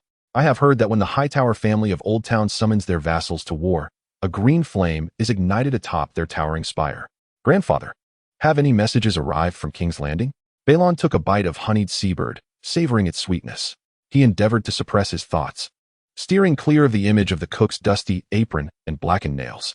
Old Ba heartily devoured a lamb chop, washing it down with wine. Upon hearing, he raised his head, inquiring, "What news?" Baelon arched an eyebrow, a smirk playing on his lips as he replied, "A message crow arrived at the tower this morning. Did Bachelor Elrin fail to inform you?" "The crow only arrived this morning. Perhaps he had not yet had the chance." Old Ba waved his hand dismissively, as if it were an inconsequential matter. Bachelor Elrin had sworn an oath of unwavering loyalty to Dragonstone. He believed in the scholar's fidelity and integrity. After all, a man who would forsake his surname and inheritance to become a scholar must possess a resolute faith that would not easily be swayed by power or wealth. Moreover, in terms of authority, what could rival the Targaryens seated upon the Iron Throne? The scholar could not be easily bribed to betray them. Just as Baelon was about to speak, a raspy, aged voice interrupted him. "Prince Baelon, a letter from the king."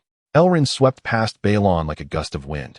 Hastening toward Old Ba, a scroll of yellowed parchment was respectfully presented before Old Ba, who extended his grease-stained hand to receive it, winking at Baelon with a smile. Bachelor Elrin, with his grizzled beard and kindly visage reminiscent of Santa Claus, greeted, "Ah, once again, young Prince Baelon. You rise quite early." "Elrin, What were you doing in the kitchen? Baelon, pleased that Elrond initiated a conversation, directly inquired about their morning encounter. As a Targaryen prince, he felt no obligation to adhere to social niceties, for those who required such understanding could be counted on one hand. Ha ha ha, my prince, when you reach my age, you shall comprehend. Sleep is a miserly river, bestowing its meager offerings solely upon the elderly. Baelon Targaryen had a habit of elongating his speech. His hands relaxed at his sides, adorned with 4 rings, including a simple copper band on his pinky. Each time I awoke in the stillness, I wandered the castle. The only entity older than I, capable of conversing with me, being this enchanting fortress. Yet, how is it that you ventured into the kitchen, a place unbefitting a prince? Baelon met Baelon's sharp gaze with calm composure. Baelon set down the honeyed seabird he had been holding, slowly directing his attention to the venerable man who had served Dragonstone for many years. Silence enveloped them for several moments, the air thick with unspoken words. The castle, perpetually dim, even in the morning, was illuminated by numerous flickering candles in the dining hall. Baelon reclined comfortably in his chair, his fingers idly drumming against the ornate armrest. The candle flames danced, causing Baelon's gaze to wander, his pinky trembling momentarily. With a light chuckle, Baelon's tone carried a hint of curiosity. Baelon, are you inquiring of me? Baelon lowered his head slightly, his focus fixed intently on the 3-headed dragon motif. Your Highness, Baelon merely wishes to serve you better. Chapter 15. Synthesis of items. After reading the letter, Old Bay seized a lamb chop, indulging heartily. Father urges my return to King's Landing. I shall depart on the morrow. As the heir to the kingdom and the king's right hand, his presence was indispensable to both the monarch and the court. The endeavor to assist Baelon in transporting saplings had extracted precious time from his schedule. He returned the letter to Bachelor Baelon. Thank you for your efforts. Hearing this, Viserys remarked, in such haste, we must concoct a batch of oyster sauce tonight. Baelon grimaced at the oil stains on the paper, but nonetheless glanced at the letter again. Rubbing the thin sheet between his fingers, he discerned nothing amiss. Once Baelon had delivered his message, he respectfully withdrew, his figure gradually fading around the corner. Baelon, it appears we must exercise a bit more patience and grant the old man some additional time, Old Bay suggested, a faint smile gracing his lips, his eyes gleaming with mischief. Baelon did not immediately respond, pondering the statement. The scholar was akin to an antiquated television in every household. Who would suspect a long-utilized appliance of harboring extraterrestrial secrets? Baelon contemplated this, resolving to visit the scholar's tower at an opportune moment. After breakfast, Baelon returned to his chamber, preparing to craft a primary synthesis table. With impending storms on the horizon, he needed to bolster his self-preservation capabilities. He forcefully shoved the table into the corner, instantly clearing a significant area in the room. A fist-sized nugget of gold, for straight wooden planks measuring 1 meter each, and 4 stones lay scattered across the floor. Sitting cross-legged on the floor, Baelon repeated the futile magical meditation he performed before each expenditure of mana. He released his thoughts, focusing on the rhythm of his breathing, yet held no expectations for this meditation session. In the shrouded darkness, a few flickering green fireflies suddenly emerged, gradually becoming clearer and multiplying like a constellation of stars. The fireflies gathered in increasing numbers, coalescing into a warm river that flowed gently within him. The rhythmic pulse of life resonated in his ears, initially faint like a babbling brook, but gradually crescendoing to a thunderous roar. In the depths of the gloom, Baelon suddenly perceived a massive, luminous flame, akin to a blazing sun. More astonishingly, this flame pulsated like a beating heart, exuding a palpably thrilling presence. Curiosity compelled him to draw closer, and a pair of enormous bronze vertical pupils materialized, locking onto him as if he were prey to a wild beast. An invisible pressure enveloped him, constricting his breath. Baelon felt an unsettling familiarity with those eyes, as though he had encountered them before. In the next instant, a dragon's roar shattered the silence, causing the entire dark world to tremble, with sound waves crashing against his consciousness like tumultuous tides. Baelon abruptly opened his eyes, his unfocused pupils gradually regaining clarity. He had successfully tapped into his magical power. He clenched his fists and leaped with joy. Yet, in the next moment, a tingling sensation swept over his legs, prompting him to inhale sharply. In his perception, he had only meditated for a few breaths. Yet the tingling in his legs suggested that a considerable amount of time had indeed elapsed. While waiting for his legs to recover, he recalled that familiar feeling. The eyes in the darkness were identical to those of Vaggerl. He had inadvertently connected his consciousness with Vaggerl. He had never heard of such a step in Dragon Rider training. Riders and dragons could sense each other's states and thoughts, yet it was more akin to a one-sided awareness from the dragon's perspective. The dragon could perceive if the rider was injured or perished, and the rider's evident disdain or affection would influence the dragon's own sentiments. Baelon extended his hand and gently waved over the items on the ground, his magical energy flowing forth like a stream. In the next moment, an oddly shaped machine appeared with a resounding thud in the room. The machine stood at his height, securely balanced on a three-legged stool. Its body was crafted from rough stone, with a long-handled grip on one side and two wooden gear links on the other, appearing as rudimentary as a child's creation. Yet, as Baelon approached within a meter of the synthesis platform, the fog in his mind dissipated, and a multitude of wondrous formulas naturally surfaced. He identified the necessary components from the formulas: shovel, synthesis materials, 2 branches, 2 stones. His magical energy flowed like water, and the object in his hand instantly transformed into a shovel. Baelon tapped the stone shovel's blade with his knuckles, silently invoking the information. Shovel, damage 20. Capable of transplanting plants, excavating graves and caverns. Durability, 100. He had chosen to synthesize the shovel, particularly drawn to its ability to excavate graves. After the demise of a Targaryen family member, the dragon's flame incinerated the body, cremating it on Dragonstone. He hoped that tonight his ancestors would be generous, revealing valuable treasures. However, it is necessary to forge a weapon, as there exists a probability of unearthing a specter while excavating a grave. If attacked by a ghost, one must act in accordance with righteousness, for it would be unreasonable to harm a living being for the sake of the deceased. Spear crafting materials, 2 branches, 1 stone. 1 rope, spear damage, 40 points, durability, 100. The iron sword collided with the spear, leaving a notch on the sharp blade, while the stone tip remained unscathed. Durability, 99. Indeed, products of the system are invariably of premium quality. It seems that until the durability reaches 0, the crafted items remain intact. Baelon ultimately opted to forge a cooking pot. A large pot without a lid stood open in the center of the room. Baelon tossed a piece of monster meat into the pot and plucked 3 grapes from the fruit platter, throwing them in as well. Suddenly, a pot lid appeared and closed, bouncing with a crackling sound. Peering through the gap in the lid, he saw a vibrant red concoction within. Baelon circled around, yet found no source of fire. After 15 seconds, 3 meatballs, each larger than his face, emerged from the pot. Meatballs increase health by 3, satiation by 60, and spirit by 5. What would be the effect of cooking real-world food in the pot without adding any drops? This time, Baelon only placed 4 grapes in. The thumb-sized grapes entered the pot, and after a few seconds of boiling, they transformed into a massive red jam, complete with a white porcelain dish. Jam restores 3 health, 37 satiation, and 5 spirit. Baelon keenly noticed the distinction in the 2 notifications: increase versus restoration. Eager to validate his hypothesis, he hastily took a bite of a meatball, and as anticipated, the system panel underwent a transformation. Health, 153, 3, satiation, 160, spirit, 205, 5. Unfortunately, with the second bite, the meatball reverted to an ordinary food item, providing only satiation without any extraordinary effects. It resembled a devil fruit in a way. Baelon clenched his stronger hands. Although lacking in magical effects, the satiating properties of the meatball could still be repurposed. Perhaps he could boil it into a broth for the fishermen. He perused the recipe book, his eyes gleaming at the myriad of food options. If he were to craft and consume one of each type, his stats would undoubtedly surge to formidable heights. At that point, not only would he be the foremost knight of the 7 kingdoms, but he might also become the most powerful being in this world. Suddenly, there came a rapid series of knocks at the door. Prince Viserys requests your presence at the beach. The pot is already filled with oyster meat.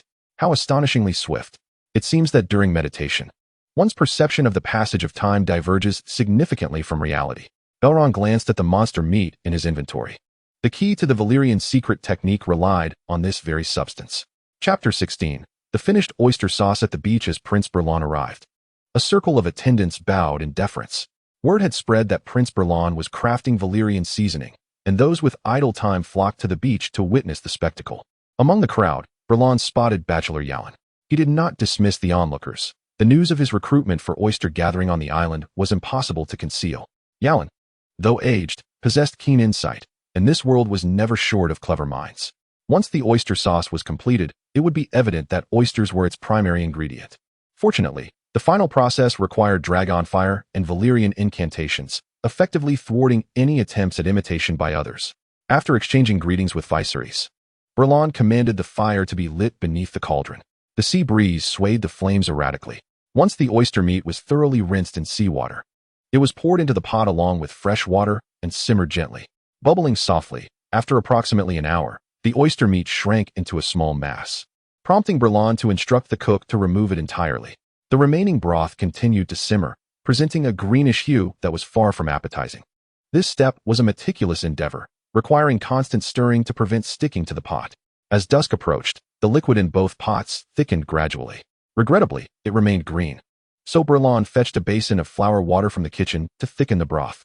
While traditionally starch water would suffice, the absence of potatoes in this world necessitated this makeshift solution. The oyster sauce began to thicken, clinging to the ladle, while the intense aroma wafted from the pot. As the sauce neared completion, the most crucial moment arrived. Baelon instructed the cook and onlookers to step aside. Amidst gasps of astonishment, Old Ba, riding on Vagarel, made a grand entrance. A wave of fear swept through the crowd, causing them to retreat in a hurried scramble, yet they did not return to the castle. Regardless of the realm, the fascination for spectacle remains universal. The immense dragon approached the first pot, dwarfing it in comparison. With a commanding roar, Vagarel unleashed a torrent of dragon fire upon the pot. The flames illuminated the twilight, more vibrant than the fiery clouds on the horizon. Just as the dragon fire surged for less than a second, Baelon promptly halted the display, cautioning against damaging the pot. Into each cauldron, Baelon added a piece of monster meat, a spider gland, and a vial of cuttlefish ink. Monster meat grants 20 spirit points and 10 health points. The monster meat, while diminishing spirit points, could nonetheless be transformed into treasure if wielded wisely. Upon contact with the oyster sauce, the monster meat and gland dissolved into a puddle, merging seamlessly with the sauce. As Baelon stirred, the green oyster sauce gradually absorbed the black hue of the cuttlefish ink, transforming into a pale black. While stirring, Baelon softly recited incantations in Valyrian, feigning the casting of a spell. Success! Baelon cheered as he scooped a spoonful of oyster sauce from the pot. Old Bay and Viserys gathered around, exclaiming, "This is it. Come try it." Baelon took a small spoon, scraped a bit, and offered it to Old Bay and Viserys. Others were curious to join in the excitement. Yet intimidated by Vagar, they hesitated to approach. Viserys eagerly brought the spoon to his lips, only to feel a tinge of disappointment. The flavor seemed unchanged. Suddenly, a wave of euphoria washed over him, as if he had been liberated from burdens. The outlines of the world blurred, transforming into a vivid tapestry of colors, and his soul felt unshackled, returning to the comforting embrace of the mother. The expressions of rapture on Viserys and Old Bay's faces caused a jolt of anxiety in Baelon. Oh no, could it be that he had added too much? One pot of oyster sauce weighed around 200 pounds, and with one piece of monster meat and 2 pieces of gland, the effect was astounding. A slight reduction in spirit could indeed be a form of relaxation. Concerned someone might have an adverse reaction, he had also included 2 pieces of spider glands.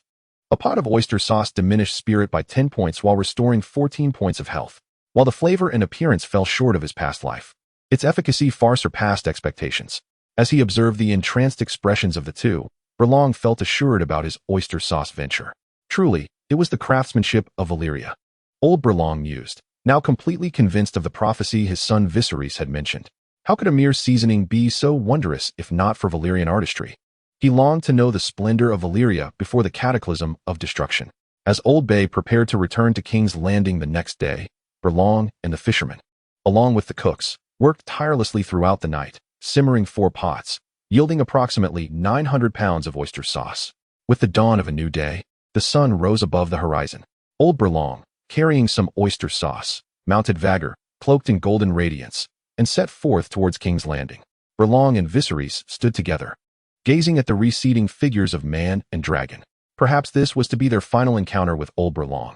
In that fleeting moment, Baelon opened his mouth, but uttered not a sound. The turmoil within him was dispersed by the sea breeze, yielding to reason. He remained by the shore, personally distributing 4 loaves of bread and a packet of jerky to each fisherman, proportional to their labor during the day. Return home. You need not come for the next 2 days. The fishermen, initially delighted by the abundance of food, felt an unsettling disquiet upon hearing this.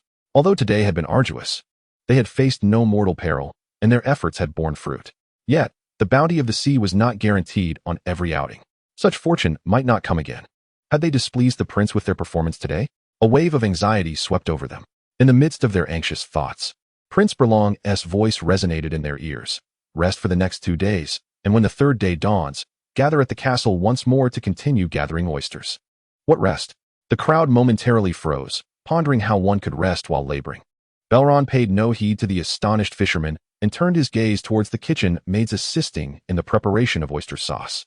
According to the recruitment conditions stipulated on site, each maid would receive a monthly salary of 600 copper coins, equating to 20 copper coins per day, with quadruple pay for overtime. Each would also receive 15 silver deer and an additional 2 days of leave. After the remaining oyster sauce was transported back to the castle, Baelon obediently followed Viserys, returning to his chamber for a brief respite. Once inside and having closed the door, he descended through the window. The island was bustling with too many eyes and ears today, so he decided against venturing out. Instead, he opted to discreetly inspect the bacheloress tower. Within the drapery, Baelon, taking advantage of his physical stature, pressed himself against the wall. After confirming that the footsteps of the attendants had departed, he cautiously emerged from the heavy curtains. He pushed against the door, but the door to Scholar Yalon's chamber remained tightly shut. Pressing his ear against the door, he discerned an eerie silence within, indicating that the room was devoid of occupants. Scholar Yalon was nowhere to be found. After the first pot of oyster sauce had been prepared the previous night, Yalon had been the first to vanish amidst the throngs of spectators. Chapter 17. Scholar Yalon. Dragonstone Island is enveloped by the sea on all sides, perpetually shrouded in dense clouds, with the air thick with moisture. Upon pushing open the wooden door, a pungent odor of mildew and an indescribable scent of age assaulted his nostrils. The scholar's chamber was modest. The bed and its foot were cluttered with books. On the brown desk, overflowing with tomes, lay an open book. Baelon glanced at the title, The Unnatural Evolution of Dragons, Dragonflies, and Long-Winged Creatures, authored by Brother Bas. This was the same Brother Bas who had overseen the construction of the dragon pit and imprisoned Balerion within it. Beside the book stood a candlestick, rusted and worn, bearing a half-burned candle. When Baelon reached out to touch it, he found it cold, suggesting it had been extinguished for some time. He quickly rifled through the books on the desk and by the bedside, finding no notes or letters ensconced within the pages. The drawers, beneath the bed, and under the pillow yielded no discoveries either. He surveyed the room. It was a typical scholar's quarters, clean and devoid of suspicion. The sea breeze rattled the window. Suddenly, a faint breath resonated behind him. Baelon spun around sharply to see Scholar Yalon, having returned unnoticed, standing silently at the door, fixing him with a steady gaze. The old man moved with surprising agility, having approached without a sound. Baelon gradually returned the book to its place, the tome landing silently on the desk. Leaning back against the broad chair, he casually rested one hand on the armrest, finally raising his eyes to scan Yalon from head to toe. As if in the familiarity of his own abode, Yalon remained silent, a cold smirk lurking within. No, Dragonstone Castle inherently belonged to the Targaryens, including this very room, which he had occupied from youth until the twilight of his years. It had never truly belonged to him. The silence stretched within the chamber as Baelon leisurely turned the pages of the book, the sound of paper rustling strikingly pronounced in the stillness.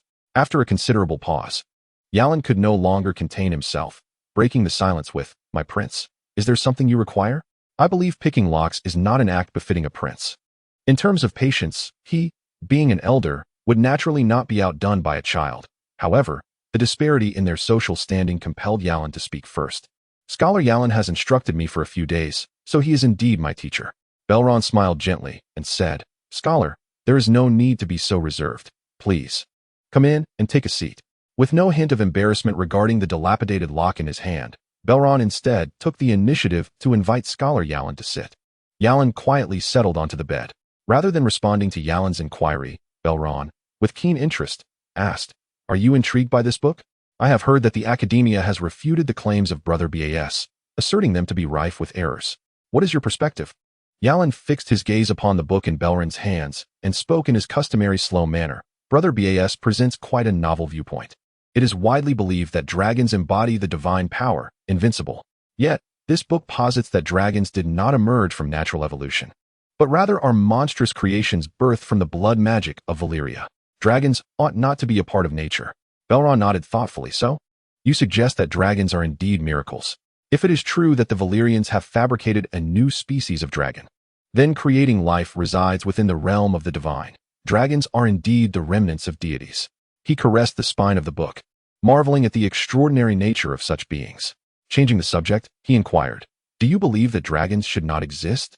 Yalin's pupils dilated, his heart nearly ceasing. "How could it be?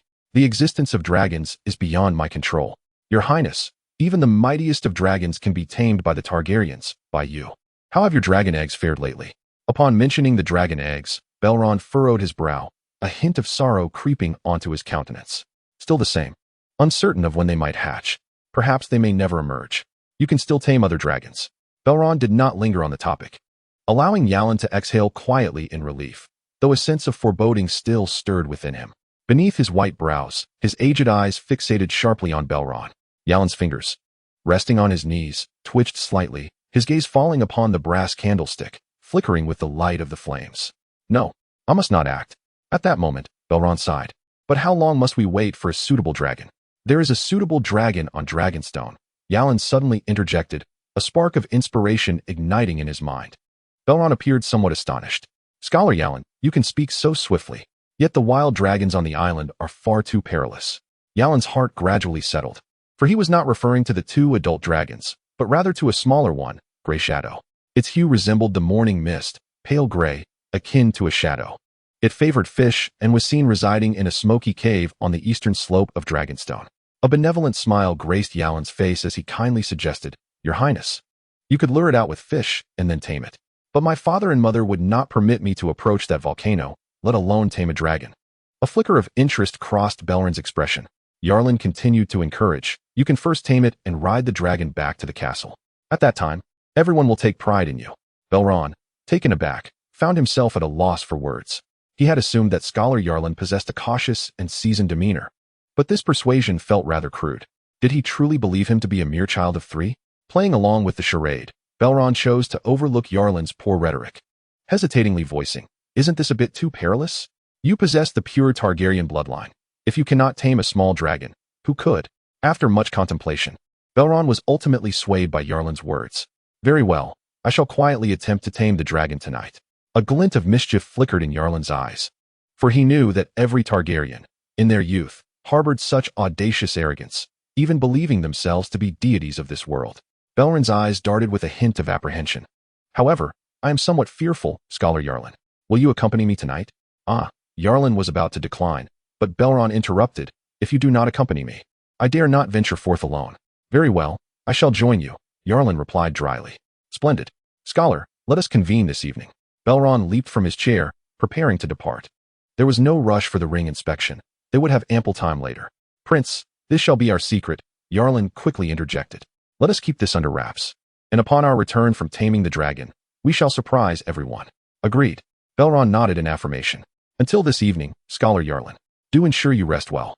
You must take care of your aged bones, lest you hinder my progress." Yarlin's smile faltered slightly. "If you deem my age a hindrance, then perhaps you should not insist on my company." Chapter 18. Erasing Evidence. Acquired Spider Venom 87. Acquired Monster Flesh 100. Acquired Spider Silk 74. As twilight descended, Baelon emerged from the storeroom, his visage smeared with grime. Behind him lay a multitude of spider carcasses, both large and small. Later that evening, within the confines of his chamber, Baelon was engaged in final preparations. Yarlin, with ulterior motives, prodded him towards what seemed like a path to demise. Thus, it was imperative for Baelon to be well prepared to reciprocate adequately. To instigate the demise of a minor was a crime of greater gravity. He closed his eyes, methodically rearranging the items in his inventory. 4 long spears, 2 unsheathed longswords, and 2 unsheathed daggers were placed in the first 3 slots for immediate access, enabling swift retaliation against foes. Considering the nocturnal nature of monster attacks, he lit 5 candles and stowed them in his inventory. Candles, not classified as sustenance, retained their form upon entering the inventory. Even the flames of the wick remained solidified. For further security, he crafted 2 torches. Torch durability 100. The crafted torches were impervious to wind and rain, never extinguishing until their durability was completely expended. They served as excellent companions for nocturnal excursions. Weapons and illumination were prepared. Next came the healing potions. Baelon approached a synthesis table. Healing ointment restores 30 health points. Required materials: ashes 2, rocks 1, spider glands 1. Common ashes were insufficient for crafting the healing ointment, so Baelon had deliberately burned 10 saplings at the valley of the tree, acquiring 10 handfuls of ashes. After much effort, he had restored a few points of magical energy, which was now completely exhausted, and in the meantime, 5 healing ointments were successfully synthesized. Finally, Baelon selected a slice of lemon and 3 shovels to place in his space. After tidying up, he gazed at the increasingly darkening sky, exhaled slowly, and withdrew a book from the shelf, awaiting the arrival of time. Squeak, squeak, squeak, the signal of the mouse echoed. Baelon took a deep breath, gripping his slightly trembling hand, and slid down from the window. Below, Scholar Yarlin, cloaked in black, was carrying a large bucket of live fish. Baelon noticed a bulge at Yarlin's waist. It was rare for the scholar to carry a sword. Lead the way, Scholar Yarlin, he whispered. The two exchanged few words, each harboring their own intentions as they made their way towards the volcano. The closer they got to the volcano, the quieter the world became. Gradually, the flames of Dragonstone Fortress vanished into the darkness, leaving only a pitch-black void. Only the flickering light in Baelon and Scholar Yarlin's hands remained. Baelon observed the scholar ahead. Despite his graying hair, Yarlin retained a robust posture, walking steadily step by step. At 4 years old, Baelon felt it was a fair confrontation against the aging scholar. They drew ever closer to the volcano. Suddenly, Yarlin, who was leading the way, halted, gripping the hilt of his sword. Baelon remained vigilant, his gaze sharpening at Yarlin's movements. With his left hand, he swiftly hurled a candle towards the back of Yarlin's head. A spear appeared instantaneously in his right hand, thrusting upward with great force into Yarlin's rear. With a squelching sound, the spearhead plunged into softness. Critical damage dealt 66 appeared in red above Yarlin's head. Instinctively, Yarlin tilted his head to evade the candle, but the next moment, an unbearable pain radiated from an unspeakable area. He could not suppress a cry of agony.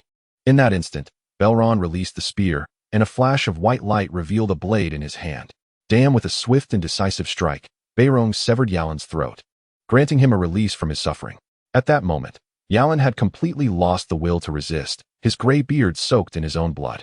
His body was pierced multiple times, resembling a hedgehog with several long spears and swords embedded within.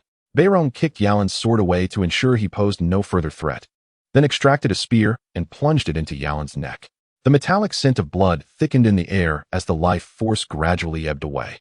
Standing beside the corpse with his blade drawn, Baelon waited until he was certain Yarlin was utterly dead, allowing himself to relax before disdainfully withdrawing the weapons from the lifeless body. He intended to wash them in the sea later for reuse. After collecting his weapons, Baelon lowered his gaze to the cold body on the ground. The battle had concluded far too swiftly, devoid of the back-and-forth exchanges he had envisioned, the glimmering of blades. He was still processing the events that had transpired. Looking down at his bloodied hands, he realized this was his first act of murder. Strangely, he felt no nausea nor the urge to vomit. The lemon slices he had prepared were rendered unnecessary. There was no fear within him, as he was acutely aware that even if discovered, he would not face repercussions for his actions.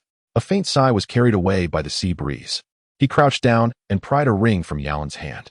The moment he touched Yarlin's cold, stiff fingers, a shiver ran through him. Fortunately, Yarlin wore the ring, sparing him a second trip. After stowing away 4 rings in his inventory, Baelon gazed at Yarlin's corpse, pondering whether the inventory could accommodate non-living entities. His experiment yielded positive results, alleviating a significant amount of trouble. Baelon stripped Yarlin of his black robe and soaked it in seawater to cleanse the bloodstains from the ground. Subsequently, he made his way alone towards Dragon Mountain. Upon reaching its base, a wave of intense heat struck him. Not daring to linger, he discarded Yarlin's body onto the ground and sprinkled a pile of spider glands over it before hastily retreating. Seeking refuge from the wind, Baelon waited in silence.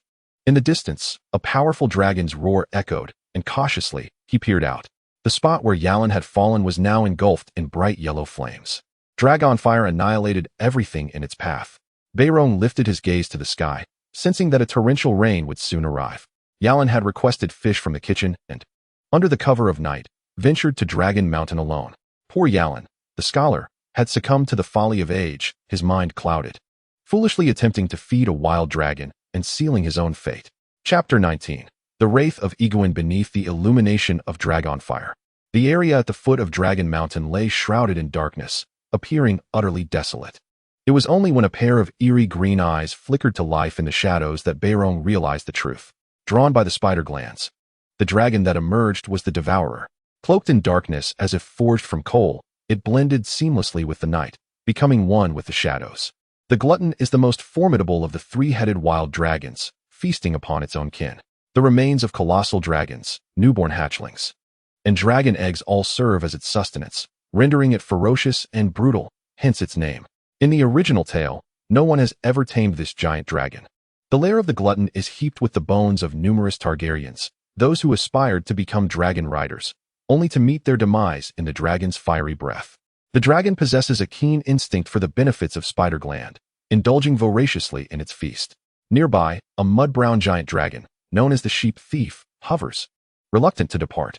Though smaller and less aggressive than the glutton, the sheep thief inflicts far greater casualties upon humanity. This dragon frequently descends from the skies to pilfer the shepherd's flocks, often leading to the untimely demise of the shepherds themselves. Drawn by the enticing aroma of the spider glands, the newcomer is wary of the glutton, yet remains unable to leave. It senses the advantage these delicacies may bestow upon it. The sheep thief circles the glutton, biding its time for an opportune moment. The glutton roars, opening its maw wide to unleash flames in an attempt to drive the other dragon away. In Baelon's eyes, anticipation gleams. He yearns for a dragon duel. The glutton ascends fiercely, aiming to bite the sheep thief's wings. Startled by the sudden assault, the sheep thief emits a series of frightened cries and hastily flaps its wings to gain altitude. Alarmed by this unexpected encounter, it swiftly retreats. The glutton's emerald eyes remain fixed on the fleeing figure of the sheep thief, yet it refrains from pursuing, instead folding its wings and returning to devour the spider glands and remains. Disappointed at the absence of a dragon battle, Baelon reflects on the presence of both the glutton and the sheep thief, pondering the lack of the gray shadow among the trio of wild dragons. Once the glutton has savored its meal, it lets out a triumphant roar and takes to the skies. Only then does Baelon emerge from his cramped hiding place. Having witnessed 2 dragons tonight, he feels his venture has not been in vain. The fiery incineration of the dead is a privilege reserved for the Targaryens. And in this regard, Scholar Yaurin has found his rightful place in the afterlife. Baelon feigns a prayer, wishing for Scholar Yaurin to find happiness in the embrace of the stranger.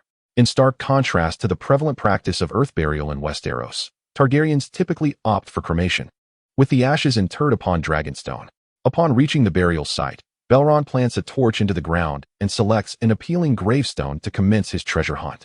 He deliberately avoids the new grave of Queen Alysanne, as it belongs to his great-grandmother. He resolves to leave that for last. "You shall do," he declares, addressing the grave of conqueror Aegon. Digging into the resting place of his ancestors cannot be deemed grave robbing. He merely seeks to inherit a portion of his family's legacy.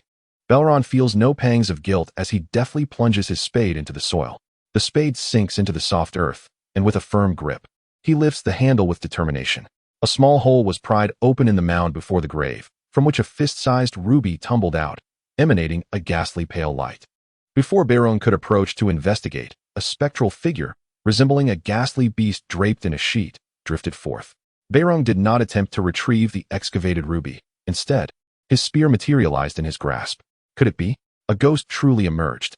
Baelon gazed upon the apparition, which bore an eerie resemblance to the conqueror Aegon. Its movements were sluggish, utterly devoid of the regal presence that once unified the continent of Westeros. The moment the specter appeared, Baelon felt his mental fortitude plummet. The sight of such a ghost was disheartening. Nonetheless, he hoped it might possess some utility. The most valuable aspect of Aegon's spirit was his wisdom and experience gained from a lifetime of conquest.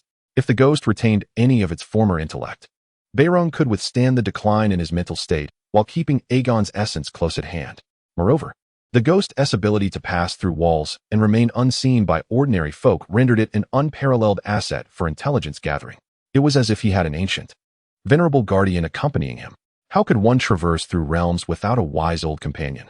The spirit of Aegon hovered vacantly near Baelon, incapable of communication or interaction, appearing to possess only instinct rather than intellect. In a fleeting moment, the ghost emitted a blinding pale light. A chill coursed through Baelon, causing him to involuntarily shudder. Health points 15. What in the world? Anger surged within Baelon. He gripped his spear tightly and lunged forward. Taste my spear. Despite his attempts at amicable communication with the spirit, the apparition dared to strike first. Regardless of Aegon's identity, this mindless, hostile entity was of no use to him. Even if the King of Kings descended, it would meet its end here. The ghost would face death once more. Damage dealt 10. The spear inflicted limited harm upon the specter, yet the ghost's slow responses compensated for this shortcoming. The spirit's attacks were area assaults, each dealing 15 points of damage, leaving Baelon ample time to strike thrice. The ghost struck, reducing Baelon's health by 15 points, allowing Baelon to retaliate with 3 thrusts, inflicting 30 points of damage upon the ghost. Thus began a turn-based battle between man and spectre. Baelon struck thrice for every blow he received, and after sustaining 2 hits, he applied a healing ointment to restore 30 health points. After 10 thrusts, Baelon emerged unscathed and ultimately vanquished the ghost. Following one final blow, the spectre burst like a balloon, its ethereal form dissipating into a stream of light that flowed into Baelon's being. His mind felt as though it had been anointed with a cooling balm, refreshing and invigorating. He blinked in disbelief. In the darkness, every blade of grass and twig appeared vividly clear, his vision unimpeded by the night. Congratulations, you have acquired night vision. The ghost possessed such an ability. Baelon's eyes gleamed with newfound clarity as he fixated upon the graveyard, where lay buried generations of Targaryens, their numbers in the hundreds, if not thousands. How many spirits might he unearth? Moreover, the spectre could only consume his 10 spears, suggesting that his health was merely 100 points. He casually picked up a dug-up ruby. Acquired magic ruby 1, what a splendid find. The ruby could be utilized to craft a resurrection amulet and a flame wand. With the wand in hand, one could ignite anything within sight from afar. Truly, his ancestors were remarkable. Even in death, they showed such concern for him. Not only did they drop a ruby, but the considerate spirit also enhanced his abilities. Indeed, it is only family who cares so deeply. Baelon moved, wiped the sweat from his brow, and vigorously wielded his shovel. With such supportive ancestors, he could not afford to slack off. Come on, Baelon. You can do it, tonight. You will meet 100 of your forebears. With a powerful thrust of his shovel, acquired second-hand dentures 1. Wait, whose dentures are these? Baelon frowned and discarded the item into the box. Better to keep it. It might prove useful in the future. Acquired worn-out wires 1. Acquired melted marbles 1. Chapter 20. A bounty of harvest just as Ijon's ghost had depleted Baelon's luck. The subsequent 20 or so shovels yielded nothing but useless burial items.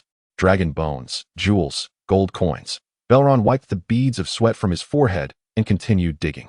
Acquired Gordian Knot 1. The Gordian Knot, a legendary unsolvable tangle. The one who unties it shall be the king of Asia. The most renowned tale tells of Alexander the Great severing it with his sword. Baelon reached out to tug at it. A plain white rope was coiled and tied in a small knot. He pulled on the rope, attempting to untangle this ordinary knot. Yet, it seemed as if the knot was welded together, remaining immovable. Channeling the spirit of Alexander, he drew forth his sword, and with a swift stroke, the knot was cleaved in 2 and unraveled.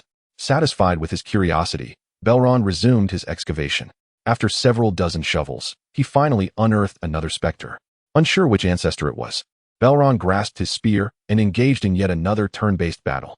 The ghost burst with a crackle, and the familiar sensation of cool oil coursed through his mind. Mental value 350. Baelon perked up his ears. His hearing had not improved. He strained to sniff. His sense of smell remained unchanged. It appeared this spectre only augmented his mental value. After a night of diligent work, Baelon had excavated 7 spirits in total. Aside from Ijon's ghost, the subsequent spirits yielded diminishing returns on mental value. Ultimately, Baelon's mental value reached 460 points. Mental value 460, magic value 200. With the enhancement of his mental value, both the upper limit and recovery rate of his magic value soared correspondingly. After defeating the final spectre, he stored the chest filled with jewels and peculiar burial items in his space. It was getting late. It was time to return. Baelon leveled the excavated pit with his spade, leaving the ancestors to be reunited only tomorrow night. Suddenly, he paused, sensing an intense gaze from behind, as if a pair of eyes were fixated upon him. It was a familiar sensation, reminiscent of covertly playing with his phone during study sessions in a past life. Now sending chills down his spine, a feeling of being watched. Raising his gaze, he beheld the homeroom teacher staring intently at him from the window, a sight that could only be described as horrific.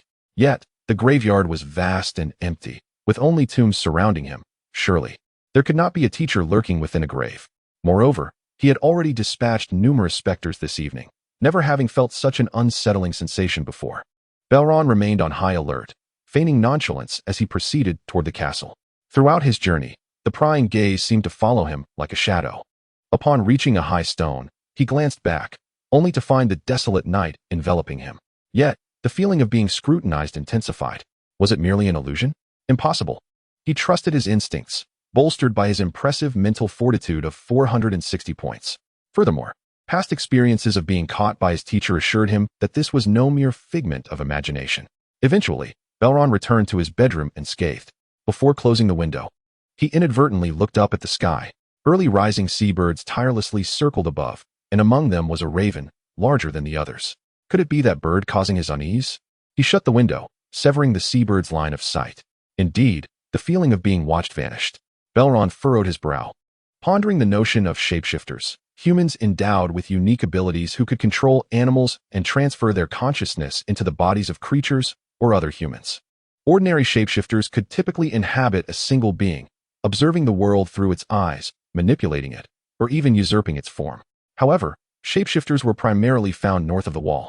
While Westeros was a forbidden realm for them, once discovered, they would be deemed aberrations and executed. He realized he was being targeted by a shapeshifter. While an ordinary shapeshifter might pose a minor threat, a green seer would be far more perilous. Among 1,000 individuals, only one might become a shapeshifter. And among 1,000 shapeshifters, only the most powerful could ascend to become a green seer.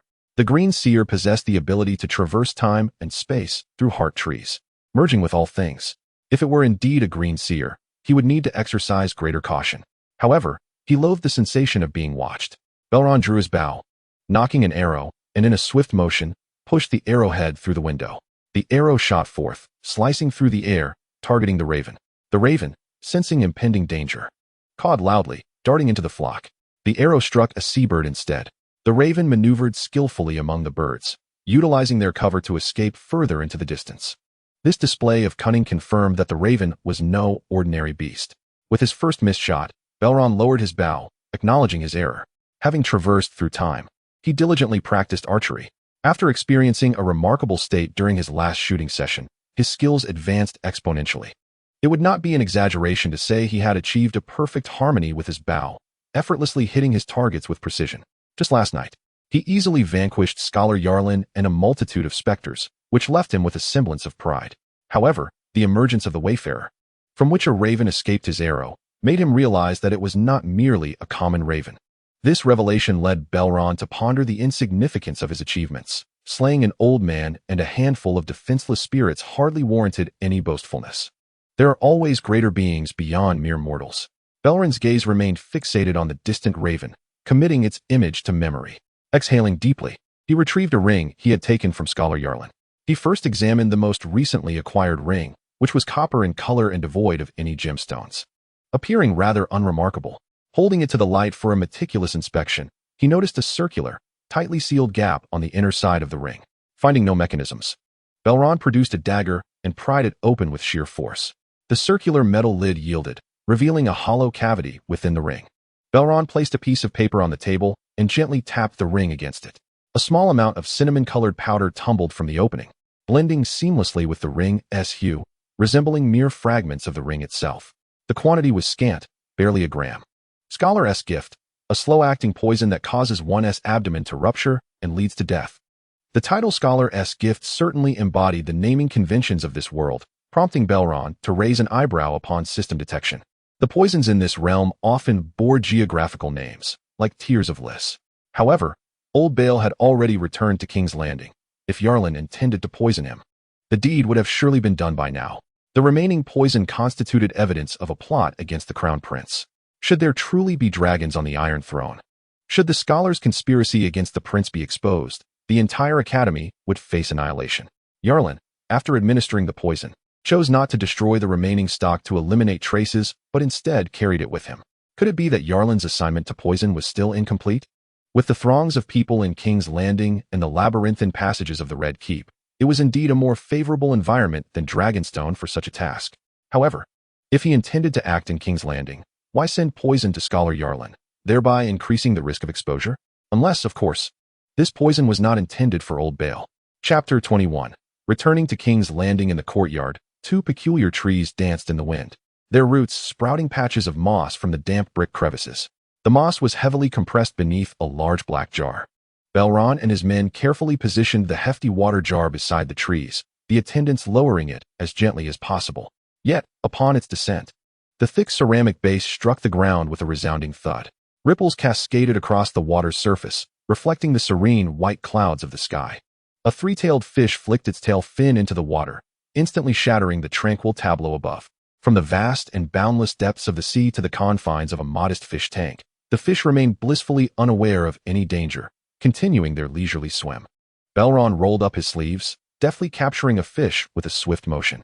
The fish squirmed and thrashed about, but he secured it by gripping its gills with one hand while prying open its mouth with the other, introducing a pinch of the toxic powder discovered within a ring. Once he confirmed that the fish had ingested the poison, he tied a red string around its body as a marker, then, with a gentle release, cast it back into the water. Repeating the process, he administered the poison to another fish, this time binding it with a yellow thread. He was eager to witness the potency of the poison concocted by the scholars. On the first day and the second, the fish swam and fed as usual. The first to notice the disappearance of Bachelor Yalon was a serving girl, who initially assumed he had simply stepped out for an errand, not giving it much thought. However, upon discovering the untouched meal delivered to his chambers the following day, she sensed something amiss. When the news of Yalon's disappearance reached Viserys, it was during breakfast. Baelon listened intently to the concerns expressed by others regarding the absent bachelor, calmly nibbling on his bread. "Have all the likely places been searched?" Viserys asked, absent-mindedly twirling his ring. The castle had been thoroughly scoured, and aside from Dragonstone and the depths of the reefs, the island had been searched in its entirety. Yet no trace of Yalon could be found. Furrowing his brow, Viserys noted that there were no ships departing from Dragonstone that day. Yalon must still be on the island, surely. He couldn't have sprouted wings and flown away like a dragon. "Has Bachelor Yalon made any enemies recently?" he inquired. "None that I know of," was the reply. Viserys understood that if Yalon were indeed in trouble, it could only be due to an accident or a self-inflicted situation. Any assailants would likely be found on the island. It was improbable that an outsider would exert significant effort to infiltrate Dragonstone merely for an aging scholar, while ignoring the Targaryens who also resided within the castle. Although he was internally aware of this, Viserys prudently instructed a thorough investigation of the coastline, ordering immediate reports should any intruders be detected on Dragonstone. Baelon, having absorbed the entire conversation, inquired whether there had been any unusual occurrences concerning Bachelor Yalon in the preceding days. A kitchen worker provided a clue. Yalon had come to the kitchen the day before to procure a large barrel of fish. Such a sizable quantity would take an individual 3 to 4 days to consume. Upon searching the bachelor's quarters, however, no fish or meat could be found. Viserys was perplexed. What could Yalon possibly want with the fish? If not for himself, then for someone else. Yet it was clear that one person could not finish it all so swiftly. Baelon feigned deep contemplation, analyzing the situation incessantly. A thought flickered through Viserys' mind. Perhaps it was not meant for a single person. What if it wasn't intended for human consumption at all? The mysterious disappearance of Bachelor Yalon sparked fervent discussions among the castle's attendants. Baelon reassured the anxious Rhaenyra, stating that her father would resolve the matter, urging her not to worry. Yet, where could the bachelor have gone? Rhaenyra's eyes brimmed with confusion. Her concern was not born out of any particular fondness for Bachelor Yalon. Suddenly, the people around her vanished, instilling in Rhaenyra a chilling sense of foreboding akin to the loss of lips leading to the chill of teeth. Realizing persuasion was futile, Baelon intended to take Rhaenyra out for a hunt to relieve their minds. However, Aemma firmly declined, leading the two children back to their chambers. Until the whereabouts of Maester Aelin were ascertained, she could not tolerate even the slightest risk of danger to her children on Dragonstone. Baelon felt somewhat helpless, not anticipating that Aelin's disappearance would cause such a tumult. The guards patrolling the castle had increased, rendering it impossible to slip out unnoticed. Thus, Baelon resorted to venting his frustrations by torturing small spiders in the storeroom. At last, the knights discovered fragments of the maester's clothing at the foot of Dragonstone, alongside remnants of charred remains left by a dragon. An empty barrel lay overturned on the ground, with a few scattered fish scales strewn about.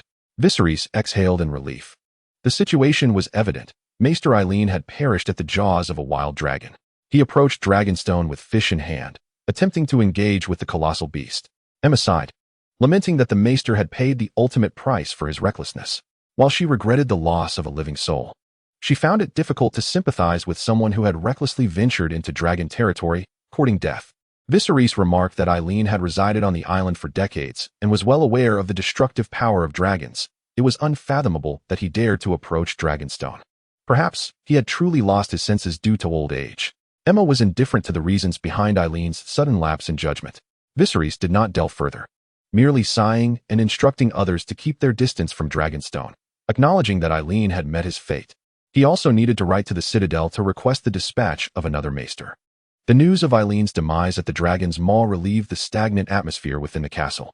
Everyone resumed their usual demeanor, accustomed as they were to the annual fatalities at the hands of dragons. Finally, Baelon managed to slip out of the castle. His hunting grounds expanded from land and sky to the vast ocean. He procured a venom gland from a vividly patterned sea serpent. The venom gland can neutralize toxic states. After defeating a poisonous creature, there was a chance to obtain a venom gland. On the third day, the effects of the poison seemed to take hold. 2 fish ceased to feed, lying listlessly at the bottom of their tank, devoid of movement. Baelon retrieved the fish tethered with red thread and administered an antidote. The antidote was potent, as the system indicated it could neutralize any poison, yet the synthesis of its materials was remarkably simple. Only 1 venom gland, a bit of seaweed and coral, and a cost of 1 magic point were required for successful synthesis. In the boundless expanse of the ocean, where species abound, poisonous creatures and seaweed were plentiful. On the 4th morning, a servant came to report that the fish tied with yellow thread had rolled over at the bottom, appearing somewhat lifeless. In contrast, the fish that had received the antidote swam energetically, eagerly consuming its food, as if celebrating its recovery from illness. Baelon discarded the lifeless, poisoned fish back into the sea to prevent anyone from mistakenly consuming it.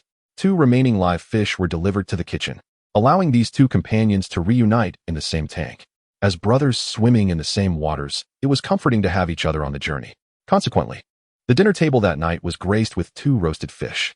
As the evening unfolded, Baelon stealthily slipped out to indulge in his usual pursuits. This night, he noticed none of the prying eyes. Among the returning flock, there were no ominous crows circling above. It seemed as if everything from the previous night had been but an illusion. Suddenly, a familiar messenger raven swooped through the night sky. With a vision as clear as day, Baelon discerned the raven's flight path, which was directed towards the tower of Dragonstone. He lifted his gaze, his eyes heavy as he stared into the starlit night. The twinkling stars hinted at the promise of a bright day to come. An inexplicable emotion flickered within him. The arrival of the raven would disrupt the tranquil existence of Dragonstone. Baelon tightened his grip on his spear and resumed his hunt. All he could do now was gather more supplies and fortify himself. As dawn broke, golden rays pierced through the thick fog. The black raven bore grim tidings. Prince Baelon of Spring Dawn lay bedridden, beyond the reach of healing. Viserys trembled, causing his wine cup to clatter to the floor. How could this be true of his father? He sprang to his feet, the chair scraping harshly against the ground. Aemma quickly embraced her husband, offering comfort. Baelon had appointed a responsible individual from among the fishermen to manage affairs, ensuring the oyster oil preparations were well in hand. Upon the raven's arrival, he had packed essential supplies into his inventory. He rose immediately to arrange for a ship, hastily collecting necessities before setting off for King's Landing. Viserys' mighty dragon, the Black Reaper Balerion, had perished, and Rhaenyra's dragon Syrax was unable to carry anyone. Furthermore, his dragon eggs had yet to hatch.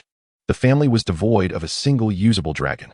With old Balerion in peril, Viserys was consumed with anxiety, pacing restlessly aboard the ship, yearning to teleport directly to King's Landing. Yet, he had no choice but to travel by sea, slowly making his way to the capital. The ship rocked amidst the waves, making Baelon feel nauseous. He turned his gaze away from his distraught family, reassuringly grasping Rhaenyra's hand as they both closed their eyes to rest. In the inventory, the antidote stood out prominently. Chapter 22, Selfishness. As the ship traversed the strait and entered Blackwater Bay, the waters were calm. The vessel ebbed and flowed with the ocean's breath, the waves frothing. King's Landing was now within sight, when suddenly, Aemma collapsed. After calming her husband, she accompanied Baelon and Rhaenyra to the bow of the ship to admire the ocean's tumult. Abruptly, darkness engulfed her, and she staggered towards the sea. Baelon, quick to react, seized his mother's garment, and, before the servants could reach them, pulled Aemma back aboard. The sound of hurried footsteps echoed, followed by the forceful crash of the wooden door against the wall. Viserys, panting heavily, raced to his wife's bedside. Seeing her sitting upright, he finally breathed a sigh of relief. Aemma, what has happened? Viserys held his wife tightly, aware that his father was on the brink of death. The thought of anything further happening to Aemma was unbearable. Aemma gently patted Viserys' back, words on the tip of her tongue swallowed back, and she finally spoke. I am fine.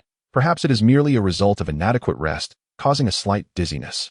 Uncertain matters would remain undisclosed to Viserys to spare him unnecessary worry. Just as her words faded, a sudden wave of nausea surged within Emma, compelling her to retch uncontrollably. On board the ship, there were no learned men present, and a servant brought Emma a concoction of poppy milk to alleviate her discomfort. Baelon, lacking medical knowledge, clasped Rhaenyra's cold hand, caring for her so as not to burden the adults.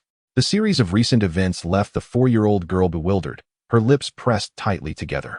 Emma felt increasingly nauseous, retching persistently, while Baelon prepared a cup of lemon-infused water and presented it to her.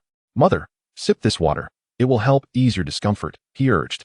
He recalled the election of the king in the year 101 of the conquest, when Emma was heavily pregnant. She might now be expecting a brother or sister. Emma managed a faint smile for her son and daughter as she accepted the sour lemon water, downing it in one go. At that moment, a maid entered, presenting a cup filled with a yellow liquid containing a floating residue. The aroma of wine mingled with ammonia wafted through the small cabin. Emma scrutinized the floating particles in the cup, a smile creeping onto her lips as her hand instinctively caressed her belly. Viserys' face lit up with realization.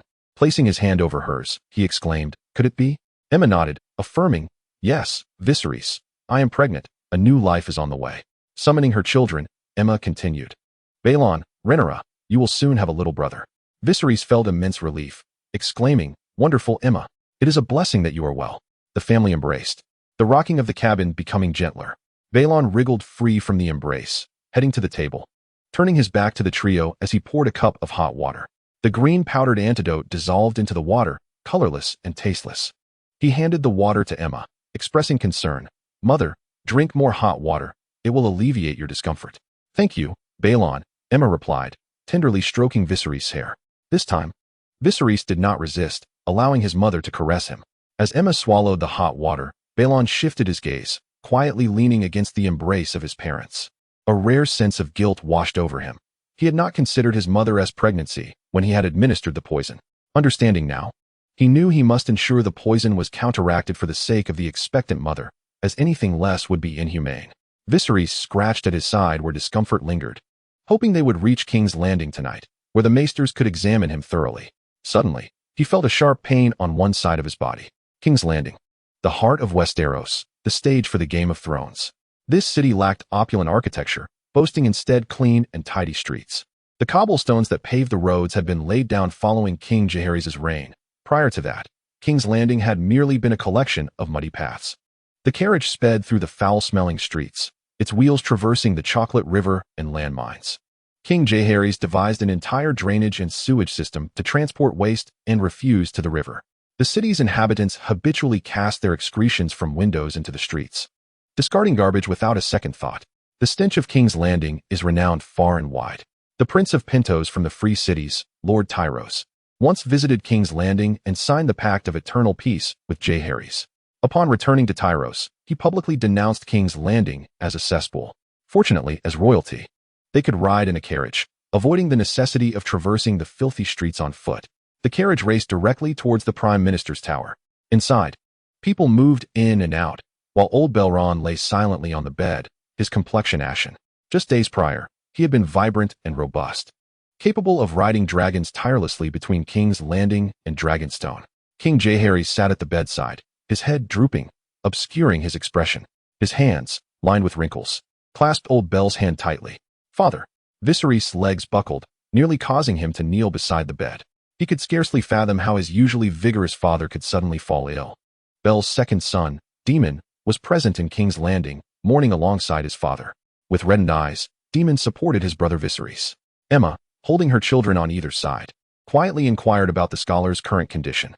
Viserys gripped his father's hand tightly. Suddenly, he felt a flicker of movement in the fingers of old Bel's hand, and he raised his head in hopeful anticipation. Though old Bel's eyes remained shut, a weak, muffled cry escaped his throat. "It hurts." King Jaehaerys silently regarded the scholar, who was hunched over, resembling a helpless old man more than a king. Scholar Runtel hurriedly brought forth the poppy milk. Old Bel's body convulsed violently, his voice growing louder as he gasped, "It hurts, it hurts." It seemed as if his body were being torn apart, and he let out an inhuman wail. The scholar quickly administered the poppy milk to soothe old Bel's pain. The sounds gradually diminished, transforming into a disjointed, weeping murmur. "Mother, it hurts." Unlike the swift demise of Scholar Yarlin, old Bel approached death through torment. A living man was being tortured before their eyes, dying slowly.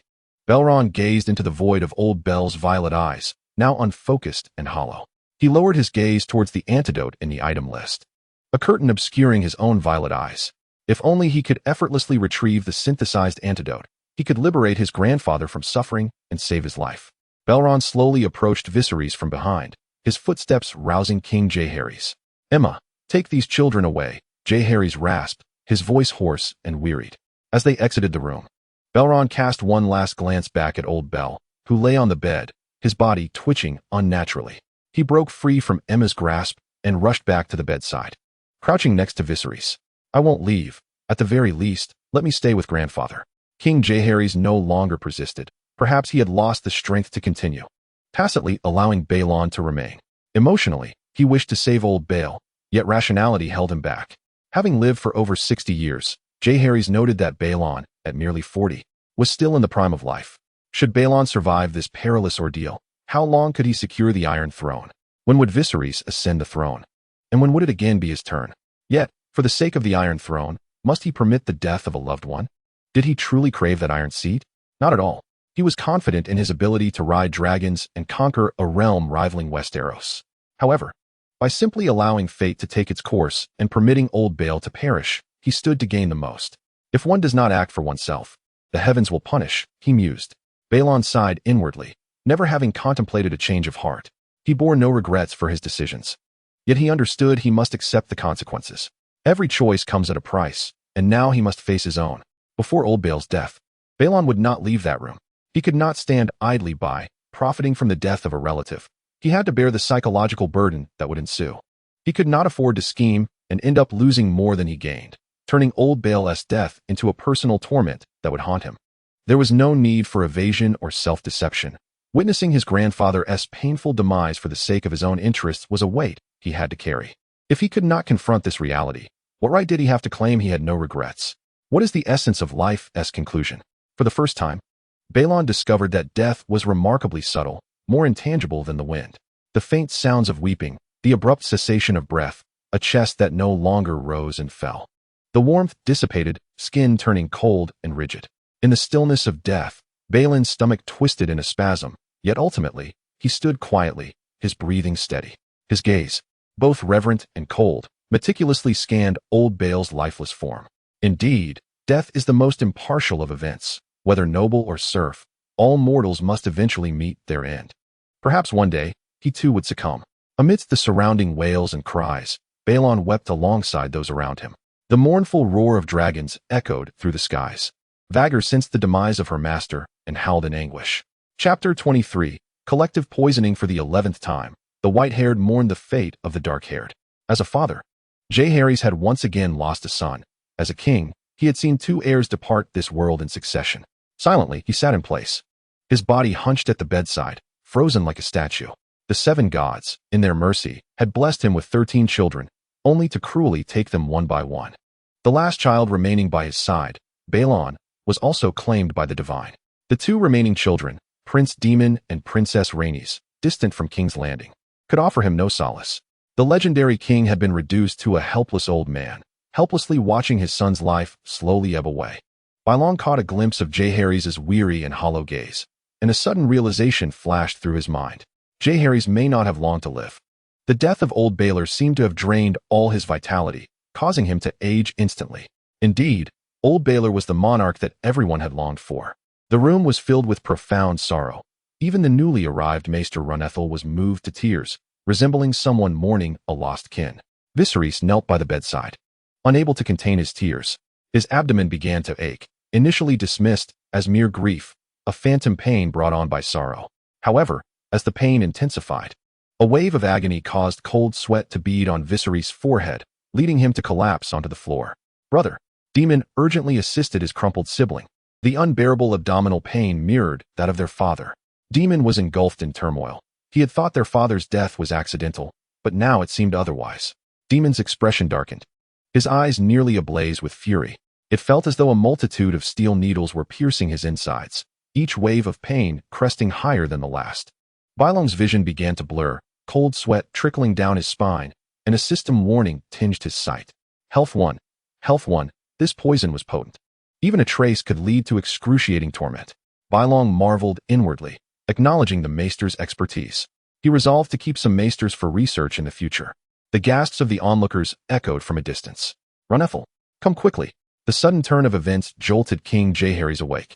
The fire coursing through his veins transformed him into an enraged dragon. The voice of the ancient monarch was colder than ever.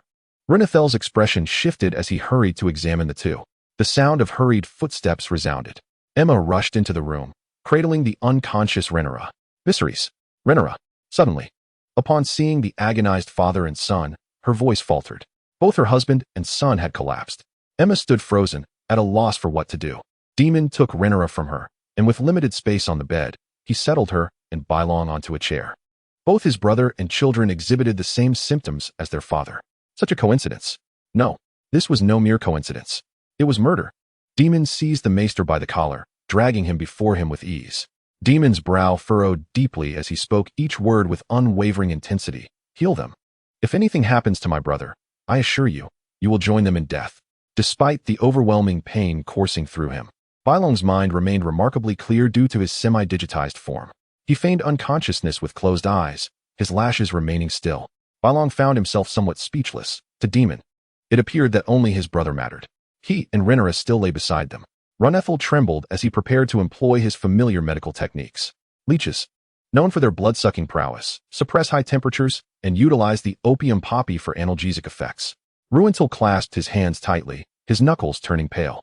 The demise of old Baelon could be deemed an accident. However, the simultaneous affliction of the Viserys family raised undeniable suspicions. Though aged, Jaehaerys retained his sharp intellect, particularly with Prince Daemon lurking nearby, ever watchful. This situation had escalated. Who were those exiled Meereenese? Daemon tightened his grip on the hilt of the Dark Sister. Their father had never held grudges, possessing but one bitter enemy, the Meereenese. A band of exiled Meereenese had murdered Bael's brother, Prince Aemon. In vengeance, Bael rode Vhagar to massacre the Meereenese on Tarth Island. Yet, that group was annihilated, a collection of power-hungry exiles. The remaining Meereenese would welcome their demise. Why would they resort to poisoning Prince Baelon for this? Without knowledge of the specific poisoner, it was prudent to eliminate all potential culprits. Daemon paced anxiously within the confines of the chamber. Were it not for Viserys' imminent peril, he would be mounted on Caraxes, incinerating all foes. King Jaehaerys fixed a penetrating gaze upon the bustling scholars. The Viserys family had only just arrived in King's Landing that day, having previously resided on Dragonstone. Whether through poison or some strange ailment, the source could only be traced back to Dragonstone. The timings of Baelon and Viserys' afflictions did not align. Someone had struck Baelon first, then coolly targeted the Viserys family. What anomalies lay on Dragonstone? The island was sparsely populated, its inhabitants primarily comprising servants, fishermen, and scholars, who possessed the psychological fortitude and timing for such a deed. Jaehaerys' gaze was deep and calm as it fell upon the sole survivor, Emma. Were there any irregularities on Dragonstone? Emma hesitated, her heart racing with uncertainty. She inhaled deeply, forcing herself to maintain composure. Everything seemed normal. Emma suddenly recalled that Scholar Yarland had recklessly approached a wild dragon and was subsequently slain. Rhaenyra's eyelids twitched, his heart skipping a beat. Matters appeared to be spiraling into the unpredictable. Jaehaerys scrutinized Rhaenyra coldly, this newly appointed scholar.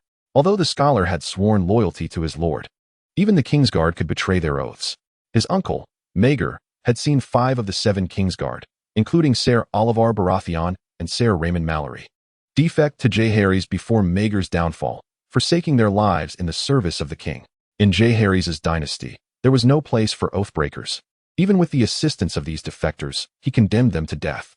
Ultimately, through the persuasion of Alysanne, the white cloaks were turned black, and the traitors were sent to the Night's Watch. Jaehaerys then turned and quietly instructed Sir Claremont of the Kingsguard, who regarded Rhaenyra deeply before departing to fulfill his orders. Lintel was struck with terror by a single glance, yet he could only strive to diminish his presence, too afraid to speak and draw attention. It's fine. It's fine.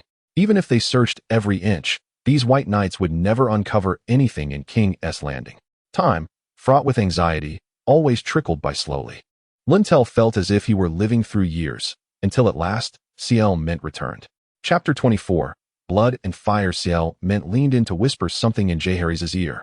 Jaehaerys nodded slightly, while his 2 iron guards, Rhaenyra and Ciel Mint, flanked Lintel, effectively restraining him. "Wait, what are you doing?" Lintel shouted, struggling in vain. Yet, he could not prevent the royal guards from searching him. Clenching his fists tightly, he felt a surge of indignation. How dare these ironclad men insult a scholar in such a manner? "Your Majesty, are you doubting my loyalty?" Lintel gazed at Jaehaerys with disappointment. "I have served many lords, amputated the limbs of the wounded, and assisted in childbirth for pregnant women." Demon impatiently interrupted Lintel's lengthy defense. "What nonsense are you babbling? Search him." With that, he personally began to rummage through Lintel's belongings. Lintel's face flushed with humiliation, his entire being trembled. Treated like a prisoner, where was his dignity? He felt as though all the attendants around him were mocking him, whispering about his disgrace. "What is this?" Demon exclaimed, pulling a vial of green powder from Lintel's pocket. Lintel immediately froze, wanting to ask what it was. This is a setup, a trap. Panic gripped him. How could he not know whether he possessed such a substance? He was certain he was being framed. Yet, the vial of powder had been discovered in plain sight, leaving Lintel utterly speechless. Baelon, witnessing the scene, coughed loudly ahem. At this juncture, it was his turn to take the stage. Baelon opened his eyes in confusion. "It hurts." The cry of pain was genuine. The agony in his abdomen felt as though his insides were tearing apart, yet he knew this was merely an illusion. Emma quickly embraced her son. "Baelon, it's all right. It's all right." Tears streamed down her face as she hurriedly called for milk to alleviate her son's suffering. Jaehaerys looked at Baelon, contemplating the continuation of his son's life, perhaps soon to follow Baelon to the realm of the Seven. "What is this?" Demon interrogated Lintel, his sword already drawn at his side. "No, I don't know. This is not mine." Demon scoffed. Currently, his brother was in torment, and he had no time for the scholar's excuses. Without hesitation, he mixed some green powder into water and forced it into Lintel's mouth. All eyes were on Lintel as Baelon broke free from Emma's embrace, purposefully heading towards the hearth. Flames licked at his garments, suddenly erupting and engulfing him in an instant. The fire seared his flesh, yet Baelon stood still, allowing the flames to consume his clothes. The crowd could not discern what lay beneath the flames, having ingested the antidote. The pain receded from him.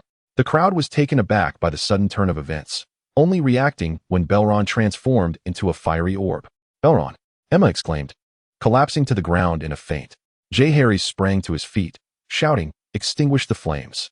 Demon, swift and decisive, tore down the heavy curtains and threw them over Baelon's head.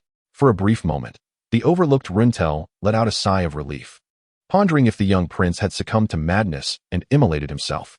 Baelon silently counted in his mind as the flames danced against his skin. Yet every effort seemed in vain. The acrid scent of charred flesh filled the air, causing several onlookers to retch. The fiery glow illuminated the faces of the spectators, the heat forcing them to retreat. Demon acted swiftly, and the Kingsguard responded promptly. At the 65th second, the flames were doused. Baelon stood enveloped in soot and ash. The crowd could scarcely fathom the horrific burns that must lie beneath such a thick layer of grime. Demon's expression of concern vanished as he raised his hand in astonishment.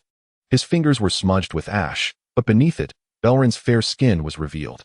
"This, Baelon, you are unscathed. No burns, no scars from the flames." Suddenly, Demon recalled the family maxim echoing in his mind. Fire and blood are of the same essence. Baelon wiped away the black soot, revealing unblemished skin, entirely untouched by the flames. Jaehaerys stared at Baelon in disbelief, his frail fingers gently grazing the exposed flesh. The flames, which ought to have been destructive, had not harmed Baelon in the slightest. "I feel marvelous," Baelon declared, not even a twinge of pain.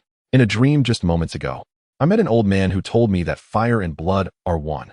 A true dragon fears not the flames. The fire has alleviated my suffering, purifying my ailments and incinerating impurities."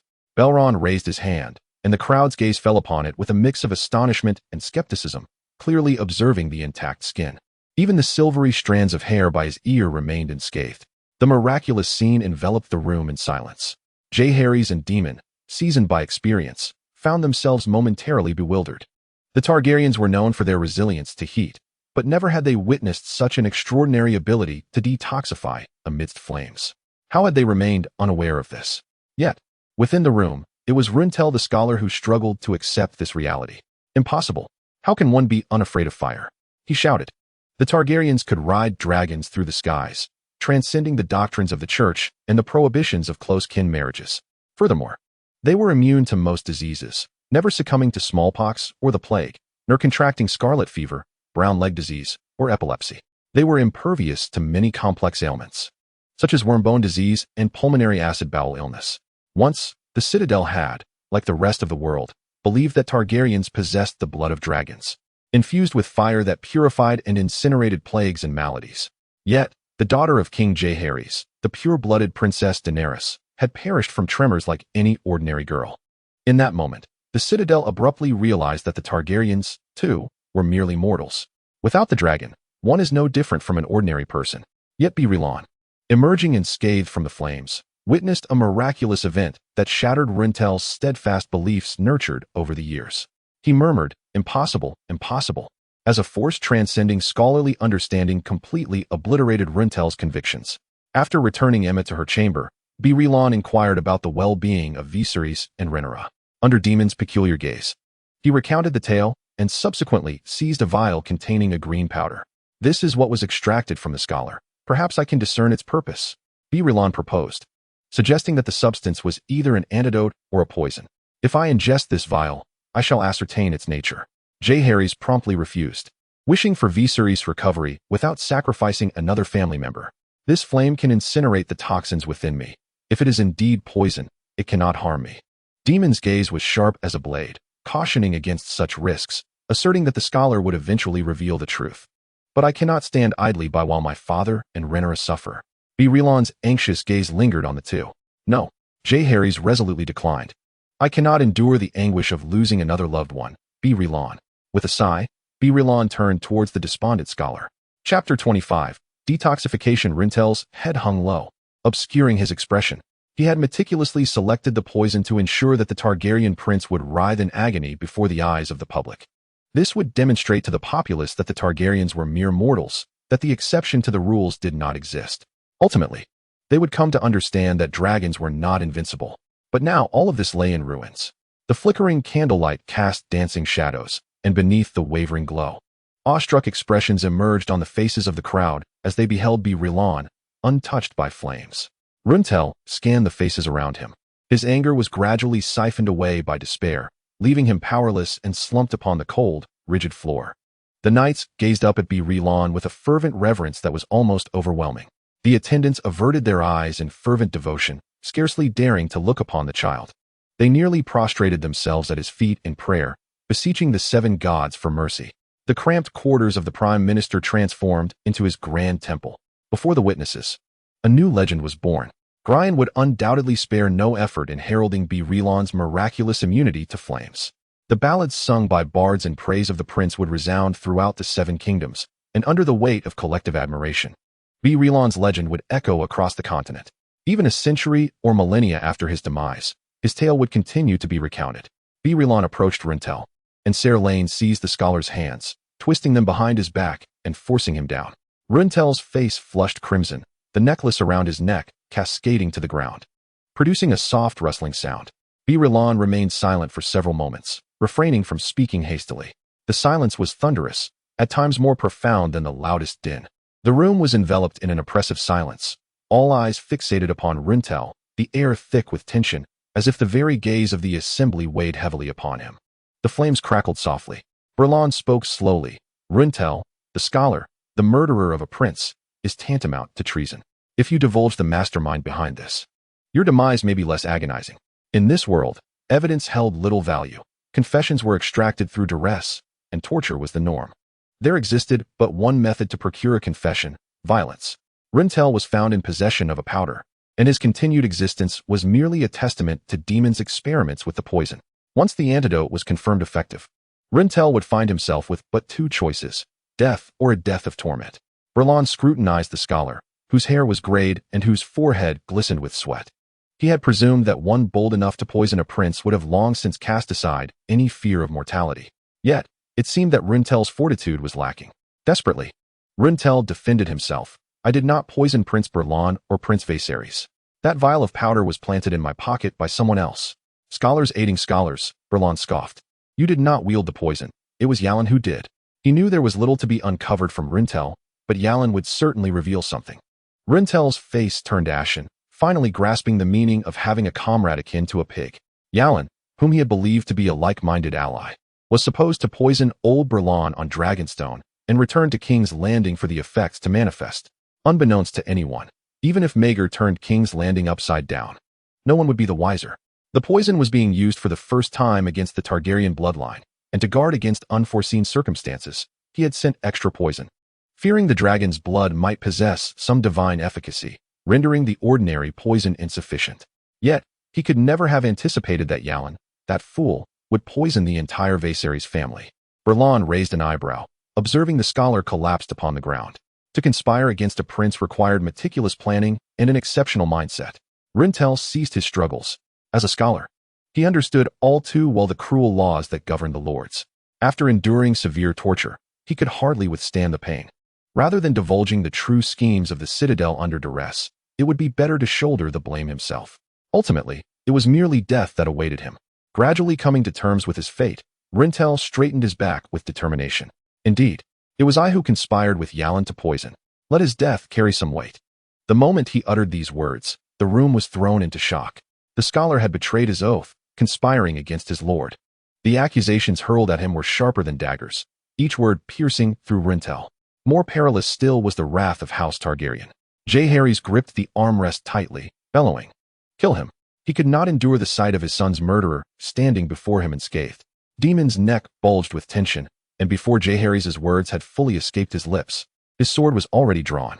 A flash of steel glinted in Baelon's eyes, and the next moment, warm, crimson blood sprayed across his face.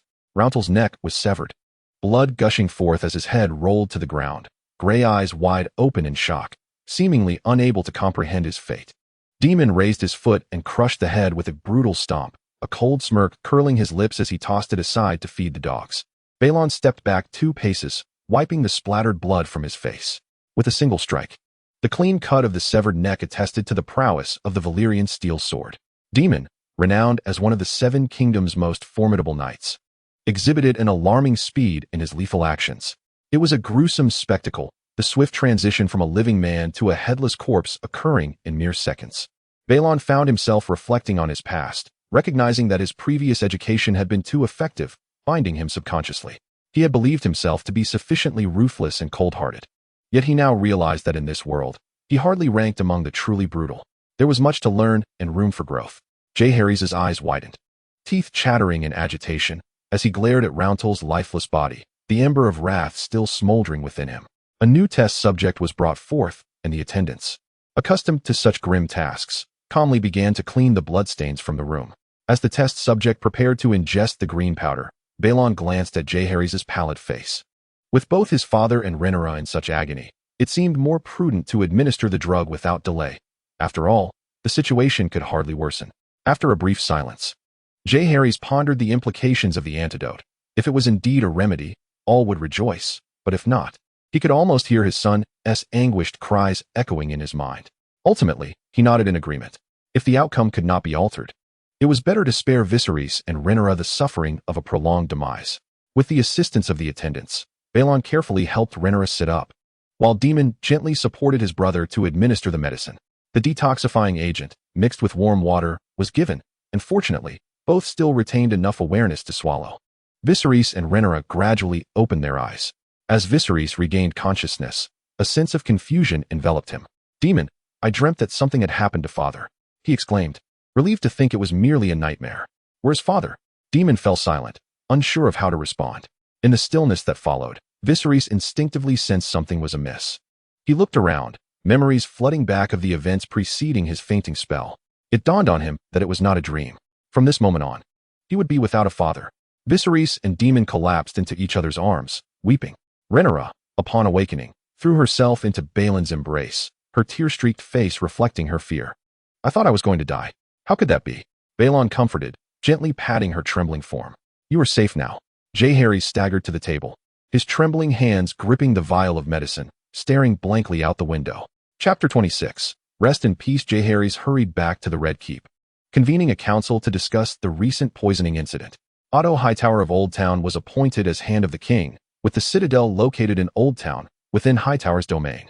What transpired during the council remained unknown to Baelon. At this moment, he accompanied the sorrowful Viserys as they transported Old Bael's lifeless body back to Dragonstone. The news of Old Baelorion's demise spread across the 7 kingdoms, heralding a brewing storm. As King Landing departed, Baelon observed individuals weeping and calling out the name of old Baelon along the streets. Demon rode past on Caraxes, his eyes fixated on the blood dragon and the elongated bloodworm. Baelon felt a twinge of nostalgia. The bloodworm, though peculiar in appearance and unlike the typical dragons, possessed formidable strength. It was only half the size of Vhagar. Yet ultimately, it clashed with Vhagar in a fateful confrontation that led to their mutual destruction. Following old Baelon's death, Vhagar was confined to the dragon pit. During his brief stay in King's Landing, Baelon attempted to approach Vhagar but was thwarted by the dual blockade of dragon guards and knights dispatched by Viserys. Now, with old Baelon's recent passing, the chill of his corpse still lingered. Baelon turned to command Vhagar, exhibiting a semblance of cold-heartedness. He sighed softly, leaning against the ship's edge and gazing at the dragon pit, resigned to await a more opportune time. In the ensuing days, a steady stream of mourners arrived at Dragonstone to pay their respects at old Baelon's funeral.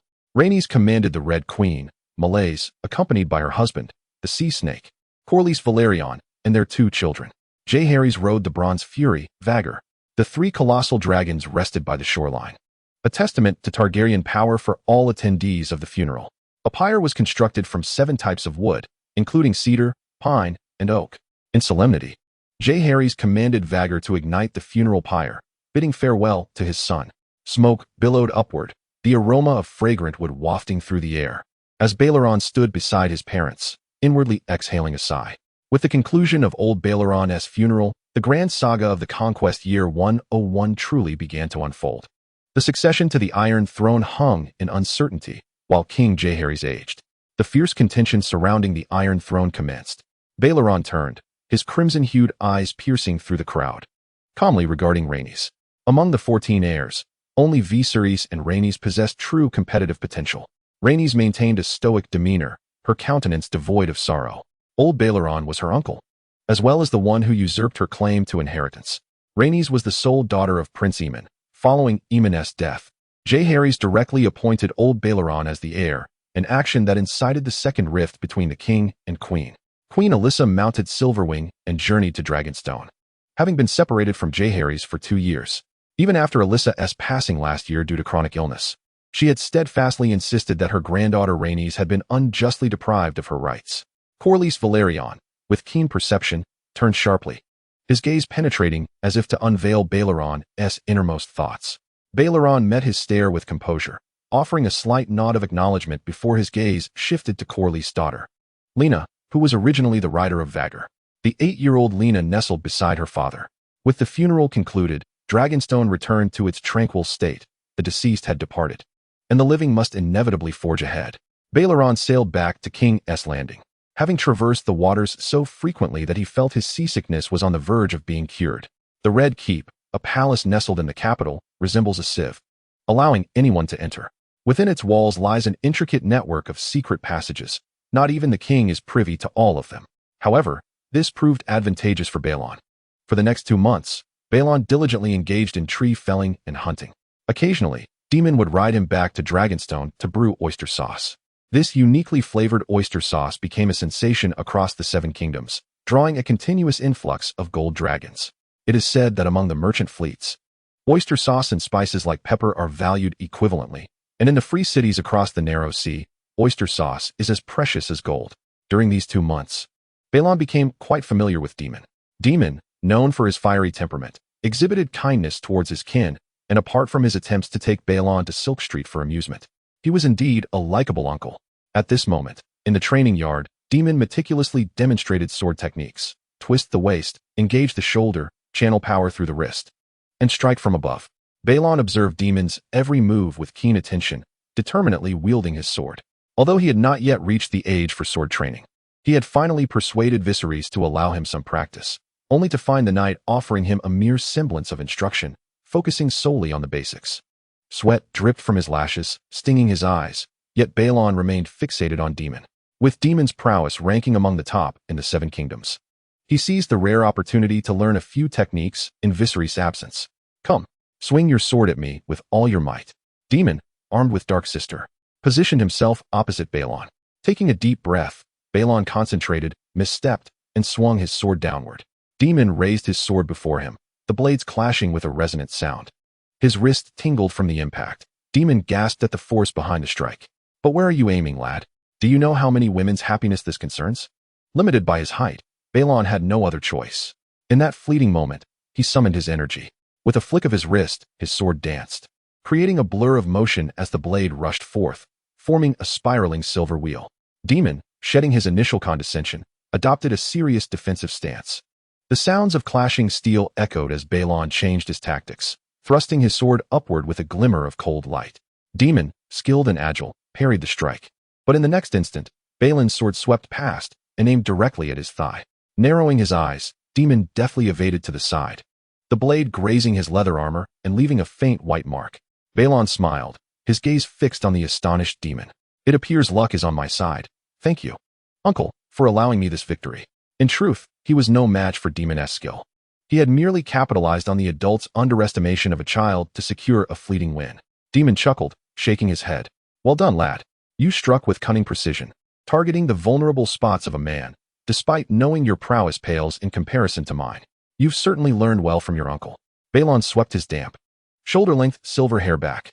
The Targaryens favored long hair for both men and women, which was indeed visually appealing, yet at times, it proved cumbersome.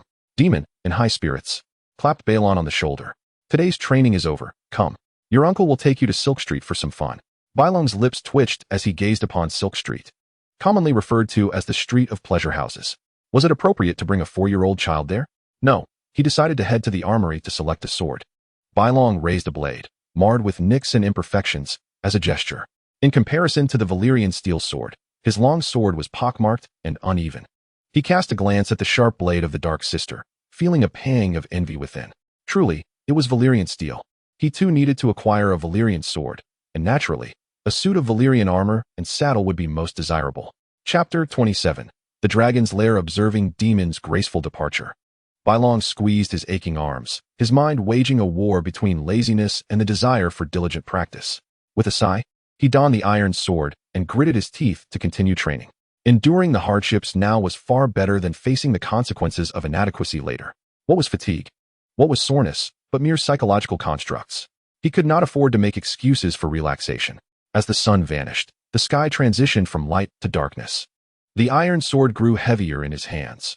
Baelon trembled as he mustered the strength to place the sword upon the rack, collapsing against it like a heap of mud. Slowly regaining his vigor, under the watchful gaze of the night, he devoured a meatball, a warm surge enveloping him.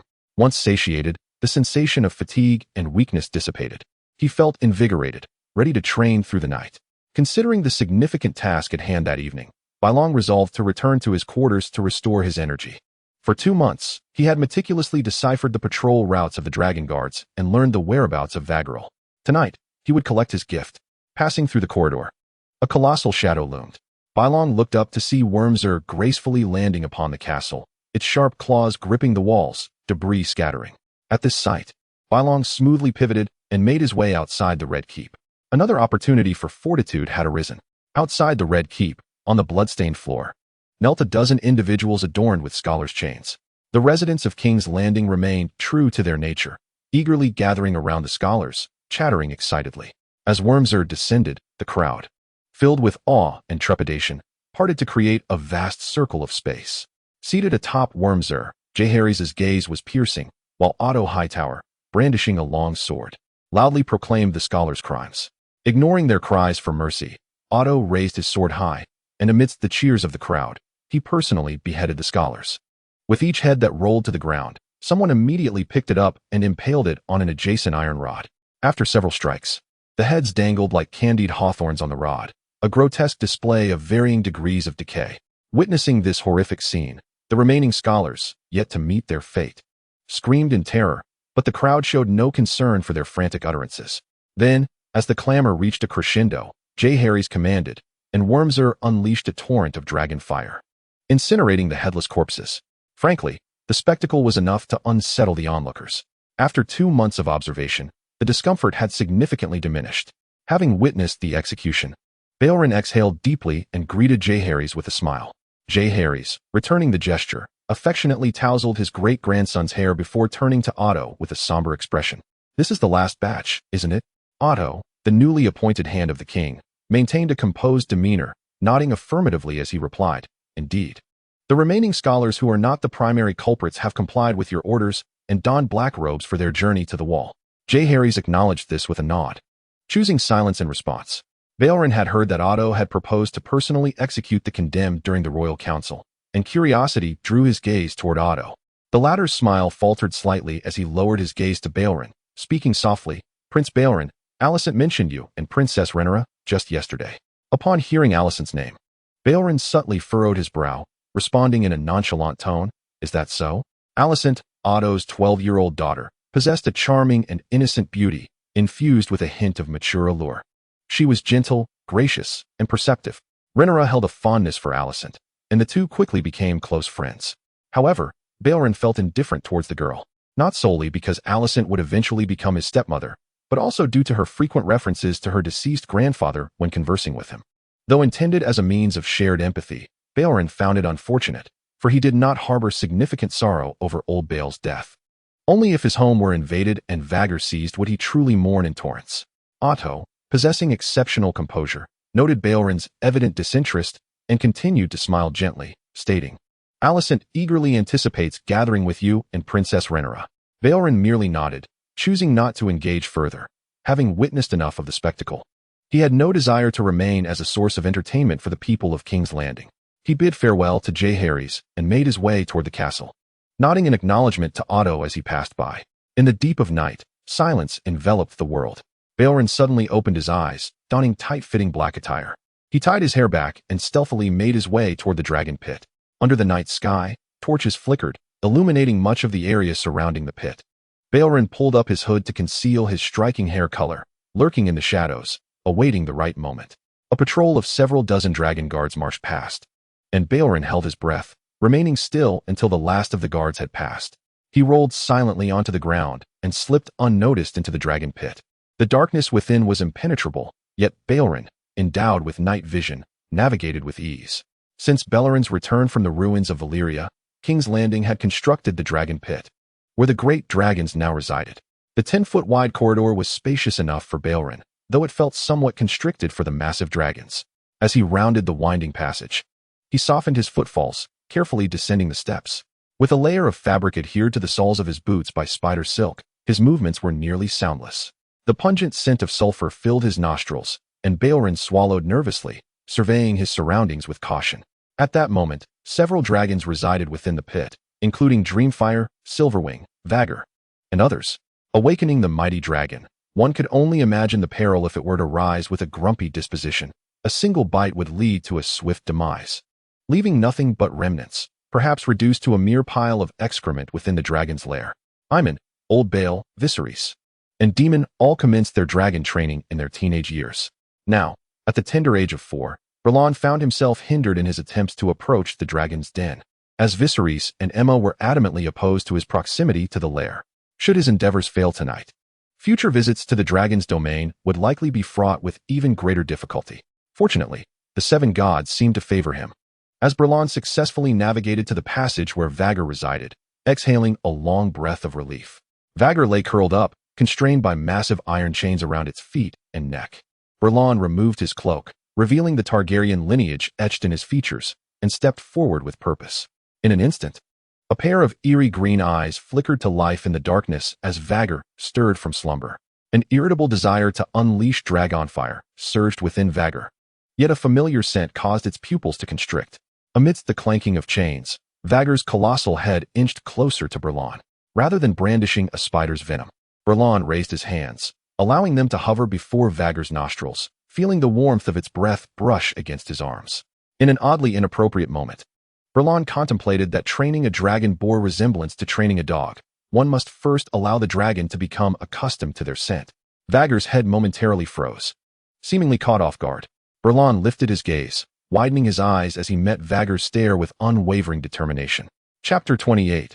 Dragon Rider. As night deepened, the dragon's lair grew more profound, devoid of the chill typically associated with nighttime, instead filled with a suffocating, warm stench. In the eerie silence, where not even the chirping of insects could be heard, Baelon could distinctly hear the rapid thumping of his own heart. Arriving at the lair unarmed and without armor, Baelon could clearly discern his reflection materializing within Vhagar's eyes. Clenching his fist, he extended his damp hand toward Vhagar's neck, working to free the chains that bound the dragon. Vhagar's tail struck the ground, producing a resonant thud, its gaze fixed intently upon Baelon. Yet it showed no signs of aggression. With a heavy thud, the chains fell to the ground. Vhagar rose, its wings colliding with the stone walls, sending shards of limestone flying. The confines of the cavern were far too small for Vhagar. However, following the sudden demise of Old Bael, the dragon guards hesitated to relocate this unclaimed giant to another lair. Baelon glanced at the saddle upon Vhagar's back, one hand gently caressing the dragon while the other grasped the reins. Drawing upon his experiences of stealthily escaping through windows at night, he deftly ascended Vhagar's back under the dragon's watchful gaze.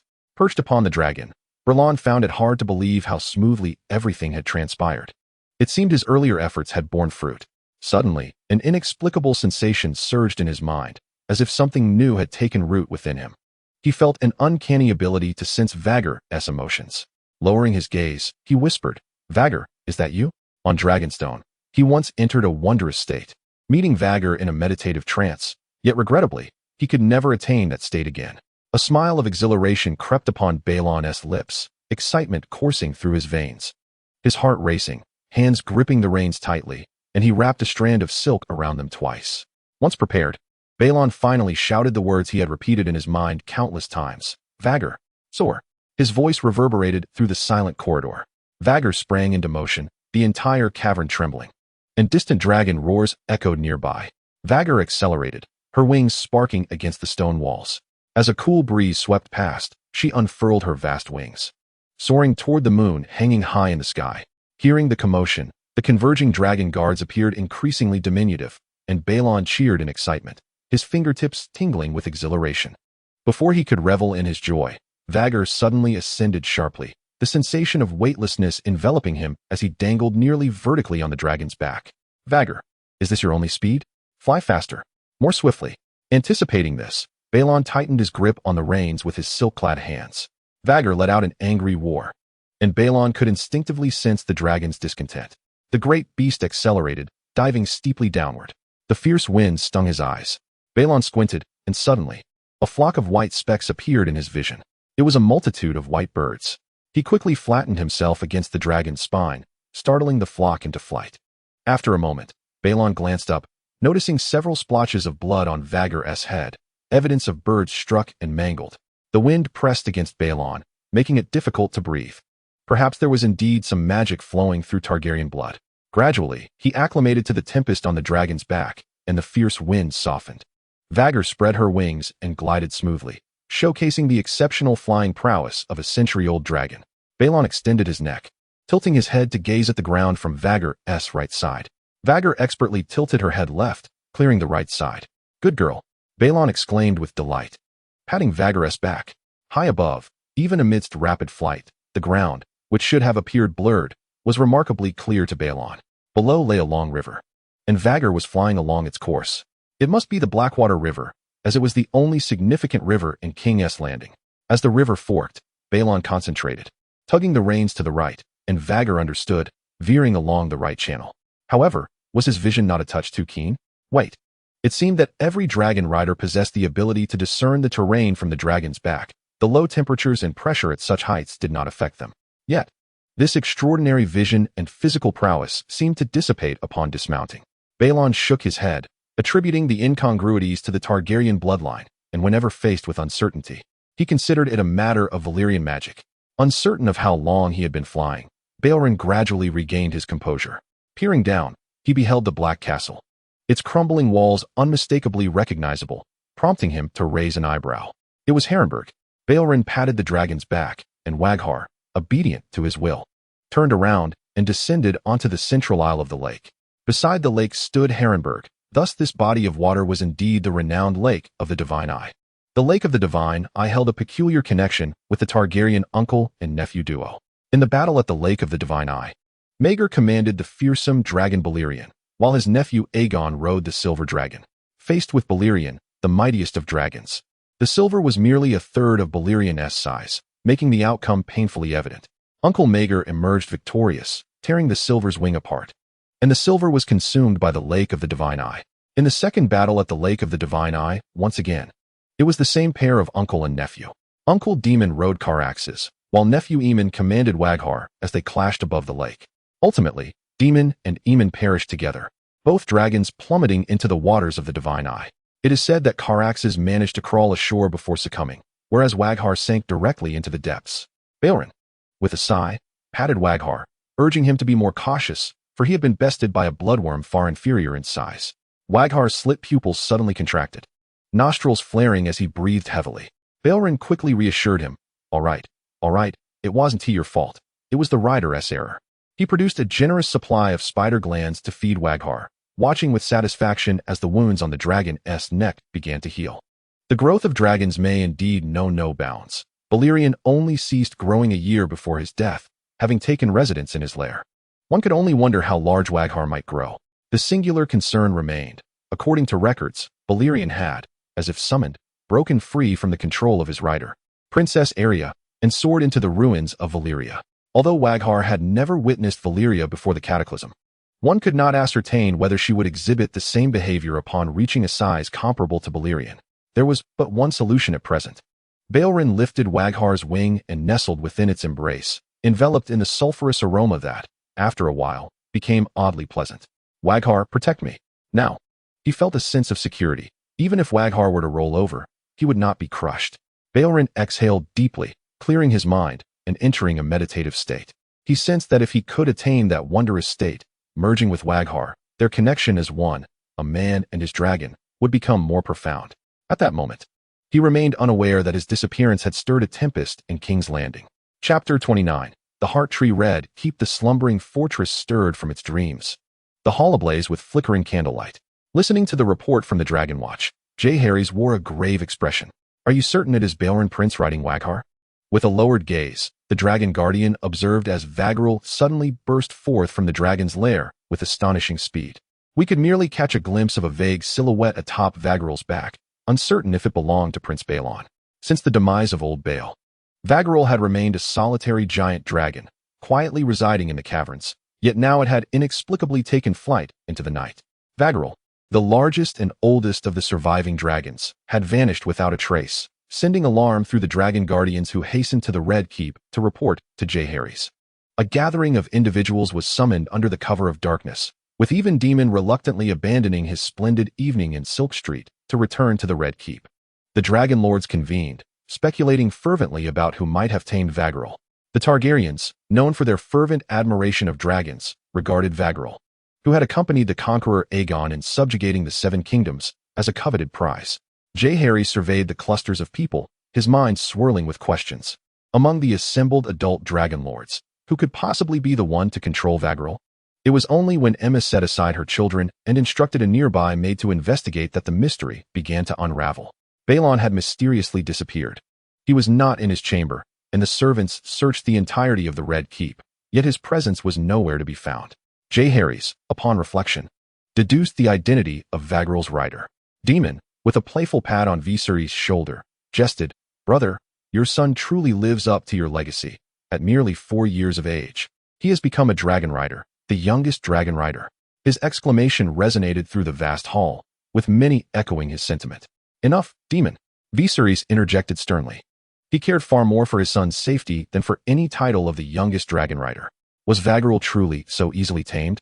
The thought of Baelon, at such a tender age, being thrown from the dragon's back, filled Viserys with dread. Grasping his wife's trembling, icy hands, he spoke hoarsely, "Search the castle thoroughly. Baelon may simply be playing somewhere within the Red Keep." His heart raced, and he forced a stiff smile to reassure his pregnant wife, Aemma. Baelon would never engage in such perilous antics. Aemma, upon hearing this, offered a bittersweet smile, refraining from shattering her husband's comforting delusions. Jaehaerys, observing the myriad expressions within the crowd, called out softly, "All right, you may all return for now. When Vagarel returns, everything will be revealed." His gaze swept across the Targaryen assembly, landing significantly on Viserys. He could only hope that it was indeed Baelon who had ridden Vagarel. Otherwise, the Targaryen dynasty, steadfast as a rock, would face tremors. Meanwhile, Baelon's predicament was not as dire as Viserys imagined. He hid beneath Vagarel's wing, seated cross-legged, eyes shut in meditation. After several attempts to achieve the elusive state of transcendence without success, Baelon remained unperturbed. Having succeeded once, he was confident he could achieve it again. Beside him, Vagarel lay quietly on the ground, resembling an unbroken mountain range. A surge of determination welled up within Baelon at the sight. Possessing a formidable weapon, confidence naturally arises. Vagarel is not merely a weapon. It is akin to a nuclear armament. Together, he and Vagarel are virtually invincible across the world, capable of striding through with impunity, though, of course, regions such as the ruins of Valyria north of the Great Wall do not count. With a light-hearted gesture, Baelon brushed away the grass clippings clinging to his attire and led Vagarel to a fishbeam tree. Its bark, pale as human bones, and its leaves, stained like bloodied handprints, bore faces carved into its twisted trunk, hollow eye sockets weeping desiccated tears. As Baelon wiped his hand across the tree, he realized that the blood-like tears were merely dried sap. The heart tree symbolizes the ancient gods, allowing the green prophet's consciousness to penetrate its essence, perceiving the past and future of the surrounding realm. Yet, Baelon held no reverence for the fishbeam tree. If it were truly so miraculous, how could the Undulls have invaded, felled the fishbeam trees, and ravaged the children of the forest? Nowadays, beyond the neck, the Thousand Islands are sparse in fishbeam trees, save for the sacred groves. Baelon leaned closer to the gaping mouth of the carved visage, inspecting it from all angles, yet he failed to discern any extraordinary quality about the heart tree. Vagarel, can you sense anything? He met Vagarel's clear gaze for a moment before shaking his head. If the dragon could truly perceive something, it would surely be beyond his own discovery. Curiosity piqued, Baelon wondered what might fall from the act of felling a fishbeam tree. He gradually settled against the heart tree, legs crossed in meditation beneath the blood-red handprints. Just as the Bodhi tree had once inspired enlightenment, he decided to attempt meditation beneath the heart tree. If it proved futile, he would resort to chopping it down. As the leaves rustled softly, in the stillness, Baelon once more sensed a fiery orb, radiant as a sun suspended in the sky. Before this orb, he felt insignificantly small. His emotions surged, nearly catapulting him from the mystical realm, prompting him to steady his mind. Gradually, his mental energy approached the blazing sphere, and Vagarel's eyes, imbued with the essence of the heart and soul, materialized in his consciousness. It is I, Vagarel. Accept me, Baelon shouted within his mind. Gritting his teeth, he propelled his mental force toward the fireball, encountering neither heat nor pain. Rather, it was akin to a fish entering water, enveloped in a warm embrace that relaxed every pore. As his mental energy melded with the fireball, Baelon sensed a deepening connection with Vagarel. An ethereal dragon silhouette emerged within his thoughts, emitting a thunderous roar. Baelon instinctively grasped the emotions carried by this roar. His perception soared to extraordinary heights, rendering mountains diminutive. With everything beneath his feet, an inexplicable power surged within him, and he clenched his fists, feeling as though he were the sovereign of the world. Yet, Baelon was acutely aware that this was but a delusion. In this low magic realm, even the mightiest of warriors could perish gruesomely under the assault of numerous foes. Moreover, given his current stature, a handful of ordinary adults could easily sever his head. Suddenly, within the vast expanse of their shared mental domain, the overwhelming presence of a fishbeam forest materialized, overshadowing all else. Baelon instinctively sensed an ominous presence. Yet the overwhelming sensation of merging with the dragon and possessing its formidable power dispelled his trepidation. With Vagarel by his side, why would he fear a mere tree? A thought crossed Baelon's mind, and in an instant, he teleported to the fishbeam tree. The moment his hands made contact with the tree, his vision blurred, and the world twisted into a vortex. An endless stream of information and knowledge surged into his mind, filling his heart with an ineffable sense of fulfillment. Baelon was immersed in a vast ocean of knowledge. In this realm, he was akin to a deity, omnipotent and omniscient. Wait, which ancient god was he referring to? Baelon's rapture faltered momentarily, a flicker of doubt crossing his gaze. Chapter 30. Abduction amidst the roaring backdrop of the dragon's roar. Baelon navigated the sea of knowledge as if traversing the divine realm. Beneath the fishbeam tree, Vagarel lifted her eyelids, glancing at her master, who sat motionless beneath the tree for an extended period, before lazily resting her head again. She could sense her master's joyous emotions, as if he had encountered something wondrous. Suddenly, a drop of tree sap solidified on a leaf and fell, landing precisely on a candle. The candle before Baelon extinguished with a soft puff. Smoke wafting into the air. Vagarel raised her head. The darkness could not obscure the dragon's vision. The leaves rustled softly, and the surroundings fell silent. on the island. Apart from one man and one dragon, there was not a single living creature. Wagahole relaxed her neck, stretching her wings, which had healed remarkably. Her eyes fixed unblinkingly on Baelon. The individual who had become her rider less than a day ago had ascended to the rank of her most favored rider. She had never felt so content. Baelon had bestowed upon her something extraordinary. Thick darkness writhed, and in an instant, as the wind stirred, a humanoid silhouette abruptly moved, breaking free from the shroud of darkness, charging fiercely at Baelon. Wagahole's eyes snapped open, flames of fury igniting within. A blast of dragon fire struck the shadow, which let out a piercing shriek as it melted away. Years of battle experience heightened Wagahole's alertness as she rose to her full stature. In the shadows, more than a dozen dark figures surged forth, a tide of shadows rushing towards them. Wagahole spread her wings, shielding Baelon beneath her, then unleashed a torrent of dragon fire, illuminating the fishbeam tree and the figure beneath it. The menacing shadowy creatures crumbled under the onslaught. The dragon fire incinerated them upon contact, transforming them into writhing faces of agony. Wagahole remained vigilant, her throat brimming with the embers of dragon fire. After an extended period of caution, the darkness returned to stillness, tranquility enveloping the surroundings. The crimson glow in Wagahole's throat gradually extinguished as she scanned her surroundings to ensure there was no lingering danger. Relaxed, she rested her head before the heart tree. The leaves rustled softly, and as Wagahole's eyelids grew heavy, she cast one last glance at Baelon, who sat serenely beneath the tree, before succumbing to slumber. Her once brilliant green eyes dimmed, plunging the island into darkness. The shadows writhed, and the monsters returned. With a gaping maw, the creature bared its blackened fangs, pressing them against Baelon's neck. Baelon remained motionless, his eyes firmly shut. The rustling of leaves grew louder. An lithe figure darted forward, softly commanding, "Halt. You have sworn to deliver him to the Great Wall." The shadow paused. Belron's hands were firmly affixed to the heart tree, while robust roots rapidly entwined around him, creeping up his thighs and shoulders, gradually ascending towards his crown. Delicate, thorn-like roots penetrated his skin. The leaves, seemingly nourished with blood, became increasingly crimson. With his eyes closed, Belron's complexion began to pale, turning ashen. He melded with the fishleaf tree forest, almost transforming into a fishleaf tree himself. In his spiritual realm, Baelon found himself lost amidst the starry cosmos, witnessing mountains morph into seas and vast oceans drying into marshlands. The forest children thrived freely upon the continent, where all things flourished under the frost-laden sky. A vibrant tableau of life unfolded, teeming with fervor. The ancestors, having journeyed from the Essos continent to Westeros, recklessly felled the fishleaf trees and engaged in conflict with the forest children. Belron's expression darkened. Subconsciously, he felt a kinship with the fishleaf trees, believing them to be of great benefit to him. Now, as they were indiscriminately cut down for shelter, a surge of fury ignited within him. Dare to harm my sacred trees? They seek their demise.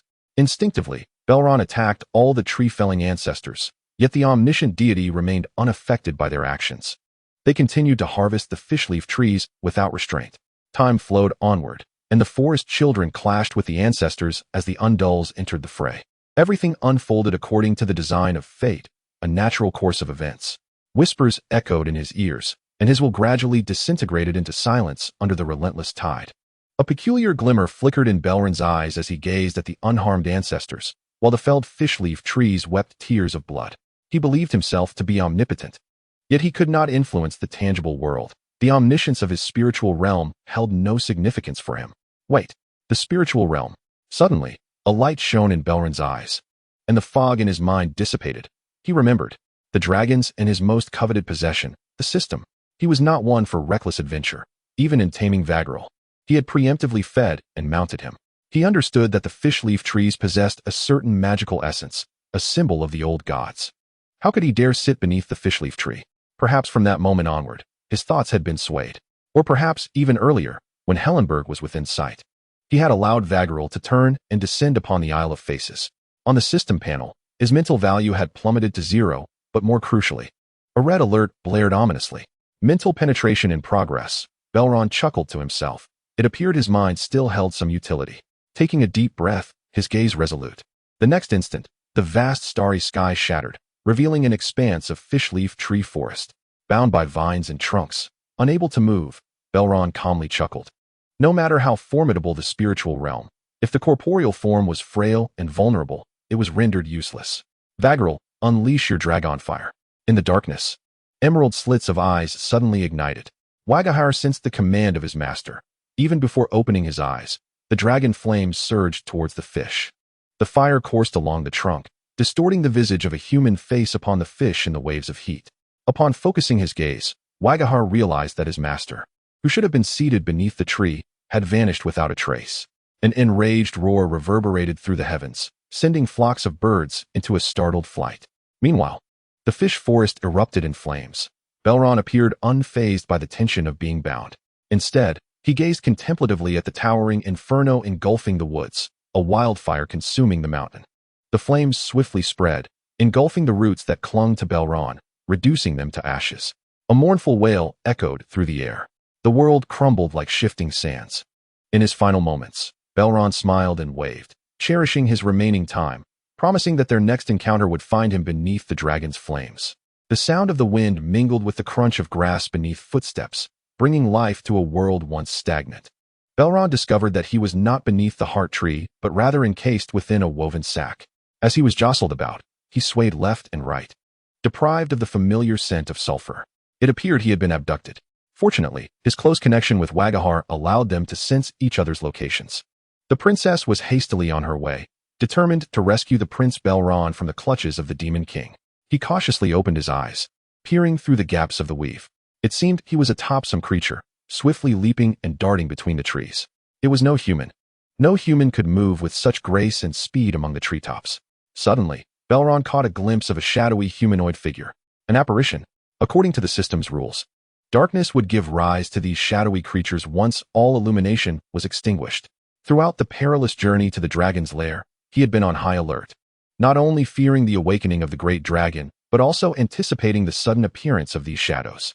Yet, until reaching the thousand-faced isle, the journey had been eerily quiet, leading Baelon to suspect a malfunction in the system's rules. From Wagahar's mind, Baelon gleaned the unfolding events. After the heart tree dripped its dew to extinguish the candle, the shadows had emerged in the darkness to attack. These shadowy beings, products of the system's design, had inexplicably allied with the indigenous creatures of this realm. A sudden realization struck him. On Dragonstone Isle, the system could not detect the peculiar phenomenon of the shadows' drops. Chapter 31.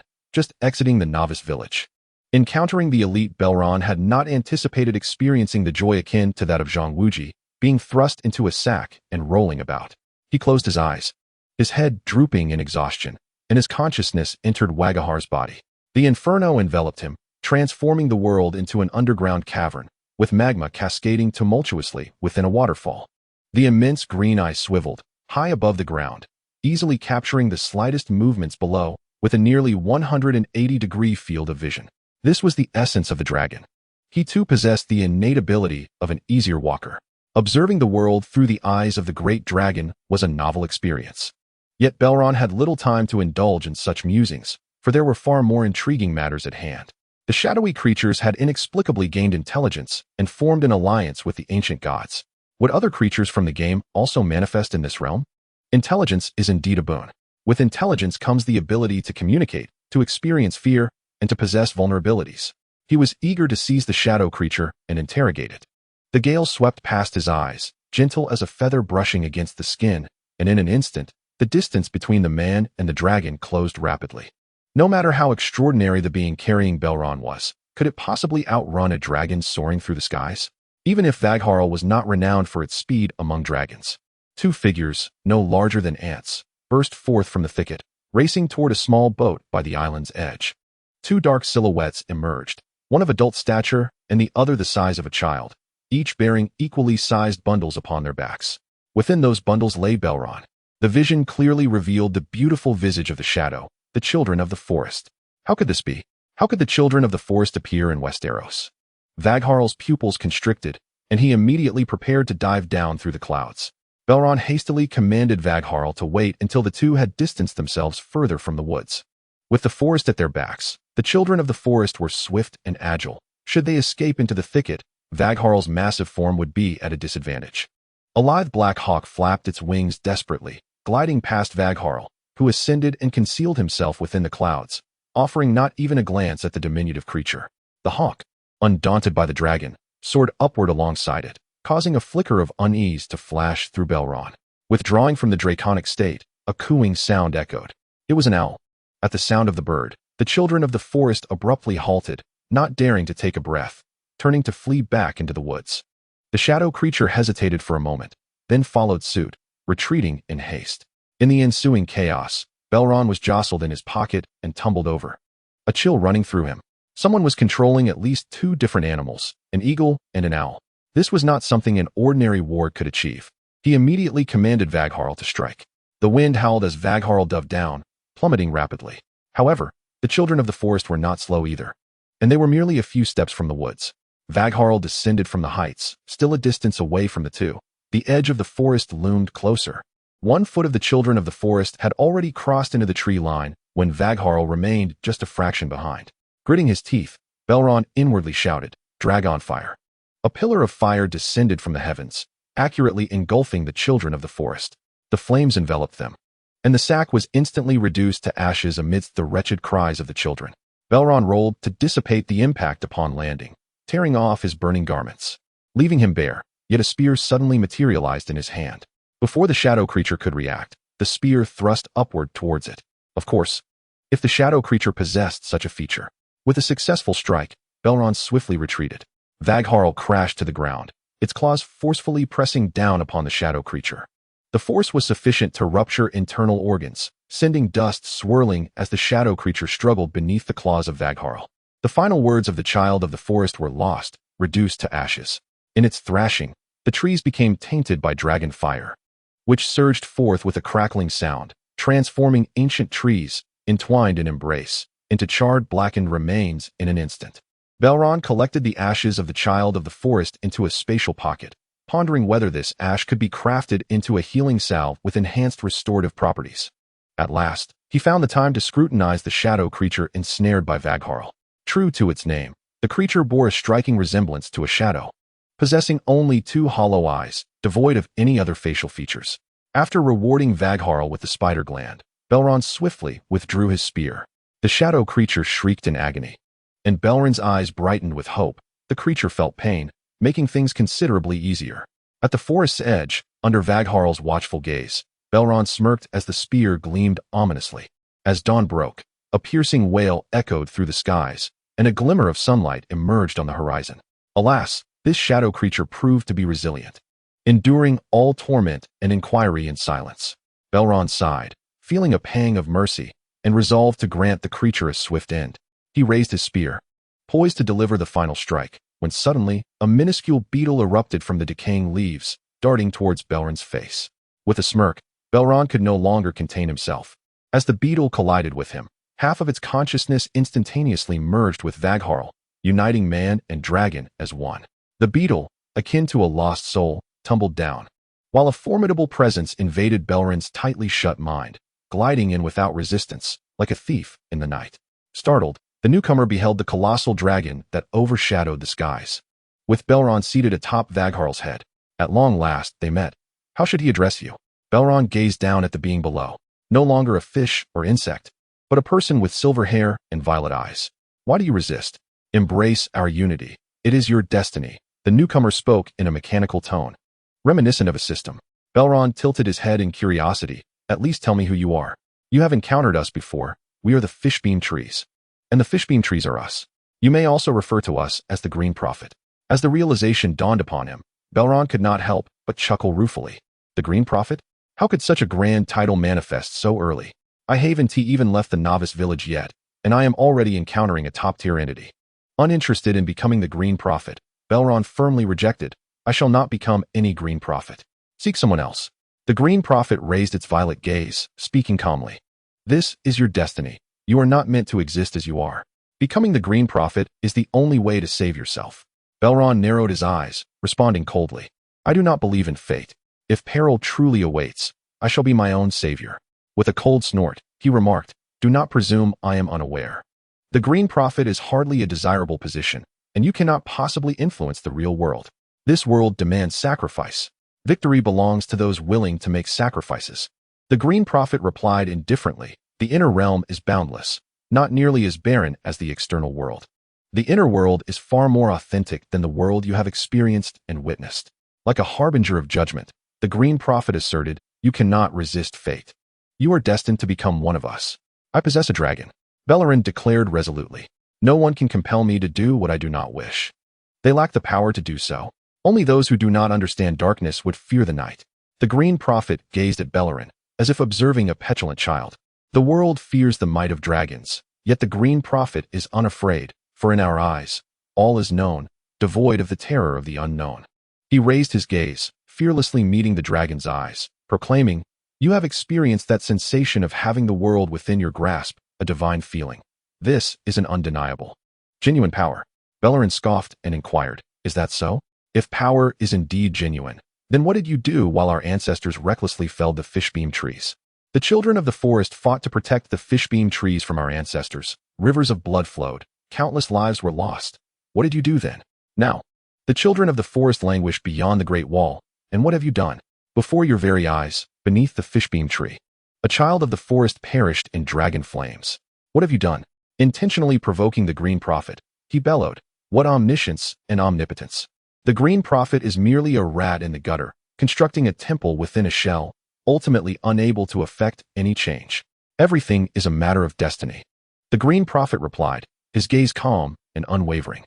"Moreover, without suffering, faith cannot be born." Baelon was taken aback. The Green Prophet had spoken such words to him, indicating a sense of inevitability. If he could utter such things, Baelon mused. "Are you familiar with the strength that allowed the children of the forest to sever the arm of dawn?" Nothing escapes the keen eyes of the Green Prophet. "What sorcery is that? Teach me," Baelon demanded without hesitation, puzzled as to why the Green Prophet shared so much with him.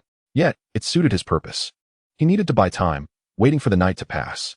He did not wish for the emergence of shadow creatures to disrupt him while he focused on the Green Prophet. That is not magic, it is merely knowledge. A knowledge few can master. Chapter 32. The Green Prophet. As dawn broke, the rising sun dispelled the endless darkness and chill. Vagahar quietly opened his eyes, his imposing vertical pupils scanning the forest as he gradually moved toward his target. Meanwhile, in the spiritual realm, the Green Prophet cast a meaningful glance at Baelon and stated, "That is knowledge that should not exist, like the magic dragon, like you. You are one who should not have been born." Baelon rested his chin on his hand and replied with a smile, "So, my existence is a miracle. How extraordinary. I cherish my life all the more. If he should not have been born, he had still lived for so many years, and the dragon continued to soar through the skies." He shifted his tone, raising an eyebrow and inquiring, "If you possess such capability, why not erase my existence along with that of Vagral? Is it a matter of reluctance?" The Green Prophet offered no response to Baelon, instead cryptically stating, "Fate will rectify all. Do you believe the cataclysmic power of the dragon is invincible?" With a wave of his withered hand, an ethereal map materialized in the air, depicting continents that bore some discrepancies from what Baelon was accustomed to. The continents of Essos and Westeros were separated by an ocean, yet the map revealed a land bridge connecting the two. Baelon murmured to himself, recognizing that this terrestrial passage was none other than the Dornish Arm, shattered into a series of stepping stone islands by the children of the forest. In the next moment, the Green Prophet slowly began to speak. Once, the power of the children of the forest surpassed that of the dragons, capable of reshaping the very landscape. Eons ago, the children donned leaves as garments, bark for shoes, and wielded weapons of dragon glass. In those days, they were the sovereigns of this land until the first men arrived, bringing with them more advanced technologies. They wielded bronze weapons, and the tides of victory gradually turned in their favor. Ultimately, the children of the forest entered into a truce with the first men, ushering in a period of coexistence. From that moment forth, the children ceased to be the rulers of Westeros. Millennia later, the Undulls introduced even more sophisticated technologies. They forged iron tools, and victory naturally favored the Undulls, leading the dwindling children of the forest to retreat beyond the wall. The Green Prophet beseeched, "Baelon, observe this era. It belongs neither to the children nor the first men, nor to the Undulls." He gazed upward at Baelon, who sat high upon his dragon, and sighed, lamenting why he allowed the children to languish in their current plight. The ascendance of advanced civilizations over their predecessors is an inevitable cycle, for only through this can the world continue to evolve. Until the Targaryens arrived in Westeros. Shattering this cycle, a fierce light flickered in the Green Prophet's violet eyes. "You seized the 7 kingdoms with the might of dragons, establishing your dominion, yet failed to usher in progress for this land." Baelon mused inwardly, reflecting on the transition from primitive civilization to the Bronze Age, and then to the Iron Age. recognizing the parallels with the historical trajectory of his former life.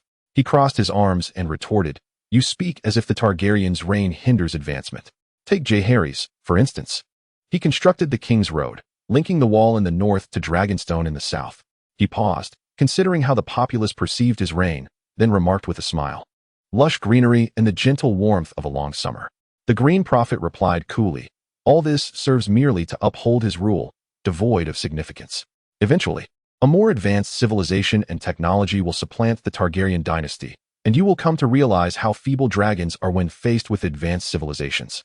Much like the children of the forest, Baelon fell silent, acutely aware as a traveler from another time that no one comprehended better than he the vulnerability of dragons against the might of technology. Upon witnessing the scene, the Green Prophet smiled gently, raising his hand in a sincere invitation, his tone amicable as he spoke. "All things must meet their end. Yet we have the power to transcend time and achieve eternity. Come, join us." The eternal Baelon echoed softly, and under the Green Prophet's expectant gaze, he paused for a few seconds before scoffing. "Your gray hair and decaying form render your words utterly unconvincing. There is no such thing as a free lunch. The more you embellish it with grandiloquent terms, the more I feel that the Green Prophet is not a viable option." With his gaze lowered, Belron's mind echoed with the emotions of Vagharl. The prey had been locked in. The Green Prophet could control various creatures, having already witnessed 3. There might be even more under his dominion on that island. To distract the Green Prophet and buy time for Vagharl, Baelon engaged him in light conversation. "If you are indeed so formidable, why do you not manifest before me in your corporeal form?" The Green Prophet replied calmly, "I am right before you, Baelon. There is nothing more essential than my soul." While speaking, Baelon divided his attention, monitoring Vagharl's movements. Vagharl fixated on the swifts perched among the treetops. Those bold and composed little birds cautiously approached, shielded by the trees. Although Vagharl's imposing size was as conspicuous as a muscular man hiding behind a telephone pole, there was a hint of self-deception in that thought. Yet, recalling Vagharl's successful ambushes in the original tale, Baelon allowed him to advance stealthily, pondering whether Vagharl possessed some unique talent. Curiously, Baelon pointed to Vagharl's violet eyes and inquired, "Are you also of Targaryen blood?" After becoming the Green Prophet, a surname no longer holds significance. "I am simply myself, merely the Green Prophet," came the indifferent reply. Sometimes, an evasive answer serves as an answer. Baelon nodded thoughtfully, "Indeed. But why have you not become a dragon rider?" At last, a ripple stirred in the placid depths of the Green Prophet's eyes, though he remained silent. A spark of realization lit up Belron's expression as he pressed on. Was it a failure or a lack of qualification? The implication of disqualification suggested a less than savory lineage, perhaps that of a bastard. The Green Prophet raised his gaze, stating earnestly, "All that has transpired is inconsequential." Suddenly, he noticed a look of surprise on Belron's face. Baelon now regarded Vagharl with newfound respect, observing the gigantic figure, which seemed to dwarf the mountains. As Vagharl stealthily approached the tree where the swifts had settled, in the tranquil forest, the swifts lazily groomed their feathers when Vagharl shot upwards, his gaping maw snapping fiercely at the treetops.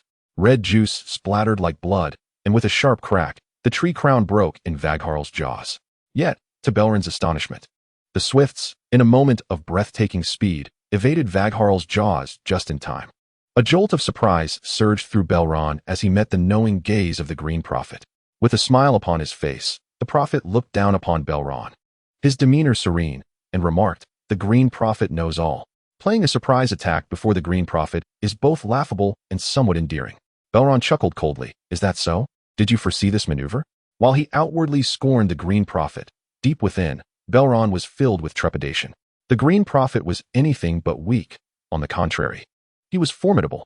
A being capable of traversing the past and future cannot be insignificant. The Green Prophet had undeniably intruded into his mental realm, whispering thoughts that profoundly influenced his mind, far exceeding his own capabilities. He had no grounds to underestimate the power of the Green Prophet. Acting like a buffoon in a court jest, he displayed his own arrogance and folly merely to lower the Green Prophet's guard. A slight sense of foreboding flickered through the Green Prophet's mind. Suddenly, his body, no, his soul, became petrified, rendered immobile. Chapter 33. New Skill, Health, 100-200, Satiety, 6100. Mental Energy, 400-400, Magic Power, 200-200, Skill 1, Soul Freeze, consumes 100 mental energy points through physical contact. immobilizing the enemy's soul for 3 seconds. The fish Liangmu entwined around him, absorbing and growing, and his consciousness soared through the starry expanse of knowledge, yielding not without reward. After the fish Liangmu turned to ashes, it nourished his mental energy. Once his mental energy reached 400 points, the system unlocked a new skill, Soul Freeze. Though the skill's effect lasts only a fleeting 3 seconds and requires physical contact for activation, even a moment's distraction in battle can alter its course. The Green Prophet's body was far beyond the Great Wall, inaccessible for contact. Yet, if his spirit entered Belron's realm, soul could confront soul, and the skill could be activated without physical touch. He could merge with Vagaril. Should danger arise, he could instantly retreat into Vagaril's conscious fireball. The Green Prophet was powerful, but not powerful enough to breach the consciousness sea of the dragon. Otherwise, the art of dragon riding would not have fallen to the Targaryens. Suddenly, the soaring swallow went rigid, its flapping wings stilled, and the entire bird spiraled downward. However, Vagaril timely prevented the tragedy of the swallow crashing to the ground, catching the bird in his mouth in one gulp. In an instant, Belron felt a chill in his mind. He hardly had time to check the system panel. The Green Prophet, true to his title as the sovereign of the mental realm, broke free from the immobilizing effect in less than 2 seconds. Vagar. With the swallow in his grasp, Vagaril had not yet fully closed his jaws when he heard his master's call. Without hesitation, he shut his eyes, relinquishing control of his body, crashing heavily to the ground, breaking numerous fish Liangmu. In that moment, Belron merged with Vagaril's consciousness. A massive purple sun appeared, hurtling directly towards the Green Prophet. The Green Prophet's previously serene visage fractured, and he hurriedly sought to evade. Yet, the great sun activated its teleportation ability, predictably blocking the Green Prophet's path as countless tendrils erupted from the purple sun, viciously piercing into the Green Prophet's being. "This is my mental realm, my domain," roared the purple sun. A jolt of realization struck the Green Prophet. He understood that this time, he had miscalculated. The might of the Green Prophet is undeniable, and despite being aware of Baelon's extraordinary nature, his youth led him to underestimate him. Baelon mastered the use of mental power and merged with the dragon, rendering the Green Prophet at a disadvantage in the realm of consciousness. As the celestial dome shattered, a river of silvery light spanned across it. The Green Prophet fragmented into countless birds, which swiftly soared toward the radiant river, desiring to flee. The violet sun transformed into the visage of Vargahar, pursuing relentlessly. Did he truly believe he could escape unscathed after plotting against him? Was he and Vargahar devoid of pride? Vargahar unleashed a torrent of dragon fire, and Baelon manipulated the flames like ropes, directing them toward the flock. The sky became an inferno, and several birds, caught off guard, cried out as they were engulfed by the flames. The remaining flock, abandoning any semblance of the Green Prophet's earlier calm and enigmatic demeanor, hurriedly fled toward the galaxy. Dozens, even hundreds of birds squeezed through the gaps, and as the flames reached out, they dissipated uncontrollably. Baelon blocked the openings, incinerating the birds that failed to escape in time. The last falcon let out a piercing cry that morphed into human speech. "Baelon, I await you at the Great Wall of Despair." Baelon scoffed, yet his words rang true. "Knowing you were outside the wall, would I be foolish enough to seek you out there? You may wait until the end of time. If you dare, come to Westeros and find me. Should you truly come, the dragons will teach you a lesson in humility." As the celestial galaxy faded, Baelon waited patiently, and upon seeing that the Green Prophet did not launch a counterattack, he finally breathed a sigh of relief and disengaged from Vargahar. The fallen birds gradually transformed into specks of red luminescence, merging into Baelon's mental realm. At this moment, Baelon finally had the opportunity to examine his system. Mental value, 50600. With the integration of the glowing essence, his mental value steadily increased. Upon reaching 600 points, a clarity washed over Baelon's mind, unlocking a new skill. Skill unlocked. Lava Rebirth extracts a small amount of volcanic energy, accelerating dragon growth. What is the most decisive factor in a dragon's combat prowess? Its size. With Vargahar already the largest, accelerating its growth would be advantageous. Now, Baelon's head no longer throbbed, nor did his legs ache. The influx of red light illuminated his mental world with a faint, fish leaf-like radiance. The Green Prophet's erosion has left an anchor point in the mental realm, making thoughts susceptible, permanently effective. Baelon fell silent, acknowledging the Green Prophet's superiority. It turned out to be a sugar-coated shell, a bounty claimed through strength that bore poison. Baelon, exasperated, rubbed his forehead. He had no means to resolve this predicament. Must he truly seek out the Green Prophet? No, Westeros is not his domain. If he could be so formidable here, it would be folly to seek a path to demise. Turning to glance, he noticed that Vargahar was joyfully devouring the charred birds. He hastily clamped Vargahar's massive jaws shut, declaring, "No eating. Spit it out. The bird is indeed poisonous, should Vargal consume it." He too would fall prey to the corruption of the Green Prophet. With one man and one dragon, their spiritual realms would become a domain where the Green Prophet could traverse at will. Vargal exhaled heavily, expelling a coarse breath laced with embers. "Spit it out," bellowed Belron, locking eyes with Vargal. Reluctantly, Vargal let his eyelids droop and opened his mouth, his tongue pushing forth the lifeless bird. Together, Belron and Vargal departed the spiritual realm, intending to wait until the bird had fully vanished before attempting to merge again. As their souls returned to their bodies, a sharp pain seized Belron's mind, almost causing him to collapse. It felt akin to the agony experienced after 10 sleepless nights, just before succumbing to death. He sifted through the fallen branches and leaves, collecting nightmare fuel and the carcass of a hidden winged insect to stow away in his inventory. With trembling limbs, he struggled to climb onto Vargal's back, who then gently lifted his wings.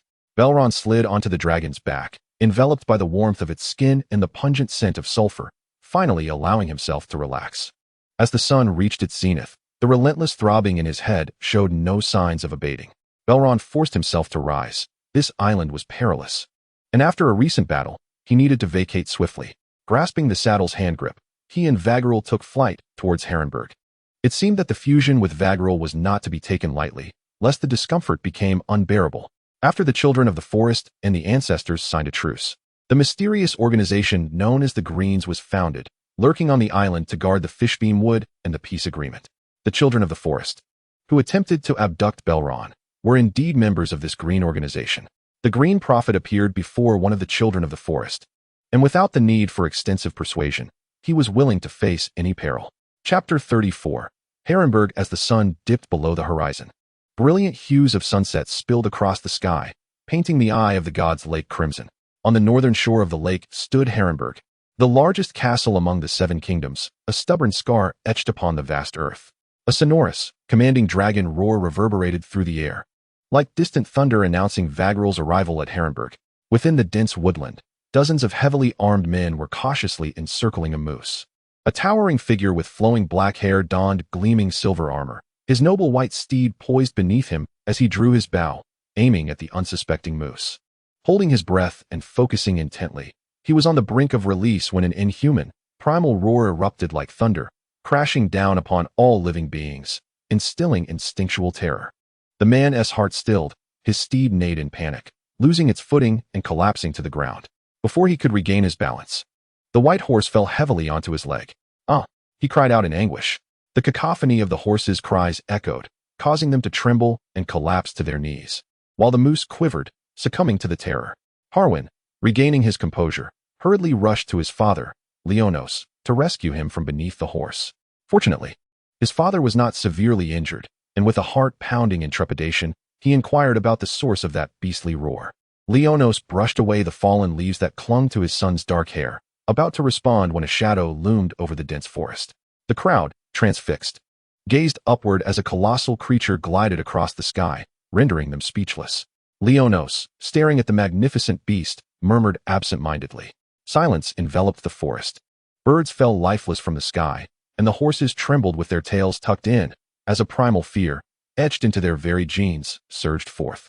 The Strawn family had a legacy of formidable warriors. Leonos, fierce and adept in battle, had been honored by King Jaehaerys as the Count of Harrenburg. He quickly shook off the shock, having once fought alongside the Targaryens and been awed by the devastating power of dragons on the battlefield.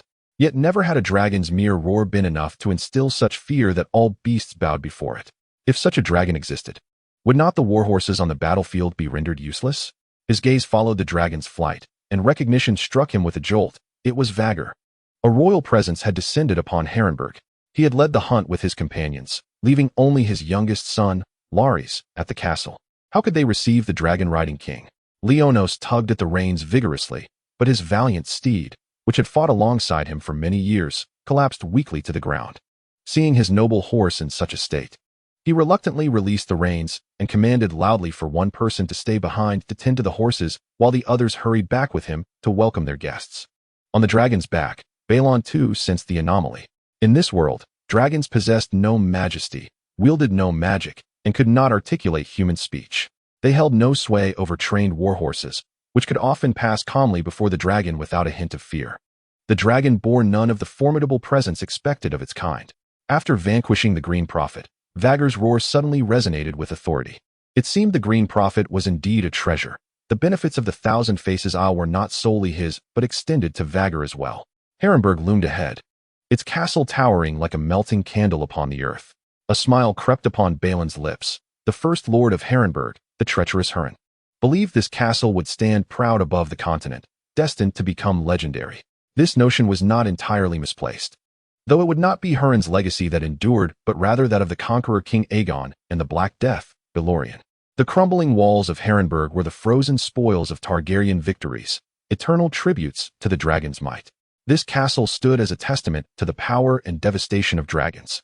Vhagar effortlessly soared over the towering walls, descending gracefully into the expansive courtyard.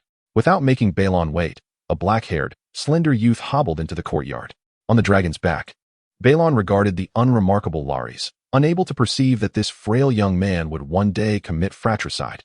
Trembling, Larys approached Vhagar, his voice quivering as he addressed the prince with utmost reverence. "Your Highness, Prince Baelon, the Stroud family warmly welcomes you to the illustrious Harrenburg." Behind Larys stood an emptiness, as the knights lingered at the courtyard's edge, refraining from approaching. Belron, filled with curiosity, inquired why Larys appeared to be the sole occupant of Harrenburg. Under the oppressive presence of the dragon, Larys could almost hear his teeth chattering. Summoning his courage, he managed to speak, explaining that his father and elder brother were out hunting and were unaware of the prince's arrival. He had already dispatched someone to summon them back. In that fleeting moment, he felt a twinge of resentment towards his lamed leg. Had he been unimpeded, he too could have joined the hunt instead of enduring the dragon's wrath. Belron waved dismissively, sliding down from the dragon's back, and reassured him not to be anxious, requesting a room for his overnight stay. Harrenburg, being the fief of the Stroud family, did not warrant prior notification for such an unexpected visit, thus it was no surprise that Count Stroud was absent. Upon hearing this, Larys breathed a sigh of relief, noticing the bloodshot eyes of Belron, and promptly guided him toward a resting chamber. As they traversed the path, Belron recalled a pressing matter. His sudden disappearance must have caused great concern for Viserys and Aemma. He instructed Larys to send a letter to King's Landing, assuring them of his safety in Harrenburg and that he would return shortly. Larys bowed his head, pledging his loyalty. "Indeed, I shall ensure the scholar writes the letter and release the raven." Immediately regretting his words, Larys cursed himself for mentioning the scholar. The prince's grandfather had perished due to the scholar's treachery, and here he was, unwittingly reopening old wounds for the prince. This incident had sent shockwaves throughout the Seven Kingdoms. If even the heir was targeted, what was there that the scholar would not dare to do? Many lords began to harbor doubts, questioning whether the scholar had a hand in their family's tragedies. Once the seeds of suspicion were sown, they rapidly grew into towering trees. Numerous lords found it intolerable to accept the deaths of their kin, believing that injuries and ailments could not lead to such demise, thus suspecting the scholar's involvement. A multitude of scholars were hastily dispatched back to the old town of the Learning City, and many met with unexpected deaths en route. Larys silently cursed himself for his foolishness at such a critical moment. Belron nodded, casually complimenting. "You have worked hard, Larys." Larys paused, taken aback that the prince even knew his name.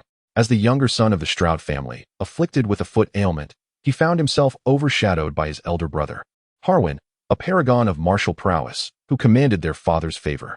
No one could refuse the advances of those in power. The lower ones stood in rank, the more likely they were to leap into fire at a mere word from their superiors. Upon reaching the door, Larys could not suppress his excitement, exclaiming, "Prince Belron, it is indeed an honor that you know my name. I have heard of your wisdom." As Larys gazed in astonishment, the door closed, shutting out Belron's presence. Inside, Belron's tranquil expression shifted abruptly, his brow furrowed, and the throbbing in his head intensified, akin to a relentless migraine, as if a saw were incessantly grinding away at his brain. He longed to collapse onto the bed, relieved that he had not insisted on returning to King's Landing.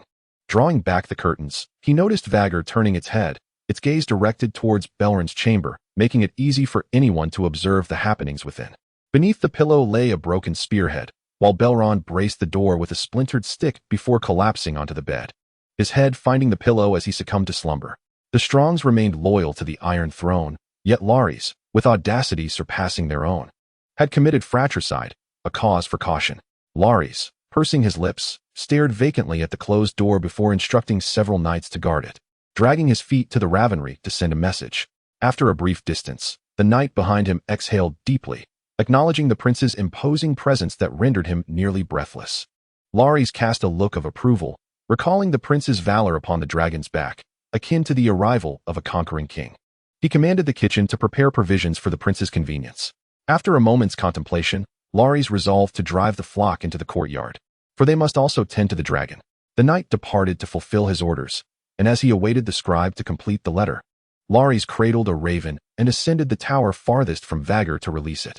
He climbed high, gazing down at the colossal dragon in the courtyard. The once expansive courtyard now felt constricted, the dragon's form resembling a mountain ridge.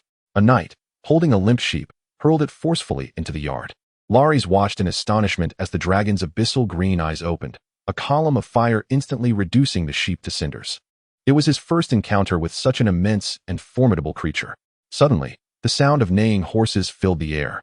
Turning back, Larys confirmed it was his father and his retinue returning. At the city gates, Leonor's white steed faltered, refusing to advance, though he had ridden swiftly. The gathering horses caused the remaining knights to hastily pursue him, resulting in a galloping procession. Leonor had no choice but to dismount and walk back into the city. Chapter 34. The Curse of Herrenfort. 7 Gods. The gates creaked open, and the dragon turned its gaze downward upon the insignificant ants at its feet. In its demonic slit pupils, there was neither fury nor brutality, only an indifference that struck terror into Leonor's heart. A knight, known for his valor, dropped his sword with a clatter, trembling uncontrollably, a suppressed groan escaping his throat, confronted by a beast that towered above humanity.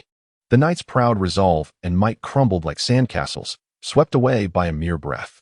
Once assured that the few insects posed no threat, Vhagar turned its head and feasted with delight. Leonor, breathing rapidly, instructed the remaining composed knights to escort their incapacitated comrade, who lay on the ground, leaking warm fluids, to the rear entrance. With trembling limbs, the knight lifted his fallen companion as they silently made their way to the back door. "Father, you have finally returned." Larys had awaited them at the rear entrance, his heart brimming with disdain at the knight's demeanor. His gaze fell upon his elder brother, Harlan, whose pale yet composed face incited feelings of envy. Why did he not falter like the others? Leonor nodded, swiftly inquiring about the situation. Larys stifled his urge to boast, striving to convey his arrangements with calmness. "You have done well." Leonor relaxed his furrowed brow and gently patted the slender arm of his youngest son. Throughout their journey, he had harbored concerns that Larys, being so youthful, might inadvertently provoke the Dragonborn, dreading the sight of a burning inferno upon their return to the castle. To his surprise, Larys had exhibited commendable composure. His 2 sons were the pride of his life, and he gazed at Larys with a sense of accomplishment. Howron possessed immense strength, capable of shattering an enemy's bones.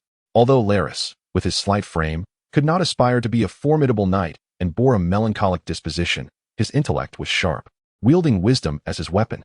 Leonor was not a brutish man enamored with sheer strength.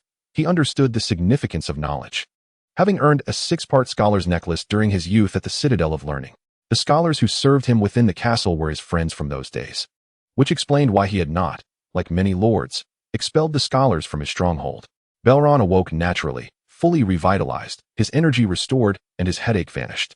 As he opened the door, he encountered a tall, robust young man with dark hair and striking features standing at the threshold, a radiant smile gracing his face.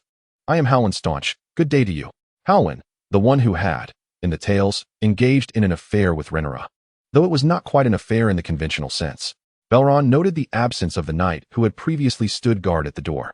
He looked out the window to see the crisp morning light. "So early, when did you arrive at the door?" Howron scratched his head sheepishly. "Any time is suitable for guarding the prince."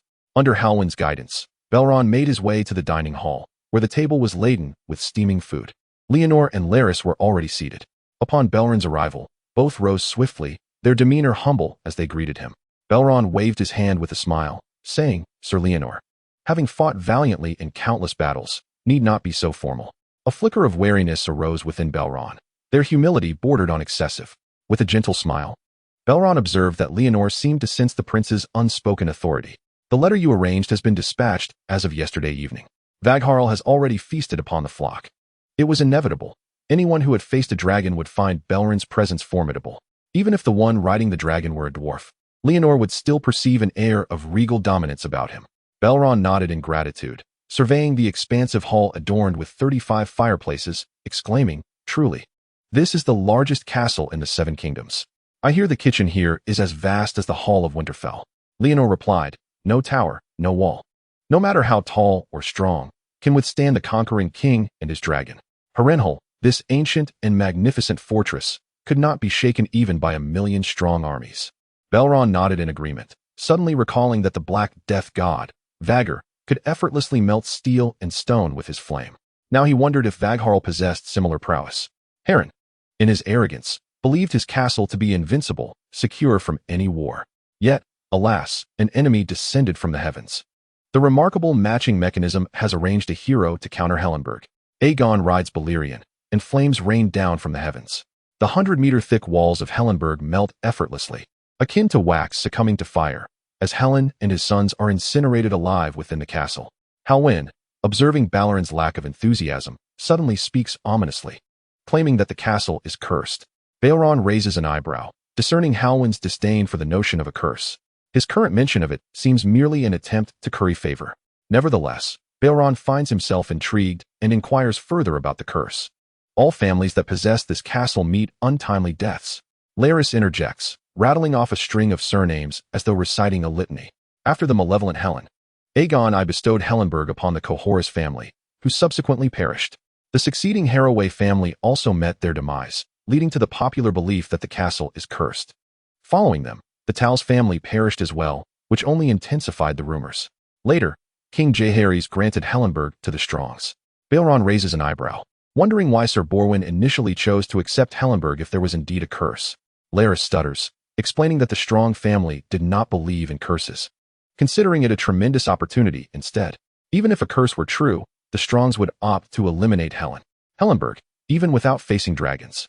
Remains a renowned stronghold in the Seven Kingdoms, situated by the shores of God's Eye, possessing vast and fertile lands. To relinquish such a prime location over a mere curse is unthinkable. Baelon comprehends this analogy. It's akin to acquiring a lavishly furnished 1,000 square foot penthouse in the city center, complete with ample parking, free from maintenance costs, now being sold at a pittance due to ghostly rumors. Chapter 35. Black Gold Halwyn smirks and exclaims that the Strong family does not believe in curses. If there were any truth to it, the mother would protect them from heretics. Helen was once the king of the Riverlands and the Iron Islands, where the belief in the drowned god prevails, dismissing the true gods of the Seven. Furthermore, it was Aegon Targaryen who burned Helen and his sons. Now, the Targaryens have ruled the Seven Kingdoms for a century, their power flourishing. If Helen possessed such capabilities, why would he curse his enemies while holding dominion over the Seven Kingdoms? Rhaenyra admires the fortress built from the plunder of the Riverlands and the Iron Islands, slicing into beef drenched in oyster sauce. If the Strong family were to abandon Hellenberg due to rumors of a curse, they would become the laughingstock of the Seven Kingdoms. Baelon picks a red currant and savors its rich texture. Vhagar's breakfast consists of an entire cow, as she tears into the charred meat without chewing, swallowing it whole. Baelon secretly relishes the experience, akin to caviar and popping candy bursting forth, a delightful sensation. He and Vhagar establish a subtle empathy. Through her eyes, he perceives soldiers lurking around the courtyard corners, and through her tongue, he tastes the charred texture of the meat. Leonor's method of consuming oyster sauce was rather unremarkable. While Larys indulged not only in beef slathered with the sauce, but also filled his wine glass with the thick, brown condiment. He tilted his head back and gulped down a large cup of oyster sauce, leaving a dark ring around his mouth. With half-closed eyes, he leaned back in his chair, savoring the flavor. Baelon discreetly glanced at Larys's bent foot, sensing he might understand why both Larys and Leonor exhibited such humility and kindness. The allure of oyster sauce lay in the Valyrian craft that included a small amount of spider glands, reputed to heal wounds. Indeed, Larys looked at Baelon with a hint of hesitation and declared, "My prince, I wish to become your guardian and pledge my loyalty to you."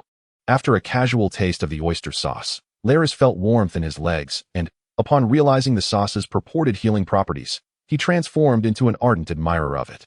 Most notably, Larys treated it as a daily beverage, yearning to be enveloped in oyster sauce at all times.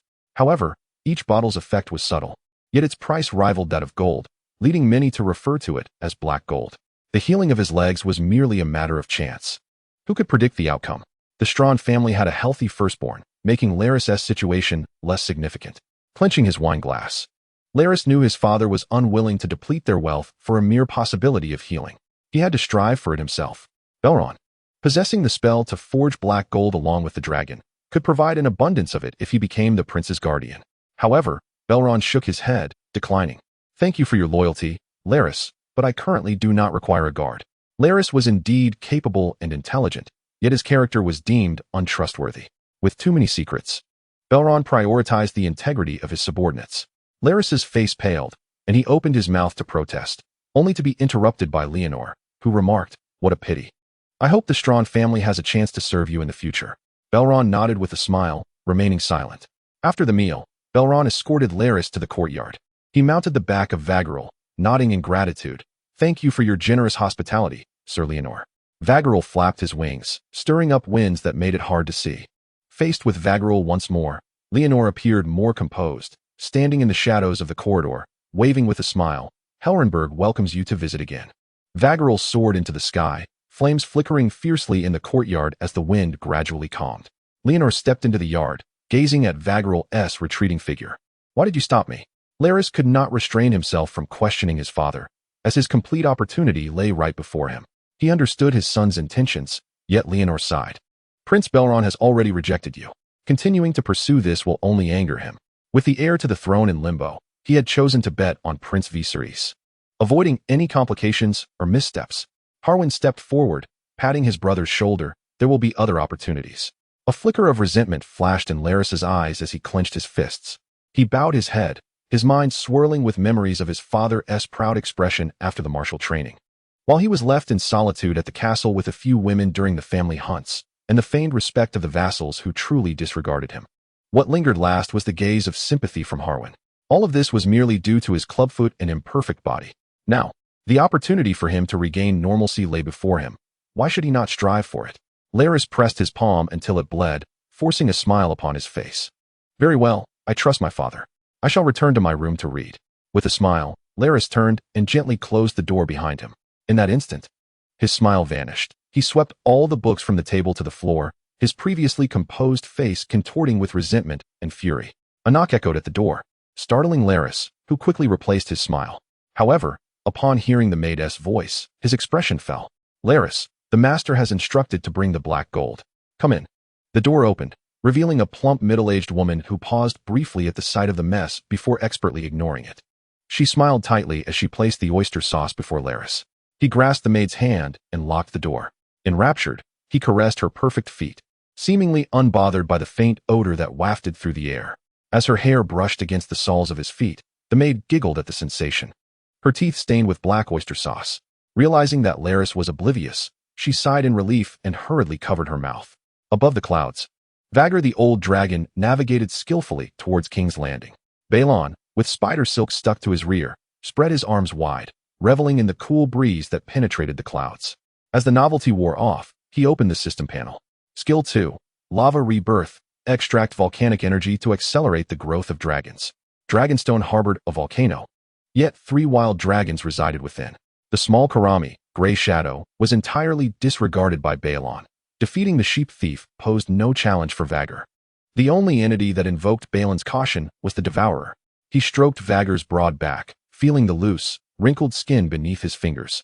He had encountered the Devourer once. Its powerful, robust form left a lasting impression on him. Strong, fierce, it possessed a captivating beauty that stirred the heart. The Devourer was no match for Vagger. Injuries would be sustained in battle, yet they were unavoidable. To bring the dragon into a scuffle with the Devourer would inevitably lead to inquiries regarding the motive behind such a strenuous provocation. Vagger sensed his master's conflicted thoughts and let out a low growl, seemingly displeased with his master's indecision. Baelon chuckled softly, hastily soothing and praising Vagger. If only Rhaenyra's dragon had reached adulthood, Baelon lamented. As the mist dissipated, the bustling city of King's Landing came into view, resplendent and vibrant. As Vargar lowered his altitude and spread his wings to soar over King's Landing, the citizens looked up in astonishment, witnessing the familiar dragon flying high above. "Vargar!" someone exclaimed, recognizing the majestic beast as Prince Baelor's Vargar. Many residents, their hearts entwined with thoughts of Baelor, felt a complex mix of emotions. The scene was reminiscent of the time when Prince Baelor was alive. Upon descending before the dragon's lair, Baelor keenly noticed the apparent increase in the dragon guards' numbers and the heightened frequency of their patrols. As his feet touched the ground, a mature dragon guard, accompanied by 3 young apprentices, approached with caution, attempting to usher Vargar into the lair. "Wait," Baelor called out, taking a few steps forward and gently scratching Vargar's chin, asking earnestly, "Vargar, do you wish to reside within the dragon's lair?" Chapter 36. Caraxio. Baelor had always found a peculiar beauty in the eyes of dragons. In the eyes of a lover, Vargar's green orb stood out as particularly remarkable. The tranquil waters of a secluded pond in the deep forest quietly reflected Baelor's silhouette. Vargar slowly lowered his head, resting against Baelor. Under the immense form of the dragon, even benign gestures could inadvertently cause harm to a human, despite Vargar's gentle movements. Baelor stumbled and fell to the ground. All right, Baelor exclaimed, reaching out to embrace Vargar's snout, though his arms were insufficient to encompass it entirely. Sensing an unpleased emotion in his mind, Baelor patted Vargar's nose and said, "I understand your feelings." He then turned to the dragon guards and said, "Thank you for your efforts. Vargar shall no longer dwell in the lair. You may return." The young apprentice translated Baelor's words to the elder dragon guard, whose face displayed alarm. "Prince Baelor, this is against protocol," he exclaimed in Valyrian. These devoted dragon guards had served the Targaryen family loyally for many years, acting as both faithful servants and protectors of the dragons. Baelor, unwilling to impose further, mounted his dragon and reassured the elder in Valyrian, "Rest easy. I will personally seek the king's counsel regarding this matter." Reluctantly, the dragon guard stepped back as Vargar flapped his wings and headed south towards the Red Keep. Perched upon the Aegon Hill, the apprentice, drenched in cold sweat, released his grip on the staff, leaving a distinct imprint of his palm. The elder's brow furrowed in concern. Having served the dragon for many years, he noted Vargar's increasingly formidable presence upon his recent return. There was an oppressive aura that he had never felt even in the presence of the fearsome Black Death, Valyrian. Moreover, Vargar's wing injuries had healed considerably.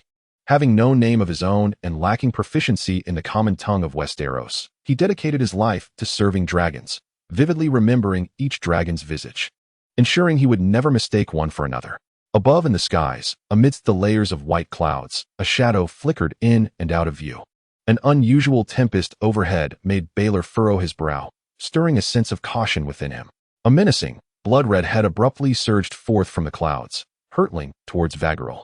A pang of alarm gripped Baelon's heart, prompting him to swiftly command Vargar to descend. Instantly, Vargar halted her wings, her massive form plummeting under the force of gravity. She narrowly evaded the razor-sharp maw of Caraxio, which, filled with multiple jagged teeth, snapped emptily in the air. As Vargar looked up, she was incensed to see a young dragon, smaller in both age and size, daring to provoke her. A surge of fury and the desire to retaliate ignited within her. She immediately turned, roaring as she opened her jaws to ascend and counterattack. Observing the silhouette upon Caraxio, Baelon furrowed his brow, attempting to pacify Vargar. "Vargar, calm down." The emerald fire burning within Vargar's eyes reflected her discontent. She snorted in defiance, releasing a few sparks of flame. Throughout her life, Vargar had been headstrong and unyielding, never having endured such indignity. Yet, experience had shown her that heeding her master often bore rewards. Ultimately, under Baelon's command, she sealed her mouth, her tail thrashing irritably, dispersing the clouds around her. As Vargar regained her composure, Baelon turned his gaze towards Daemon, who was mounted on Caraxio, and called out, "What do you intend to do?" "Uncle?" Caraxio descended, the 2 dragons flying in parallel. Daemon's jovial voice drifted through the air. "Well done, lad. For your first time controlling a dragon, you've demonstrated remarkable skill." Baelon felt a mix of disbelief and concern as he sternly warned, "Do not jest like that again. I do not appreciate it. Next time, I may find it impossible to restrain Vargar." "Ha, very well." Daemon shrugged nonchalantly, dismissing the gravity of the situation, teasing, "But at least you've returned safely. If you hadn't, Vargar would have searched every inch of the Red Keep." Baelon sighed softly, realizing he had once again caused his parents undue worry. Caraxio, unlike typical dragons, possessed a slender form, with a long neck that undulated like a serpent in flight. His hind legs bore wing membranes, seemingly affirming the notion that dragons were creations of Valyria, birthed from dragonworms and long-winged creatures through blood magic. Despite his peculiar appearance, Caraxes exhibited formidable combat prowess and remarkable vitality. In the original storyline, during the Battle of the God's Eye, he had been disemboweled by Vaggeral's claws. Half his wing torn asunder, yet even after plummeting into the lake, he managed to drag himself ashore. If Daemon and Caraxes were to join forces against a gluttonous foe, it dawned on Baelon that the only suitable ally for a Targaryen would be Daemon. The Red Queen, Melisandre, possessed combat capability, yet her rider, Rhaenys, and Vagger were now rivals, making them an unsuitable choice. Vagger was indeed powerful, yet his rider, King Jaehaerys, was aging. Baelon pondered deeply. Caraxes was fierce and combative, his strength considerable, while Daemon was one of the mightiest knights in the realm, their bond profound and their synergy exceptional. But what rationale could he present? In the midst of his contemplation, the Red Keep loomed beneath them. To Daemon's astonishment, Vaggeral alighted upon the pinnacle of the castle's tower. Fortunately, the fortress had been constructed with care, capable of withstanding Vaggeral's weight. Upon witnessing the scene, Daemon let out a hearty laugh, tugging at the reins with a practiced ease honed over many years. Caraxes, attuned to Daemon's intentions, gracefully descended to the pinnacle of a tower. In that fleeting moment, Baelon seemed to hear the fortress's lament, burdened beyond its limits. Amidst the gasps of onlookers, he slid down the length of Vagger's tail to the ground. Assessing the tower's height in relation to the earth below, Baelon raised an eyebrow at Daemon, eager to observe his descent. Caraxes settled atop the highest tower. Daemon chuckled, unsheathing the Dark Sisters, swiftly severing the knots binding Caraxes. He even had the leisure to perform a flourish with his sword before sheathing it with finesse. The severed rope formed a taut loop, sliding down to catch upon the bifurcated membrane at the end of Caraxes's tail. With deftness, Daemon wrapped the rope around his hand and leaped without hesitation. Baelon watched in astonishment, his heart racing. How audacious! Should the rope's length have been miscalculated, lacking any safety measures, the outcome could have been disastrous.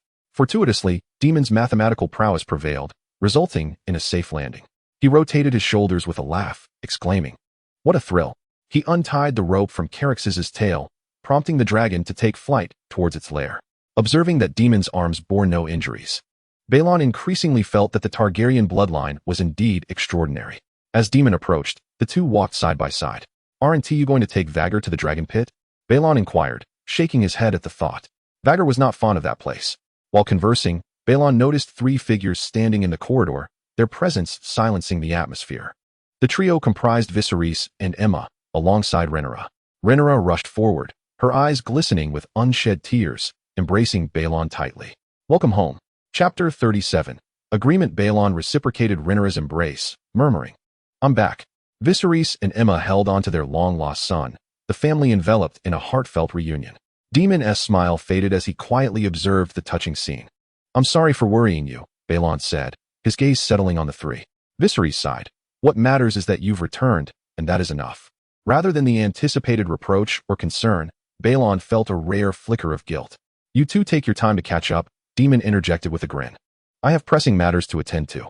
"Wait." Viserys called out to Daemon. "Thank you for bringing Baelon back." Daemon waved dismissively, chuckling. It was nothing. With bloodshot eyes and disheveled hair, Daemon appeared weary, prompting Baelon to quickly express his gratitude. After all, the effort Daemon expended in searching for him warranted more than mere acknowledgement. "Uncle, you should return to rest. Is there anything of importance I might assist you with?" Baelon pondered earnestly, calculating how to first aid Daemon and subsequently confront the gluttonous foes more easily. Daemon wore a peculiar smile, for there existed matters of greater import than rest, and he required no assistance. Narrowing his eyes, he chuckled. "A new whore named Lise has arrived on Silk Street, reputed to possess skin as white as snow." Baelor, Viserys, with a grin, playfully punched his incongruous brother on the shoulder. Daemon's anxious figure vanished, and Viserys lifted his gaze towards the vast Vagger perched atop the tower. Amidst the sporadic clamor emanating from the castle, he could not help but suggest that Vagger be escorted to the dragon's lair. Baelor shook his head, stating that Vagger would no longer enter the dragon's den, for she did not favor it. Baelor found King Jaehaerys in his study. Before Baelor could articulate his purpose, Jaehaerys beckoned him closer, inquiring, "Do you understand why we established a dragon's lair in King's Landing? To curtail the growth of dragons, is it not?" Baelor replied. Jaehaerys remained silent for a moment, then remarked, "You are astute, Baelor. A dragon's life is one of perpetual growth, as long as sustenance is ample and space is sufficient. Vagger was the first of the great dragons to inhabit the lair, She spent 38 years within until she finally ceased growing a year before her demise. Yet, the larger the dragon, the more formidable, which surely benefits us, does it not? Baelor pondered. Jaehaerys contended that a great dragon is not always advantageous. Vhagar ultimately grew too heavy to fly. Perhaps it is due to Vhagar's age, Baelor speculated. Perhaps, Jaehaerys replied noncommittally. Baelor feigned ignorance of the implications, stating plainly, I wish for Vhagar to reside outside the dragon's lair from now on. I assure you she will cause no trouble. The lair will diminish the great dragon until it is but the size of a calf. What then remains of a great dragon? Jaehaerys questioned, where will Vhagar reside instead? Baelor replied, Rhaenyra's hills. I will take responsibility for her care. Melias dwells at Storm's End without issue, does he not? Jaehaerys shook his head, asserting, unless Vhagar is sent to Dragonstone, she can only reside in the dragon's lair in King's Landing. Otherwise, everyone will follow your lead, parking their dragons at the Red Keep, and neglecting the lair. How then shall we manage these great beasts? Baelor nodded obediently, conceding, very well. Jaehaerys could not openly acquiesce, for to do so would render the dragon's lair a mere facade. Sending Vhagar back to Dragonstone was inevitable. However, the timing of such a transfer was not his decision to make. With his objective achieved, Baelor engaged in light conversation with Jaehaerys, sharing his experiences of riding dragons. Before selecting a few books from the library and departing, Jaehaerys sighed as he watched Baelor's retreating figure, for Baelor's arrival upon Vhagar stirred memories of his own son. How many times had Baelor soared above the Red Keep on Dragonback? Baelor temporarily settled Vhagar in the lair located in Rhaenyra's hills, taking on the responsibility of her meals thrice daily.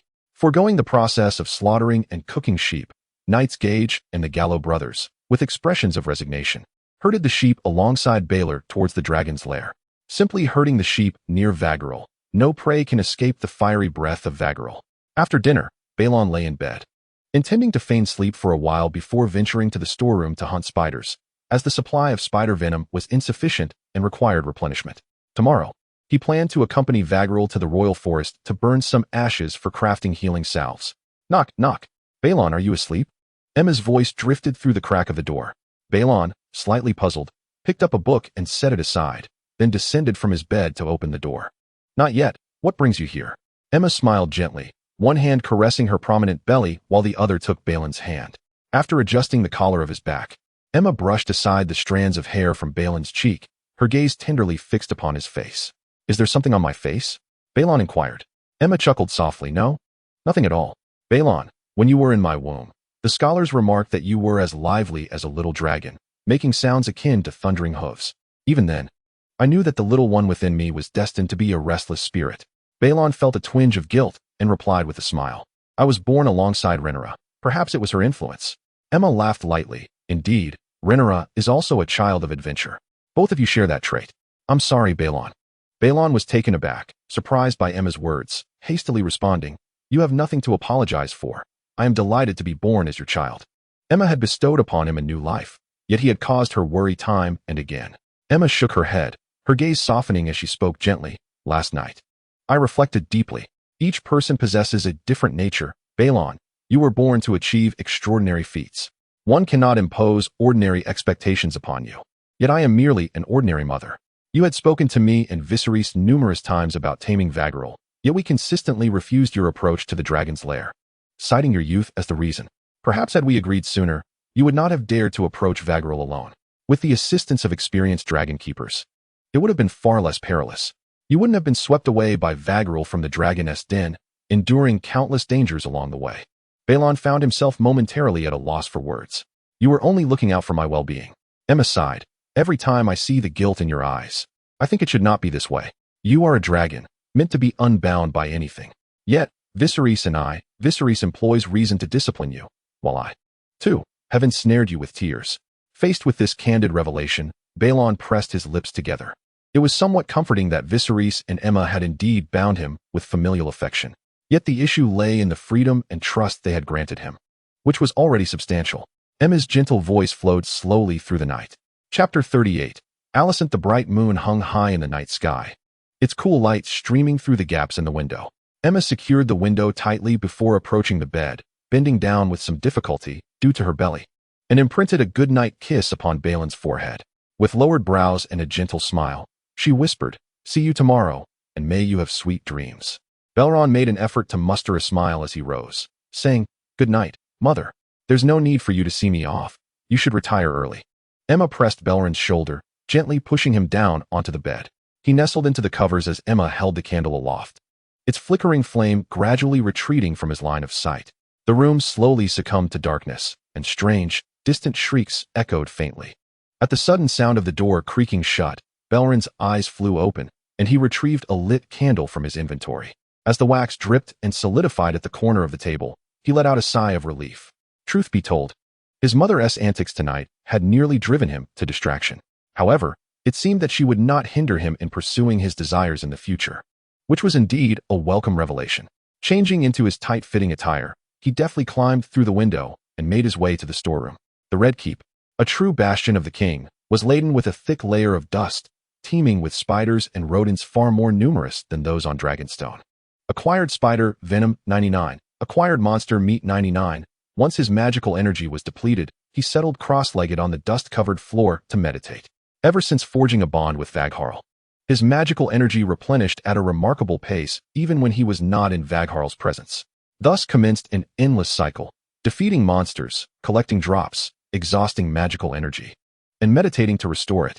After a night of diligent effort, his inventory was filled to the brim. Satisfied, Belron straightened up and, not in haste to return to his room, tapped his fingers against the cold stone wall, pressing his ear against it.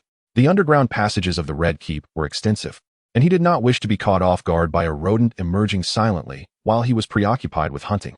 With a series of rhythmic knocks against a corner of the floor, a hollow sound echoed in his ears. Belron smiled faintly and retrieved paper and quill from his inventory.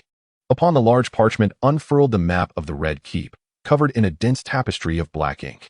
Once he discerned the directions, Belron marked the corresponding spot on the map in the storeroom. Having organized his belongings, Belron returned to his chamber without disturbing anyone. The morning air was crisp as he opened his door early, leading 2 knights toward the Rhaenys Hills.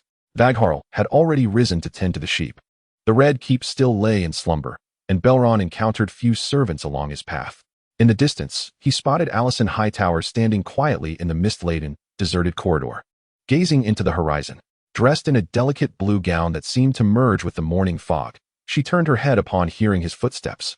Her smile radiant and pure, akin to an untainted white gem amidst the mist. "How early you are, Belron. Where are you off to?" Alicent chimed, her voice sweet as a nightingale, her eyes twinkling.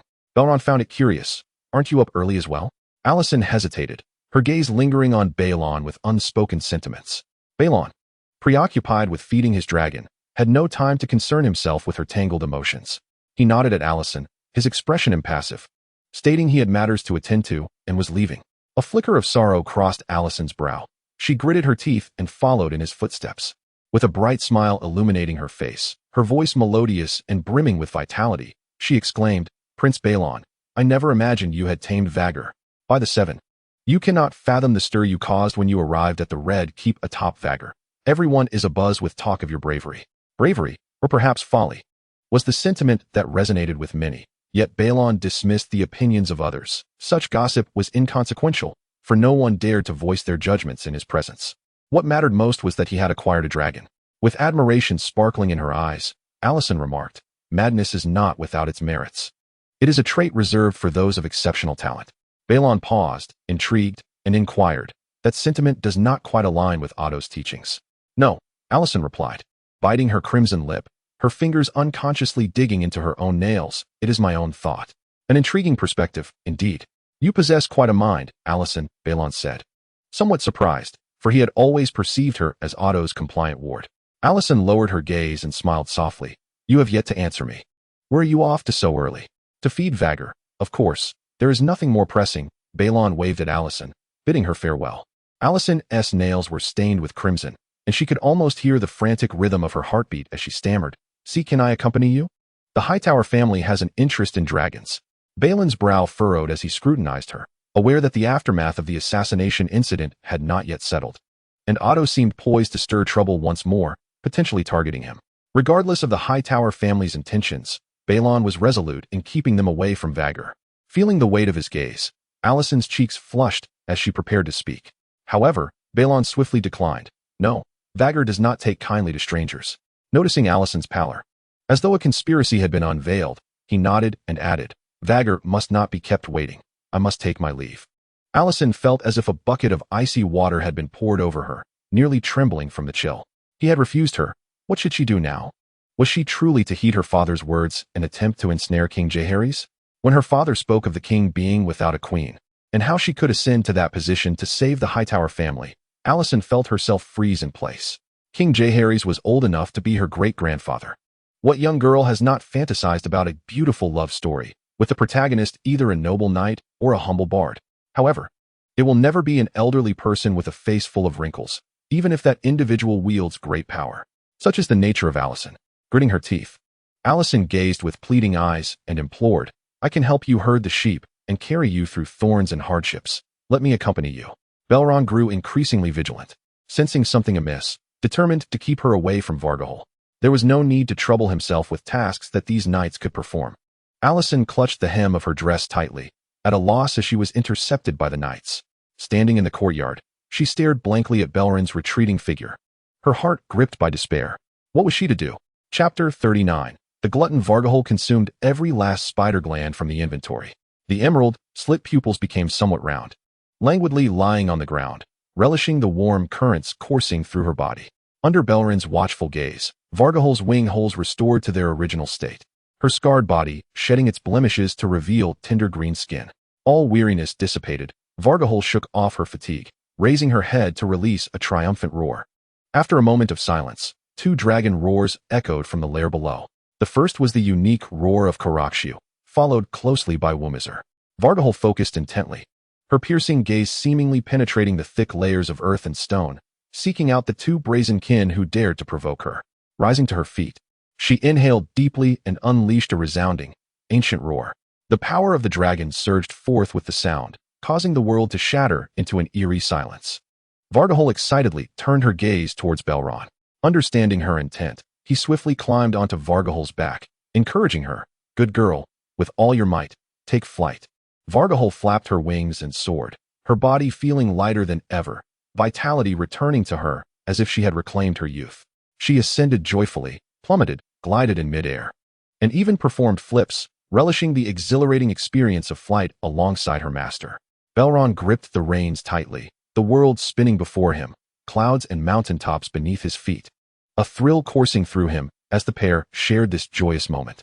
Vargahol suddenly exhaled a breath of dragon fire, and amidst Belron's delighted laughter, she soared through the flames. Her speed so great that the fire did not even graze his clothing. As Vargahol accelerated, Belron's mind raced. "Bark, let us scout the enemy." Vargahol turned in midair, tracing a graceful arc as she flew towards Dragonstone Island. Meanwhile, at the dragon lair, a familiar dragon guard emerged from the entrance. Seeing Vargahol flying farther away, he hurriedly sent someone to report to the king. As the words lingered in his throat, he recalled the miraculous recovery of Vargahol's injuries and resolved to personally inform the king. Vargahol swept over Tidesurge Isle, slightly descending before hastening her flight towards Dragonstone Island. On the shores of Tidesurge Isle, Melias, lying prone on the ground, suddenly sensed a whiff of fear, abruptly opening her eyes and glancing around, yet finding nothing amiss. As they soared past Toad Island, the keen eyesight of Baelon revealed the two castles, one black and one white, perched upon the island, along with the fleet gathered at the harbor. It seemed Valyrian could no longer contain his impatience. Baelon chuckled softly. Like the Targaryens, Valyrian was a remnant of the ancient bloodline of Valyria. For centuries, they had been the closest and most enduring allies of the Targaryen family. However, Valyrian was not a dragon rider. The sea serpent Corlys had demonstrated his insatiable ambition through 9 great voyages. Having nearly conquered the seas, Valyrian would naturally begin to covet the skies, attempting to lay claim to the Iron Throne. Once, after the death of Prince Aemon, Rhaenys had been displeased when King Jaehaerys overlooked his daughter Rhaenys and chose Aemon's brother, old Baelon, as his heir. Corlys had resigned from his position as master of ships and returned to Driftmark with his wife. Even though Baelon's claim to the position of heir had been settled for many years, Valyrian and the Valerians remained aggrieved. They placed their hopes on Rhaenyra, firmly believing in his superior claim to the Iron Throne and continually rallied support for him. They even procured a dragon egg for Rhaenyra Velaryon, adhering to Targaryen tradition by placing the egg in his cradle. With the position of heir now vacant, they believed another opportunity had arisen. This time, overwhelming votes would surely convince all. Upon arriving at Dragonstone, fishermen gathered by the shore, busy harvesting oysters, while the stone hearth blazed fiercely. Baelon did not descend to the shore. He and his dragon flew directly towards the volcano. Vhagar approached the summit of the volcano, which belched forth black smoke and bubbling, fiery red magma. Vhagar restrained his dragon's might, letting out a roar of provocation before soaring high into the clouds to gain distance. This visit was merely to more objectively assess the situation regarding the Greedy One. Baelon had no intention of allowing Vhagar to face the beast alone. Unnecessary injuries were to be avoided whenever possible. Vhagar circled in the sky, his draconic vision spanning 180 degrees. Baelon needed only to focus intently on the remaining 180 degrees, their perspectives complementing each other harmoniously. Suddenly, the volcano erupted with a small plume of flame. Baelon heightened his vigilance, waiting for some time. Yet the Greedy One failed to appear. Had it gone out to hunt? Vhagar roared again, a thunderous sound echoing across the heavens. After waiting a while longer without sight of the great dragon, Baelon resignedly patted Vhagar, realizing they would have to return empty-handed today. Vhagar turned towards Dragonstone, and Baelon remained on high alert, wary that the Greedy One might be lurking nearby, waiting for the moment when Vhagar let his guard down. Yet, as they flew away from the volcano, there was still no sign of movement. Baelon sighed, but suddenly, an enraged dragon's roar broke the silence. His eyes brightened, and Vhagar pivoted midair, racing back toward the volcano. As Vhagar soared into the clouds above the volcano, the dragon's roar shifted from fury to a mournful lament. Baelon fixed his gaze upon a grotesque, mud-brown dragon prowling around the mountainside, intermittently unleashing fiery breath into the cavern. It was a sheep thief. Suddenly, a coal-black rescue dragon burst forth from the cave. The long-awaited carbon eater had finally made its appearance. The glutton charged at the sheep thief, but fortunately, the thief was not slow. There was already some distance between the two dragons. Realizing it could not catch up, the glutton turned and flew back towards the cave. This caused the sheep thief to panic. Following closely behind the glutton, it roared and spat fire into the cave, but upon the glutton's sudden turn, the sheep thief fled in a flash. Unable to overpower the glutton, yet unwilling to retreat, the sheep thief was caught in a comical dance akin to flying a kite. Its threat was minimal, yet the humiliation was profound. This piqued Belren's curiosity. What was so enticing within the cave that captivated the sheep thief? Previously, when faced with the temptation of the spider's web, the glutton had roared, causing the thief to flee without a backward glance. Yet this time, the thief persisted far longer. However, dragons are not mindless beasts, and the glutton was particularly cunning. The sheep thief's kite-flying tactic did not last long before the glutton turned it to its advantage, feigning a retreat into the cave. The glutton lay in wait at the entrance for the unsuspecting thief. As the sheep thief approached without caution, the glutton lunged forth, unleashing a torrent of flame aimed directly at the thief's head. With a wail of despair, the sheep thief fell to the ground, dazed and disoriented. The glutton's eyes glinted with malice as it lunged forward. Just as the sheep thief was about to fall prey to the glutton, Baelon struck Vhagar. Long impatient, Vhagar awaited his master's command and swiftly plunged down from the clouds. Chapter 40. The ambush. Vhagar's wings abruptly closed, its massive form plummeting under the force of gravity like a meteor descending from the heavens, tearing through the air. The fierce wind howled sharply in his ears, compressing the atmosphere into a dull roar. Vhagar's throat emitted a deafening roar. The birds of Dragonstone Island took flight in alarm, while cattle and sheep cowered on the ground, and the onlookers trembled and hid. The sheep thief, still disoriented, was jolted awake by the fearsome dragon. The glutton, momentarily stunned by the roar, quickly regained its composure and attempted to retaliate with its own roar. However, Baelon and Vhagar did not afford it that opportunity. At this moment, Vhagar was less than 100 meters from the glutton. Its folded wings suddenly unfurled, casting a shadow over the glutton like a looming storm cloud. In an instant, the dragon's flames transformed into a towering pillar of fire, crashing down upon the glutton's fearsome head. Bathed in fire, the glutton's mind swelled from the impact. Seizing the moment, Vhagar demonstrated a keen understanding of the adage, strike while the iron is hot. Without waiting for Belren's command after the successful ambush, Vhagar immediately pressed the attack.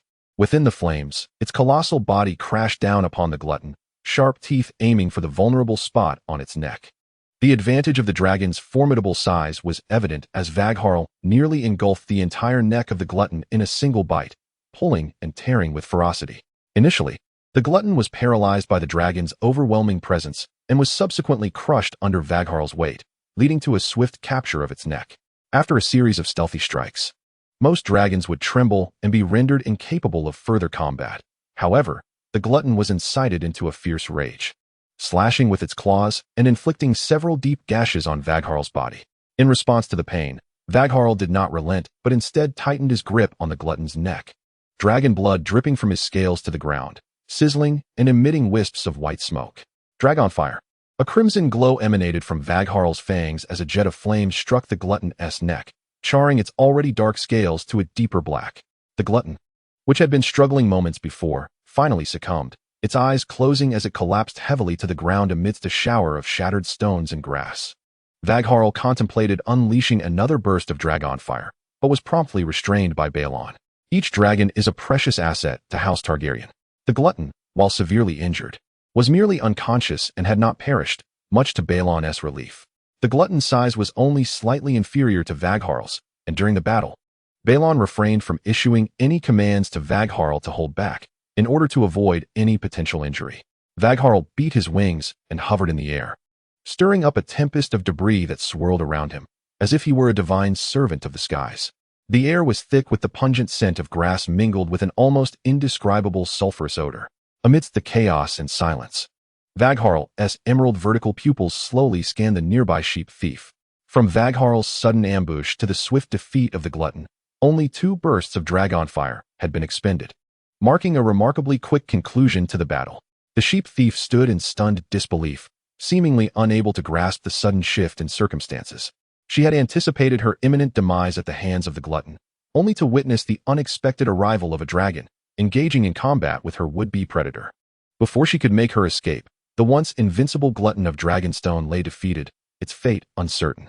Now, the dragon that had vanquished the glutton had turned its gaze upon her, leaving the sheep thief paralyzed with fear, unable to move. Lacking any intention to attack, the sheep thief remained motionless, prompting Baelon to pat Vagharl's neck in praise, exclaiming, "Excellent. Bravo, Vag." The ease with which Vagharl had dispatched the glutton left Baelon pleasantly surprised. Truly, a dragon of over a century in age possesses vast experience in stealth attacks. It might be prudent to further cultivate Vagharl's ambush capabilities, perhaps by applying a camouflage pattern to his scales for better concealment. Despite his undeniable strength, Vagharl's penchant for cunning ambushes endeared him to Baelon even more, as he grew increasingly satisfied with the dragon's prowess. With the sheep thief still nearby, Baelon chose not to dismount, instead pulling out a spider gland and tossing it forcefully into Vagharl's eager jaws. As the dragon's wounds ceased to bleed, Baelon finally felt a sense of relief. Turning his gaze curiously toward the cave halfway up the mountainside, Baelon gazed at the sheep thief, whose eyes were clearly filled with fear, and commanded in Valyrian, "Leave this volcano. Do not return until the sky darkens." The dragon understood Valyrian, and the thief's pupils widened in terror as he became aware of the predator lurking in the cave, ultimately falling into the indifferent gaze of Vagharl and the blood at the corners of his mouth. The dragon's talons etched deep marks into the grass as the thief hesitated. Crouching low, Belren's gaze lingered on the thief, tinged with mild perplexity. His curiosity about what lay within the cave grew. Sensing his master's emotions, Vagharl slowly advanced toward the thief like a gathering storm. The thief stumbled backward in panic, emitting short, frantic cries from his throat. At last, as Vagharl prepared to unleash his fiery breath, the thief could withstand it no longer and fled, taking to the skies. Belron produced a synthetic rope and first tested it on Vagharl. The rope could not be snapped by sheer force, but could indeed be consumed by dragon fire. With patience, he bound the glutton in tight circles, securing its mouth firmly. He applied a thin layer of healing salve to the wound on the creature's neck, halting the bleeding. Once Vagharl had concealed the glutton within the cave beneath the volcano, Belron climbed onto the dragon's back, and together they soared toward the cave halfway up the mountainside. The cave was dimly lit, a beam of light slanting through the entrance, suffused with the acrid scent of sulfur. Darkness could not obscure the vision of the dragon and Belron, who picked up a mud-brown scale that lay discarded on the ground. The sheep thief lacked the courage to venture into the glutton's lair. It seemed this was indeed the thief's domain. Within the vast cavern, Belron and Vagharl searched diligently, certain that something extraordinary awaited them. In the center of the flat cave, a mound of steaming rock caught Belron's attention. He crouched down and tapped the black, shell-like surface that resembled sheep dung. A hollow sound echoed in response. The shell was not hard, and as Belron pressed down with force, it shattered, releasing a golden glow. He scraped away the white viscous substance, uncovering 4 enormous dragon eggs nestled within. He retrieved one of the white eggs, which burned hot to the touch, adorned with shimmering golden stripes. Another egg closely resembled Vaggeral's coloration, a deep green with bronze mottling. The remaining 2 were deep red, speckled with spots. It appears the sheep thief has laid these 4 dragon eggs, only to be discovered by the glutton, Baelon murmured to himself. The glutton naturally would not spare the eggs, and the thief lingered near the predator, unwilling to flee. Baelon chuckled softly and shook his head, stowing the eggs in his inventory. He had initially thought some rare treasure might be found on Dragonstone. It seemed that maternal instincts had overtaken the sheep thief. He sighed and turned to Vaggerl, saying, "The obstacles have been cleared, and my curiosity is satisfied. We must head to the volcano's mouth now, Vhagar. I am truly eager to see how large you will grow." The size of the dragon dictated everything: its health, defensive capabilities, the temperature of its flames, and even its offensive strength. Chapter 41. The rebirth of Lava. Vhagar descended into the gaping maw of the volcano, steam rising in waves, the acrid scent of sulfur assaulting the senses. Baelon instinctively tightened his grip on the reins, observing the magma lake cloaked in a delicate layer of black crust. Beneath this hardened shell, the crimson magma surged tumultuously, pulsating and bubbling, with large bubbles bursting to release golden red sparks.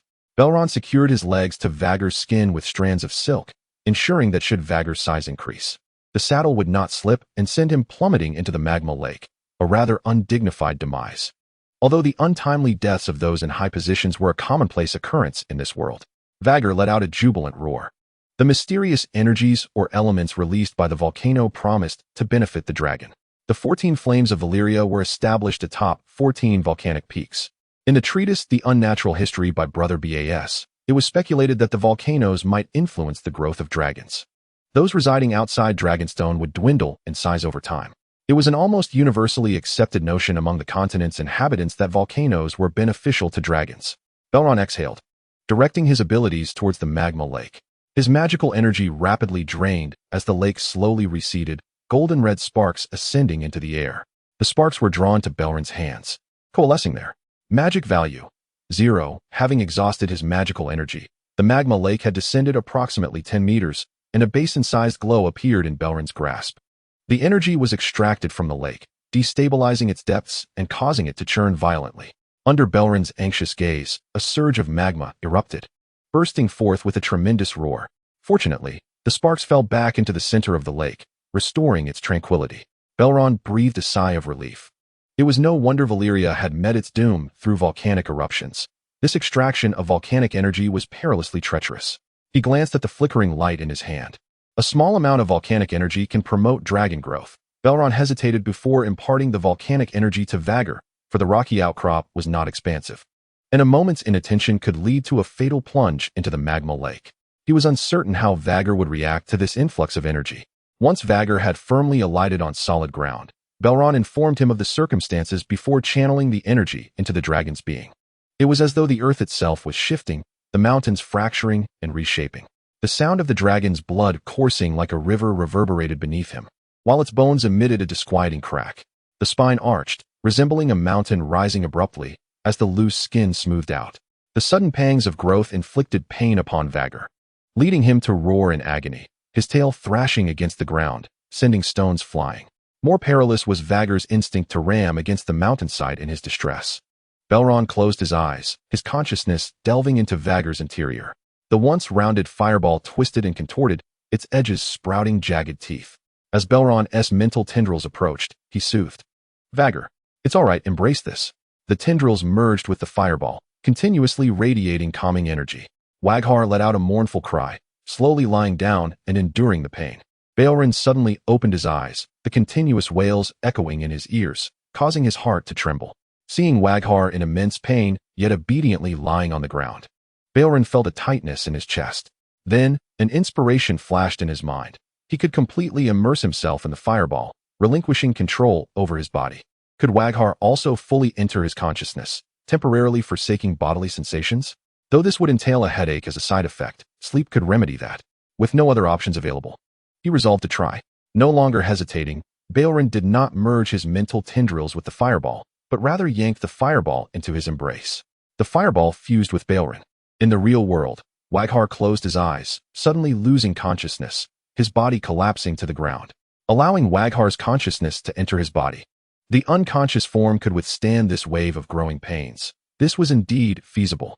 Waghar's body swelled, the scales on his chin enlarging and emanating a faint cold light. Baelon could scarcely utter a word. Waghar had nearly grown by 1/5, his body now resembling a towering mountain forged of blood and fire. The volcano, no longer imposing, appeared minuscule and fragile next to the awakened gluttons. The effect was simply astounding. Baelon could not suppress a grin. It felt akin to consuming a miraculous potion, causing such rapid growth. This was Waghar's first experience with a potent tonic. His body had never developed resistance, hence the remarkable results. The volcanic energy would weaken in its effect on the dragon-esque growth over time. It seemed that those who mastered the 14 volcanoes of old Valyria must have nurtured dragons of immense size and strength. The assertion that the Targaryen family was insignificant in Valyria seemed credible. Baelon awoke from his ecstasy. Valyria had perished, and what did he and Waghar amount to now? He exhaled slowly, knowing he had to continue striving. Waghar's body ceased to grow, and Baelon returned Waghar's consciousness to its form. The emerald eyes suddenly opened wide, and Waghar let out a long roar, heralding the return of the king.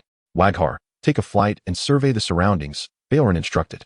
Waghar rose, attempting to run and gather strength as before. Yet, with the first step, his footing faltered, and he fell to the ground. Chapter 42. Growth data. The sudden expansion of his physique and rapid growth left Waghar temporarily unable to control his body. Baelon surveyed his surroundings, his gaze landing on the narrow sea, where white waves surged tumultuously. He smiled and moved to Waghar's head, saying, Waghar, let us venture into the sea. Waghar lifted his body with his wings, taking deliberate steps toward the water, his once unsteady gait growing increasingly stable. The massive mountain began to shift slowly, Dragonstone Island groaning under the weight. The waves lapped at Waghar's ankles. Dark clouds loomed, and the sea waves crashed relentlessly against the jagged rocks, sending sprays of white foam into the air. Waghar lifted his eyelids, discovering that his master was out of sight, and let out a low growl, signaling for his master to depart. Baelon soothingly patted the metallic sheen of Waghar's scales and secured both the man and the dragon together with strands of silk, smiling as they advanced into the sea. Seeing that his master had no intention of leaving, Waghar reluctantly stepped towards the boundless ocean.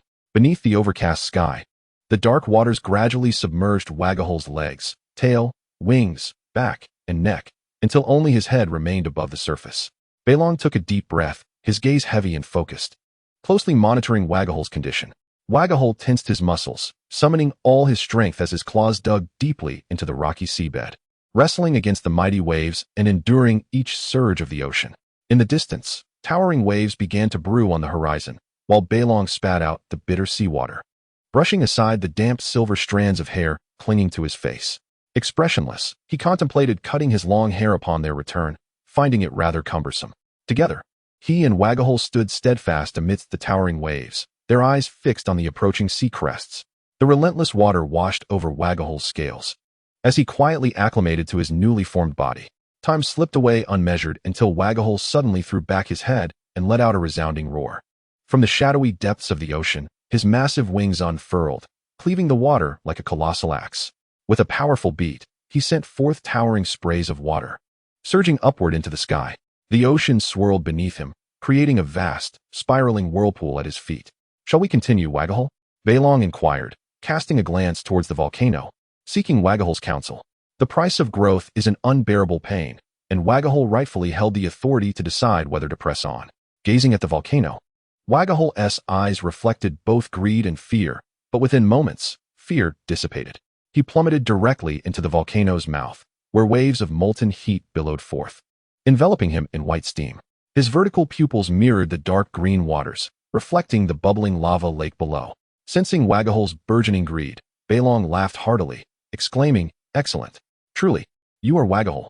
He extended his hand towards the lava lake, his restored magical energy quickly depleting as he concentrated volcanic power into a mass the size of a basin. The magma churned violently, emitting a thunderous roar, as Baelon infused the energy into Waghar's being, intending to draw into his mental realm a fireball representing Waghar's consciousness. He encountered rejection from Waghar. Waghar turned to his master, quietly lying on the ground, enduring the pain of growth. Baelon furrowed his brow, though pain could temper one's resolve. It would not become less severe with greater endurance. Yet, Wagahol was merely a dragon, not needing to bear such pain that could be avoided. Resolute in his decision, Wagahol insisted on enduring the discomfort himself, prompting a look of compassion from Baelon, who sighed in resignation. Fortunately, this phase of growth soon came to a swift conclusion. In comparison to the volcano, Vagalar has expanded by approximately 1/10. Thirdly, the influence of volcanic energy on Vagalar's growth is negligible. Baelon ceased extracting volcanic energy, recognizing that it bore little significance and deemed it unnecessary to risk the dangers of a volcanic eruption by continuing to wield such power. As Vagalar descended to the earth, Baelon produced several ropes, skillfully knotting them together, intending to measure the precise extent of Vagalar's growth. Vagalar clamped one end of the rope in its jaws, promptly lying flat on the ground with its wings unfurled. Baelon held the other end of the rope, advancing to the tail, his fingers gliding over Vagalar's scales. The scales had grown larger and thicker, akin to shields, shimmering with a metallic luster, enveloping Vagalar in a cold, formidable armor. The few wounds inflicted by the glutton had faded into faint scars. Baelon adjusted Vagalar's tail, ensuring it was taut and straight for accurate measurement. The data was obtained, and a smile crept uncontrollably across Baelon's lips. Standing shoulder to shoulder with the sun, he exclaimed to Vagalar, "You have reached a length of 200 meters and a wingspan of 360 meters. Originally, Vagalar measured 150 meters in length and 270 meters in wingspan." Baelon stepped back a distance, marveling at this colossal beast. When Vagalar was born, Beleren had passed away 3 years prior. Baelon had only glimpsed Beleren's skull in the Red Keep, never fortunate enough to witness the grandeur of the Black Death. Now, reflecting upon Vagalar, it seemed to rival Beleren in magnificence. He tilted his neck, feeling the strain, yet remained transfixed upon Vagalar. In the age of cold weaponry, a moving calamity, a soaring apocalypse, Vagalar gently lowered its head, locking eyes with Baelon. Baelon gazed into the emerald lake of Vagalar's eyes, a brown membrane sweeping across its immense pupils. Vagalar's eyes were disproportionately large. He furrowed his brow. While airborne, those eyes appeared almost like living targets to adversaries. Although the giant scorpion crossbow possessed formidable power, an arrow would be deflected if it struck a scaled area. However, the eyes remained the most vulnerable part of any creature. A direct hit to Vagalar's eyes would be fatal. Baelon clicked his tongue, realizing that perfection was elusive, while Vagalar's increased size was advantageous. The enlarged eyes posed a troubling concern. He stroked his chin, pondering whether to equip Vagalar with protective goggles, but quickly shook his head. No material existed that could withstand a crossbow bolt while not obstructing vision. Dragons typically wield 3 types of weaponry: fangs, claws, and dragonfire. The fangs and claws were self-evident, and Baelon climbed back onto the dragon's back.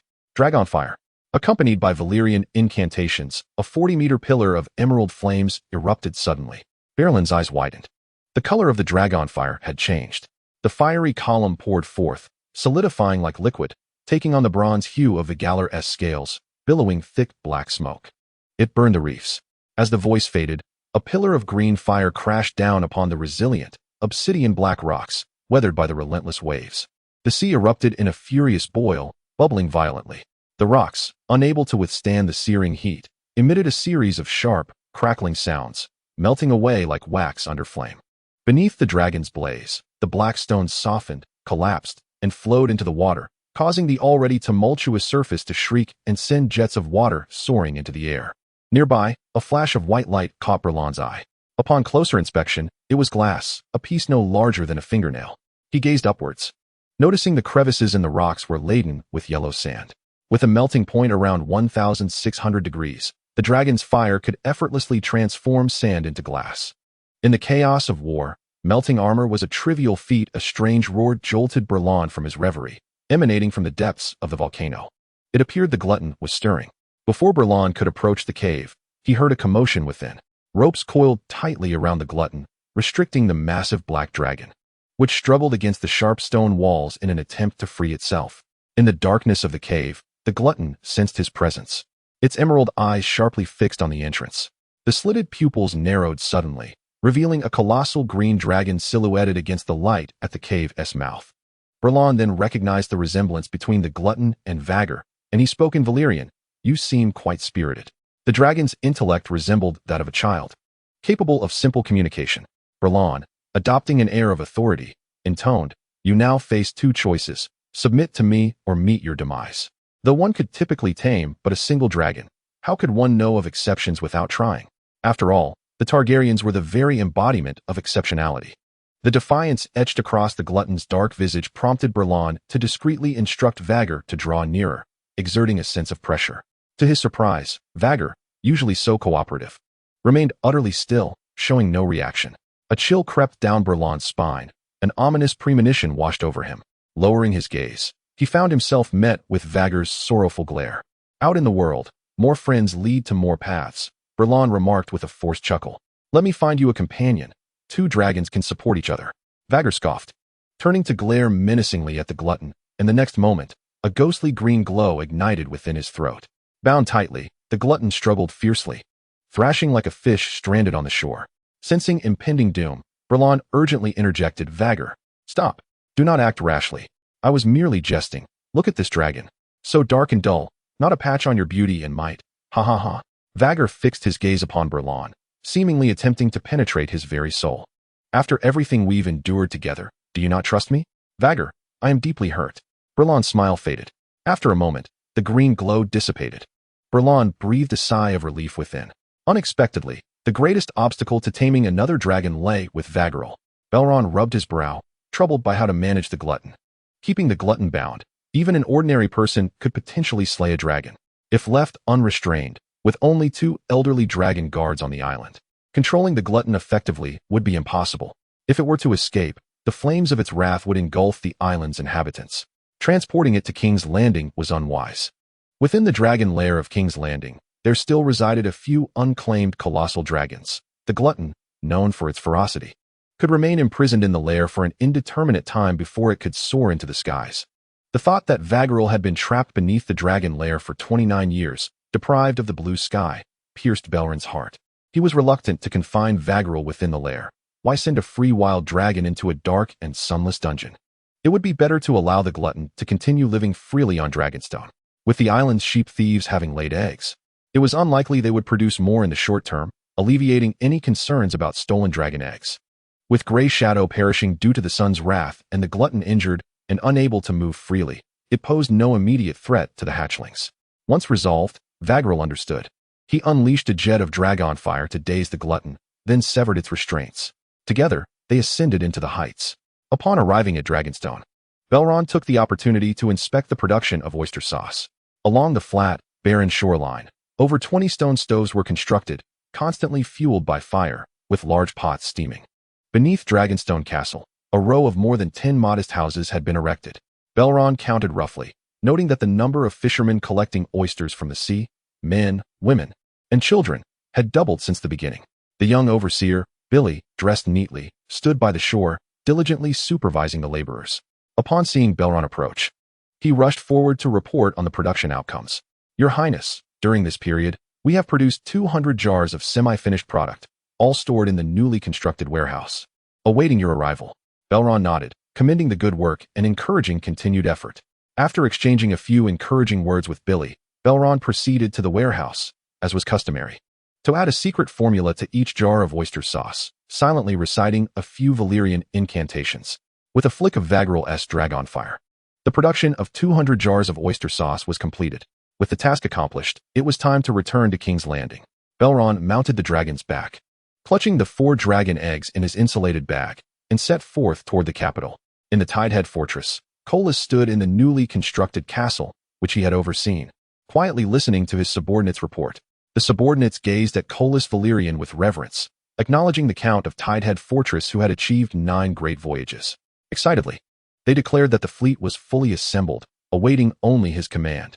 Colas grasped his wife Rhaenyra's hand firmly, declaring, very well, this time, we shall reclaim all that is rightfully ours. Rhaenyra's gaze burned with determination as she looked at their son, Rhaenyra, embodying a warrior ready for battle. I will uphold your rightful claims, she vowed. Colas swiftly approached the window, gazing once more at the darkened fleet in the harbor, his heart swelling with boundless ambition. Throughout his life, he has relentlessly pursued realms unexplored and untouched by his predecessors. Today, as he lays claim to the Iron Throne, he aspires to become a dragon rider, akin to the Targaryens, a feat that no Valyrian Duke of Driftmark has ever accomplished. Presently, the Velaryon family boasts 2 dragons, the swiftest, Meraxes, and the newly hatched dragon. See smoke. He turned to his eldest daughter, Lena, and said, Lena, you too should have a dragon. Lena puffed her chest with pride and declared, I have no interest in those small dragons. I will not ride anything less than Vhagar.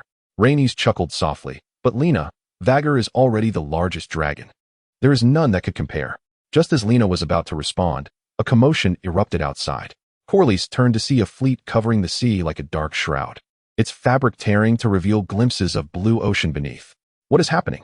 What are they shouting? Corlys inquired with displeasure. The next moment, an earth-shattering roar answered his question. Driftmark trembled under the force of the roar, and instinctively, Corlys tightened his grip on the sword at his waist.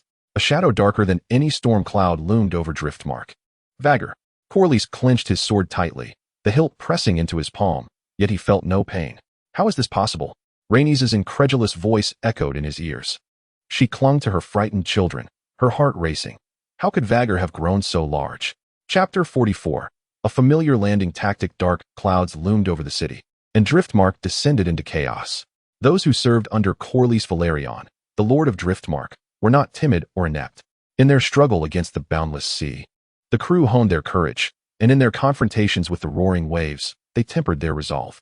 The perils of maritime trade enriched their wisdom. When one becomes a companion of the sea, sharing life with it, they inevitably embrace its vast and encompassing spirit. There is little in this world that can instill fear in the ocean. Moreover, they were no strangers to dragons.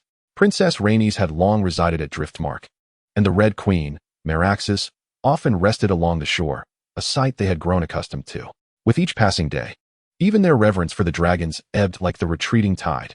Yet today, as they gazed upon the colossal and imposing dragon, they involuntarily recalled the fear they felt upon first encountering Meraxes, the primal dread inscribed in their very genes, a reminder of the apex predator's dominion. Balerion, indifferent to the onlooker's sentiments, slowly folded his wings and descended upon Meraxes. Meraxes, startled awake by Balerion's roar, fixed her crimson-slit pupils upon him, instinctively retreating a few steps while hissing. In contrast to Meraxes, Balerion appeared even more immense. Corlys felt a chill in his heart. This ancient dragon had grown as large as Balerion himself. No. Rhaenys shook her head, her gaze complex as she regarded the unfamiliar Vhagar, which was larger than Balerion. Balerion, the mightiest of dragons, was the only one born in the freehold of Valyria. She had seen the aged Balerion in his lair, still magnificent and imposing despite his advanced years, nearly filling the cave with his enormous form. Yet now, after 2 months of absence, Vhagar had suddenly grown larger than the fearsome black dread Balerion, showing no signs of age whatsoever. Corlys slowly surveyed Vhagar, the son of his wife's greatest rival, the colossal beast belonging to Baelon. Vhagar's immense physique and ferocious temperament rendered him unmatched among dragons. As the renowned sea snake of legend, Corlys quickly regained his composure, chuckling lightly as he turned to his wife, saying, Let us go. Our guests have arrived, and we must greet them. Baelon scrutinized Driftmark, noting how it contrasted sharply with the barren Dragonstone. Driftmark was low-lying and fertile, strategically positioned to control maritime trade, bustling with prosperity. Typically teeming with merchant ships from across the world, today the harbor was adorned solely with the banners of House Velaryon.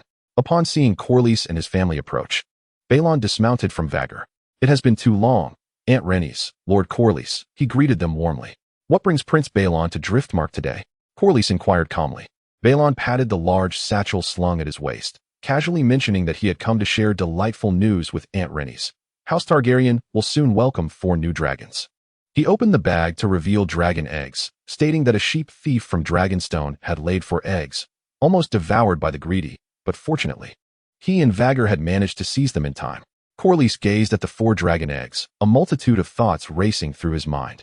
Should these eggs hatch, the Targaryens would possess even more dragons, yet they lacked the bloodline to tame them. Would this not provide House Velaryon a greater opportunity to become dragon lords? Vhagar had already bested the greedy. Rhaenys, however, had a different focus.